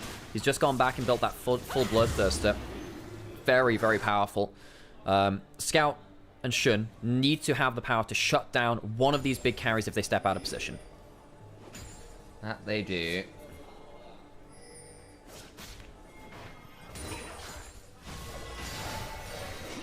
Xiaoye Bloodthirst completed. It's just nasty, man. And now it's like, okay, you can't even walk up and take half-hearted trades. You either finish the kill or like you go home empty-handed. It just gets harder to like stand and deliver against the Draven. Like you try diving with the Vi Ahri, and you know actually you got combos like this coming from XQW onto Paze. Oh my days, doesn't stay for too much longer. Chains of Corruption coming off cooldown. Could be a little while still, so would have been fine. But a big chunk onto the Varus, who's continually not been allowed to lane freely. Yeah, and that's the big thing. You lose another wave. This is a big thing that the LPL really revolutionized many years ago. Sometimes you just throw ults and like an ignite or a flash at someone to get them out of lane, to get control over an area. The map Shun goes forwards. Needs to be a little bit careful now. There is level 6 from Climber. There we go. Xiaoye's going to go on forwards, headbutt away to stop the whirling death. Could flash forward from all, won't do it, but now Missing's in danger. Doesn't have the level 6. Trample's not going to be there. The permafrost doesn't come on through. The flashes keep him alive. Now Climber's in danger. Wait, Paige needs to be careful. Gets the arrow flash back out. Those flashes saved 3 lives. Pays was so on point with his calculation there and just gets back. A good kill back. JDG bleeding a lot of gold right now. Sassy going for the all-in versus Arla. There is an ignite on the Gwen, remember? Coming up soon. Might comes on through. Sassy's in danger, but here comes YCK. Still another needlework to work with. We'll throw it on through. Gets the staggering blow. Shun coming on forward. Sassy doesn't want to step on forwards, especially with the Q stack available. Shun has a cease and desist to work with. Can look for an angle. Sassy doesn't go on forwards, and everyone holds their breath. Arla also holds the ignite, I'll note. And he does. Well, it only just came off the cooldown. I think if Sassy walked up a little further, would have gone for the Q into the ignite as well. That would have killed. YCX, though, bailing out his top laner. Would have been a big kill to give over towards that Gwen. Already got the first one, of course. Shun, I mean, yes, trying to get some value for himself. Very dangerous, though. If that Q hits, he's going to change so much differently. And that headbutt, it's incredible. That headbutt changes the angle of the ult coming back. Clutch from Missing. And then, of course, the Varus ult hits as they all pile into the same choke point. The poke Varus gets a lot of burst down back. Didn't quite have the cooldown. That would have also been a kill back. You're absolutely right. Those flashes saved a lot of lives. Yeah, 3 flashes, 3 live saves, and they even get 1 back. That's about as close as it gets. Xiaoye still desperately strong. They're still going to get grubbed. Still costs them a lot of flashes, which they're not going to have to play around either the dragons or this. It's actually, in goes Shun. Xiaoye doesn't have a lot of mana to work with here, I'll note, so they'll have to back off that and just claim 3 grubs to 3 grubs overall. Alrighty. LGD. Still ahead, slightly in gold. Very powerful Draven. Where do they go from here? Got that 1 game against LNG earlier. Now it feels like you're really playing with the big dogs now, really. JDG did lose to IG. It would be considered an upset if LGD were to win this game. There is a second round robin to happen. It's not the end of things, but still worth noting. XQW, I'd like you to hit that plant at some point there. Get the plant. Get the plant. He didn't get the plant. I can scout all in here. No, he doesn't want to. No, you can angle for that. I appreciate the angle. I actually. I'm going to say, he just uses E. He's not going to have that much to work with. And also, Scout has Malignance and he has Dark Seal now, so he's happy to start trading ult for ult a little bit more. It's a little bit rough versus Yone, because if you mess it, hang on, it's going in. He has the Ignite as well. He pops it. Misses one of the needleworks, but I think an R3 will still be pretty dangerous. Misses that one too. Now Sassy could have to go forwards, won't quite find it. Ignite down, ult down, and Sassy just steps to safety. Good footwork from Sassy. Walks out alive. You can see the all-ins get really, really tense between these two because you don't have the grasp on Jax, you don't have the clutch healing, and you also don't have the extra HP as it builds up through the game, so you can get cut down just a little bit easier, a little less tanky than you would be when now you have the lethal temper. Better all-in damage, but still, Arla, very strong carry player, starting to flex the muscles. YCX around the corner. As is Missing though. He is Scout. Still pretty threatening. Hasn't really been able to get involved all that much, but the gold lead that was there for LGD has kind of disappeared, largely because actually if that outplay around the Raptors got them a lot more than I think LGD were comfortable with. They still nearly have got this first turret down bot side. XQW can look to threaten that, and you've got enough grubs to be annoying with it.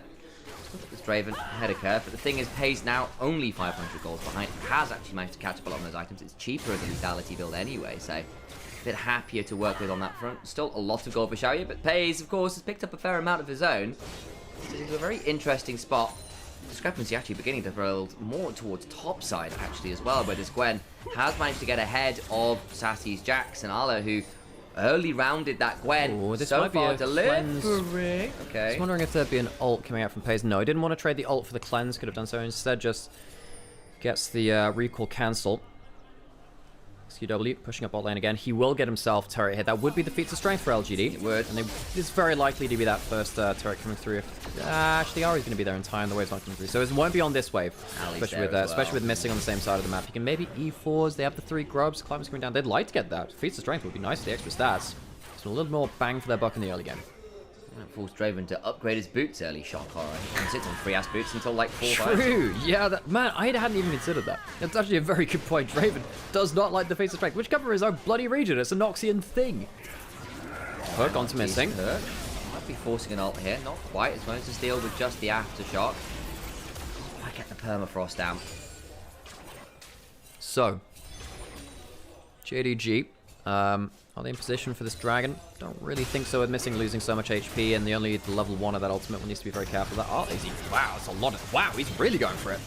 Got the ignite to work with, hops away. Flash out from Sassy. Takes some turret shots. Does the side of Arlo, who now doesn't have the Hallow Maze. Whirling Death. Forces the skip and stash. Ward to hop to. Counter-strike available. Gets beyond the queue. You get the auto. Clutch, knowing that the E was down from dodging the Whirling Death, he makes the calculation and makes it into a kill. Technically a solo kill, but really assisted by the Draven. Shern will get the kill back, though. Counter-strike comes on through. Gets the slow. Can hop to a ward.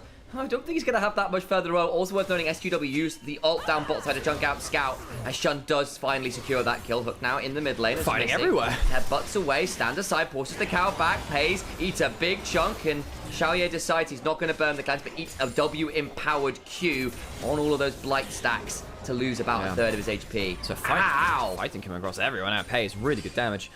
You know, despite the early laning mistakes, Pays and missing. Decent presence on the map. LGD gets themselves the dragon. That'll be... And they did get the first tower on the bot side as well, so they have the feats of strength. Problem is, I'm now looking at Ala taking this turret on the other side and thinking, well, the solo kill was nice from the Jax. A lot of gold still going over the other side, though. Good landing. Does have the Nautilus ult if they really want to follow hard, but Praise with the flash is still pretty safe. Good warding off by missing that. Arlet not reset as yet, so takes half his HP as SQW steps on forward. Got the Blade of the Ring completed now. Doing a turret for turret trade. This Gwen still very, very scary, of course. Of course, because Draven has the Bloodthirst, was able to run over to the red buff and heal himself up off that. We'll look in this top side as Arla went for the turret dive. And having it turned around in a very tight 1v1. Yeah, Arla just gets himself up to the a couple of Q stacks, has the ignite, misses a couple of ult stacks again though, kind of firing them in the kind of wrong kind of axis there, kind of firing them kind of side on, perpendicular to Sassy, allows him to sidestep well. Using that E to dodge the ult is what really changes things here, because if he could get himself a quick dodge out of the counter-strike, he can turn that play around. Yeah. Only works because of that very close run thing. Pays a little bit out of position. He does manage to get away, does have that Ghost Blade in the flash. I really think Pays is playing his angles very, very effectively currently, not giving LGD the easiest angle into the play. Pays has managed to, after being attacked quite a lot in the early game, really stabilized well, and credit to him. It's not been easy. Xiaoye, though, still very strong, still the most gold in the game, still building towards Infinity Edge. Scout is actually not in a bad position to start hitting turrets here. If he lands a charm into the Jax, we potentially force him out of lane, so Sassy needs to be a little careful there, especially without that grasp HP, as we called out before. A little less tanky as the Jax. Teleport coming in from Scout now. Pushes in bot lane, goes up top. Sassy needs to recall before he does the same, but the Herald shouldn't be going down before he can join the fight if he wants to. Top by Pays, and it is a JDG with much better river control right now. They got wards everywhere, and LGD have to kind of face check their way through. Got some champions that can do it. Down to 2,000 HP, good all onto Pays, forces the cleanse. Alistair, though, going to try and buy as much time as he can, is missing. Depth charge onto the Gwen, who just immunes it with the Hallow Mist. Whirling Death picks up the stake, though. Fate Seal to the back end of it allows Sassy to pick up another. JDG on the run. Scout needs to back on out. Arla tries to snip someone down. Can't quite do it, but does actually pick up a YCX. I speak a lie. Now Pays in danger. Has to flash. Xiaoye blood rushing his way forwards. Flashes for the last few autos. There's nowhere for Pays to go. Eat another axe, baby. Another cash in for Xiaoye's Draven. Scout flashes away from Sassy as well as JDG misjudged the team fight hugely. Great engage coming through from LGD with a massive whirling death coming over the entire team of JDG from that fed Draven. He did upgrade his boots early, by the way. He got himself those swiftness boots, which is why he was so quick at chasing down with the blood rush active too.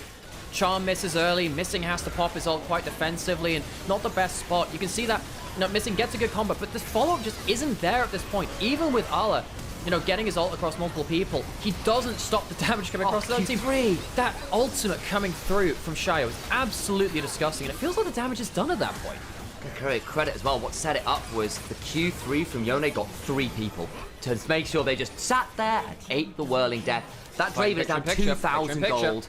Going in that picture-in-picture, you're absolutely right. We come back to live as XQW helps Xiaoye pick up a sick kill. 2.4k ahead on a Draven who backed after the fight at Herald for Infinity Edge. He's got a crit cloak too. This Draven will one-shot a lot of these squishy members. And you know what? Coming into this game, one of my biggest points of concerns was Xiaoye and YCX versus Pays and Missing. I thought, okay, not a bad bot lane, but Pays has been on very good form in Split 1, and despite, Missing, I have a lot of complaints about him. His games earlier today were pretty decent. I mean, the Alistar is just a punching bag for LGD now. Really not working well into this composition. And Pays, while he's doing good value, has just been absolutely left behind by the afterburn is turned on by the Draven. I don't even think Pays is playing poorly. No. I think that Xiaoya has just been accelerated so much. It's not about AD carry versus AD carry matchup. This is about Draven. It's ripping through your whole goddamn team. Yeah, and I think there were some changes in the latest patch as well. I couldn't tell you what they are. Don't read Mandarin. I apologize, folks. But there's some notes there on the screen. And, you know, it is worth saying again, like, Pays genuinely did a fantastic job of stabilizing after multiple dives against him. It just hasn't been enough. And we had this conversation before about, look, part of what makes Draven scary in a comp like this is you can't afford to put pressure just towards that bot lane because you want to make plays with the Viari like this. You want to try and get some value, but XQW comes teleporting in, looking for Scout, can't quite find it. It's a TP burned, it's an ult burned. Oh, missing. Shun's burn flash is missing, trying to body block for his AD carry, but Jaws managed to headbutt Taxi his way out. He has had a few good headbutts this game. Remind you about that Raptor pit play to re-angle the whirling death. It's not been entirely poor from missing, it's just not been enough. It's been a hard task for this poor Alistar. Arla takes a out of turret. At least Arla's getting some good gold. Yeah. Vi's ahead too. Shin getting good gold on the Vi. It's just they've not been able to determine the fights. The Gwen has not been doing that team fight killing damage. Shin has not been getting those killer combos. Arla goes back and gets himself a Cosmic Drive. It's a big item completion for him. Teleports and now goes on to Sassy. Do they? Playing for tier 2s. I mean, they are. Can Sassy clear this out? There's a threat of a charm coming through from Sassy. Needs to be onto Sassy. Does clear it out all the same though. And by the way, that change to Draven is actually a slight nerf. It's slightly less Draven adoration stacks per kills that he gets on minions. And, he could be 3k ahead. Could be. It's like a tiny amount less, but well, not a tiny amount. It's a decent amount less, but you actually get less from the stacks. Shin, Pays maybe angling up here. Spell Shield and Pays makes it harder to land a random hook onto him. Y6 though, good game from him. Good hook so far. Really good showing from LGD's bot lane in a way which I didn't expect. Well, Atakan and Dragon taken for LGD as well. They are in a fine spot now this game. Yes, your Gwen is still strong. She has got 3 kills. She's got a gold league. Yes, your Vi is also pretty strong. But again, Shun hasn't pulled the trigger. He's up 50 CS to what end, right? Your Ari's gotten involved in 2 assists. That's 2 stacks on Darkseal, but that's kind of it. It's going quite a defensive build because it's bluntly got to be really afraid of diving forwards because there's so many tools to pounce back on the Fox girl. I think that Scout has the right idea about this. I was questioning earlier on, what builds are going to go for. Go straight onto the ONA charm, comes through, clean kill. It's going to be another stack onto the Darkseal.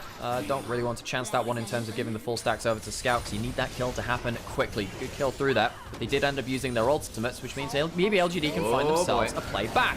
Missing will pop his own Unbreakable will, but again, Alistar, even with all that damage resist, looks quite breakable to me there, because he doesn't have that much HP total to go with. I have to say, I'm loving how scrappy this game is. Look, I like how each team is saying, right, their cooldowns are down, let's go try and make a play now, even though we've lost a member. That's been a fun thing to see. It's a big thing within the LPL again now. Cooldown management. West needs to be a little bit careful. He has no flash.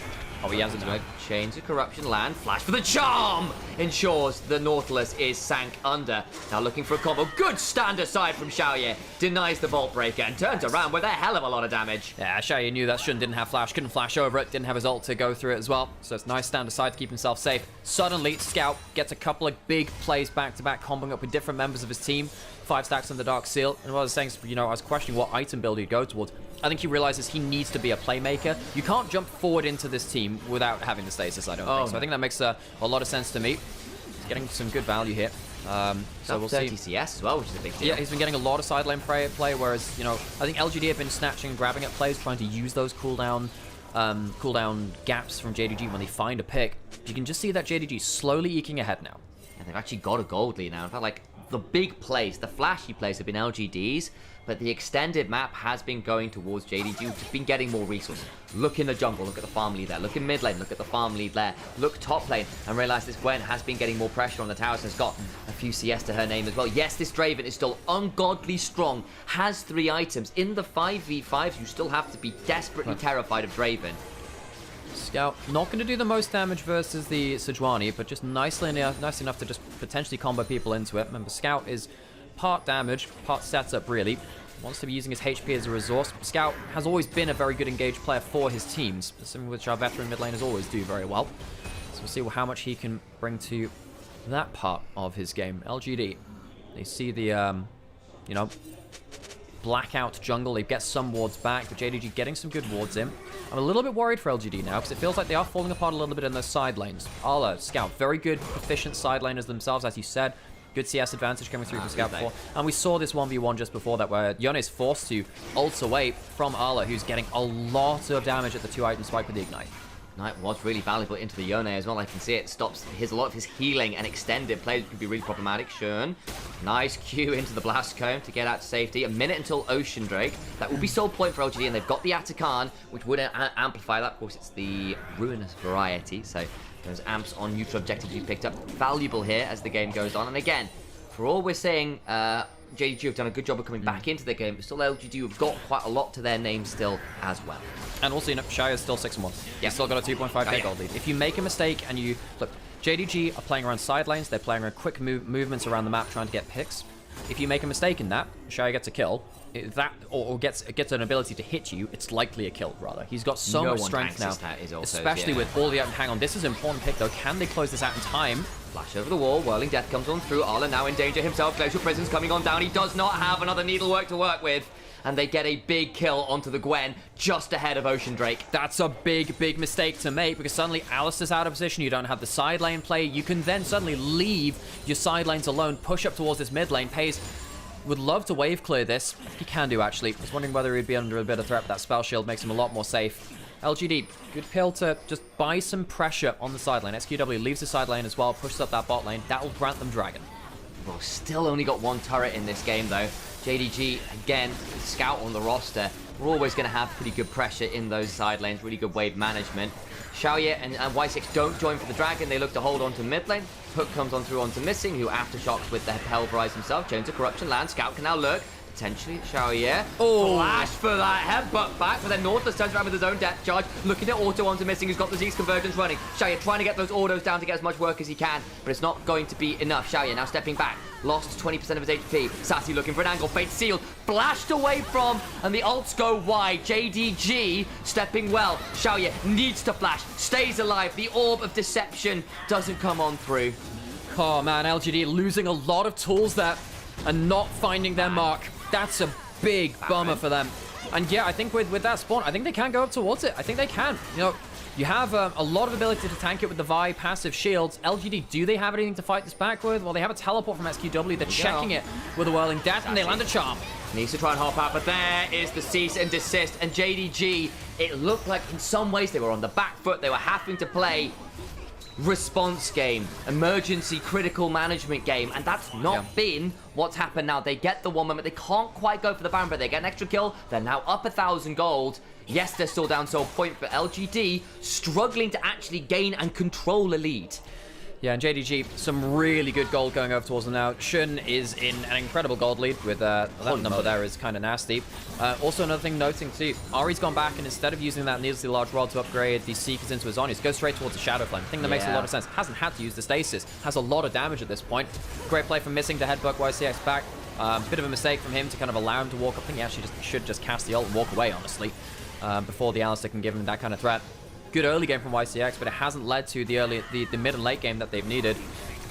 Great charm onto the Yone. Of course, he's in the middle of his ult animation, so it doesn't make that much of a difference. But that's a big missed play from the side of LGD. Scout then just runs forward and gets a ton of damage down, and then suddenly they can't defend anything. They've lost too much HP. Xiaoye down flash.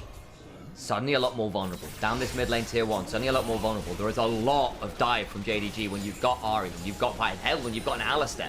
Certainly got ways to really follow up on that big dive combo. Varus as well with the poke variety has quite a pretty significant ability to be an artillery piece as well. Good charm onto Climber though, not exactly the easiest target, but here comes the rest of the team to make it a bit harder. Sassy threatening with the counter strike.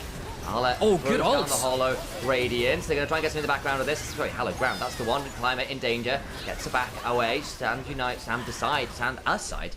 As I finally find the correct stand ability rifling through my brain. It's not a shed in the game. Pays hit that Varus ult midway through the Sejuani Q, by the way. It almost stunned them all into the choke point. Pays really good skill shot accuracy there. Because JDG, yeah, they're starting to take over a little bit now. I think that LGD, they've been losing in the side lanes, which is a problem, but now they're also losing when they're grouping up. So where are you actually winning? You're winning in isolated plays with the Draven. He's not been given enough of them for LGD to really be a threat. JDG, they haven't taken the Baron just yet. Not far off it, though. Not far off it. However, until they take that Baron and Draven has been, you know, dealt with, there's still a chance for LGD. Xiaoye can still maybe find that one miracle angle, particularly with the extra move speed, with the feats of strength Swifties, and then also the Blood Rush and the Zeal. Maybe he has the mobility to chase down someone randomly in the middle of a fight. That could be the difference, but it's a slim win condition for LGD. JDG feel like they're very comfortable playing out this phase of the game. Understandably, Xiaoye's going towards a rapid-fire fourth here. He's getting a lot harder for him to just stand in range now that there are some damage items in. There's actually some logic to say just stay on the Zeal. The move speed's already there. Yeah. Because, you know, that could be go fine. what, GA last? You go for a QSS maybe to get out of the charm. That's it. Maybe a little bit different there. He has gone for the rapid fire. Okay, right. So that's now a move point, but those initial rapid fire autos do hurt with the 3 items behind him. Having the QSS means that you can play more aggressively into the Varus system. We'll see what he goes towards last, and whether it's something like a shield bow as well, also not a bad angle. JDG, black out the Baron. Here we Can go. anyone really face check? Is anyone really in position? Sassy would have to teleport. They don't have the best wards right now, and they're one remaining one just left. Oh, decent Glacial Prison. Buys some time, but Missing will just ult himself down to half. They need to find their way in. They know it's happening now. Climber headbutted away, trying to keep the Sejuani out. Missing likely going to fall here. This Climber trying to get into the bit, won't quite make it happen. The cease and desist. Xiaoye's down! Xiaoye's down! As Xiaoye dies, he's brought low. And they make everything work out in the back end of the play. Scout has so many ult charges to work with. Sassy might pick up one, flashes away from Shun. He's got a GA. They get Xiaoye for the first time in a very long time. And the Baron fight is a one deal for Jingdong Gaming. Sassy goes down as Shun and Scout close out their final quarry. JDG pull LGD to the Baron, and they make it their graveyard. LGD, their star, well, their star in this game of Xiaoye died once in that tower dive early, and this is his only death since then. But he just couldn't get the value down. Watch again to see how Pays and Scout, I believe, end up getting most of the damage down onto that Draven. Xiaoye gets a lot of stacks of his lethal tempo stacked up, and he gets a lot of damage down. But then watch this. Vi, Ahri, last arrow comes through, triple combo. Xiaoye didn't have the flash and just goes way too close to the triple damage threat. And of course, Shun has so much damage. He is actually a carry at this point. Level 16, crazy gold advantage in the jungle. Gets a lot of value onto the Draven. Pays landing that empowered Q onto Xiaoye, brought him low. It was a massive deal. A bit of vengeance for all the dives that poor old Pays was dealt with for the majority of this game. Tries to play this one out, but there's the Vault Breaker from out of vision. There's nothing for Sassy to do, and the game that was playable for LGD just looks so much harder again now. There's that Medjai's, by the way, on the Ahri. 10 stacks. Like I was saying, folks, if you're playing Ahri, you always want to get a Dark Seal, because this item is the best item in the game on Ahri. You are very good at protecting your stacks. You have a Zhonya's, which means you get to get that stasis to, again, protect your stacks. You get to play so aggressively with this. Very, very strong. You should probably upgrade it a little earlier, but that's my one little gripe. Scouts had a good game on the pick. JDG, they've had to claw their way back into this game. It's not been a clean game. I don't think JDG should be walking away feeling particularly happy about this game, but if it's a win, that'll be what they came for.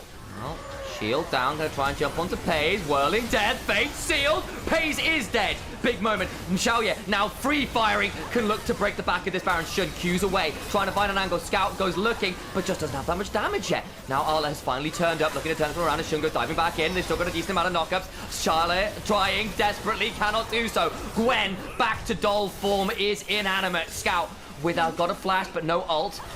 Away goes Shun, eats a big axe from Xiaoye. Scout gets a decent charm, still holding on to that flash, using the Foxfire move speed to buy some moments. He's dead, and goodbye, stacks.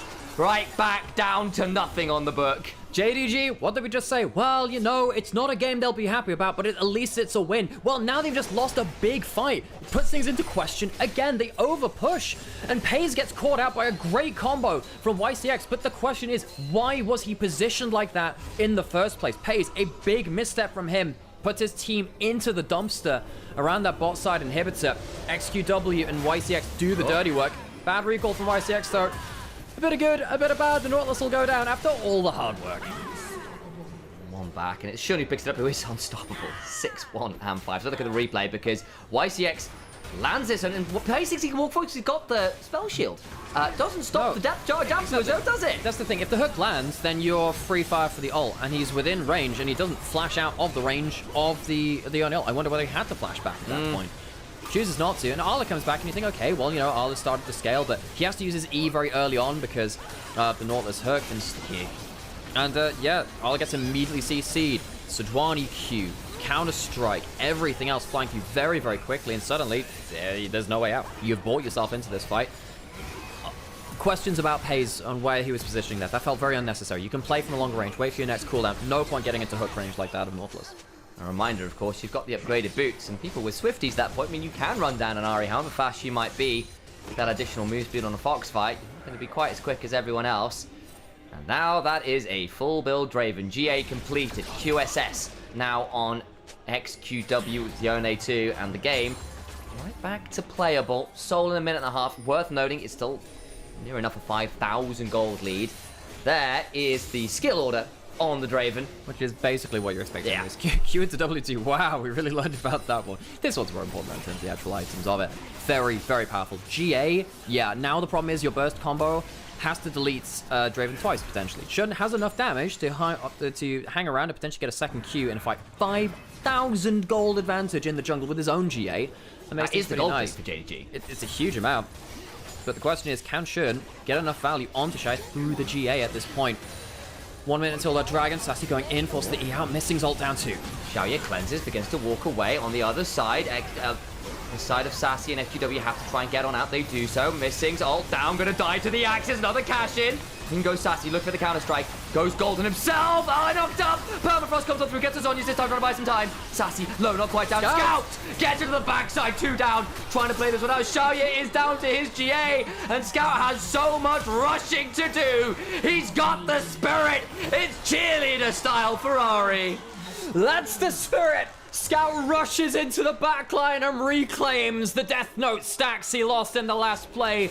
Scout Ahri online. The 9-tail Fox takes 5 lives. Xiaoye desperately tried. What a Draven game from him. But JDG across the mid game never fell truly behind. It wasn't clean. It wasn't easy. But it was tenacious. They go to 2-1. Not a happy game from JDG. They won't be particularly comfortable with the way that they won, but they still end at 2-1. LGD, they will be kicking themselves for parts of that game. Early leads, a comeback potentially in the making later on as well. Good showing for Shire on the Draven. It really feels like JDG are the ones walking away feeling less happy about this, all things said and done. A sigh of relief at best. Scout, great Ahri game. Paze, very solid defensive Varus game, with the exception that one really egregious overstep. Actually was quite hard to deal with for a lot of this one. It was not easy stuff. Harambo, we are currently in placements, so this means it's best of 1 for now. Most of the split will be best of We series. have 8 days of best of 1s, including this day and yesterday. So we have another week of best of 1s to seed ourselves into the next round of the competition. And then, of course, we'll grab some best of 3s. But yeah, best of 1s, that's been a point of topic here, it has been. Hello, folks. My name's Nymaera. This is my brother Initialise. And yes, we are actually brothers, and we actually cast the LPL for you, and hope you enjoy yourselves catching up with this wonderful region with whatever the hell that kind of game that entertaining was there. Yeah, I mean, JDG clearly had some individual performances which were lacking a little bit today. I think that missing in that last game, it's kind of a shame to see that, because actually his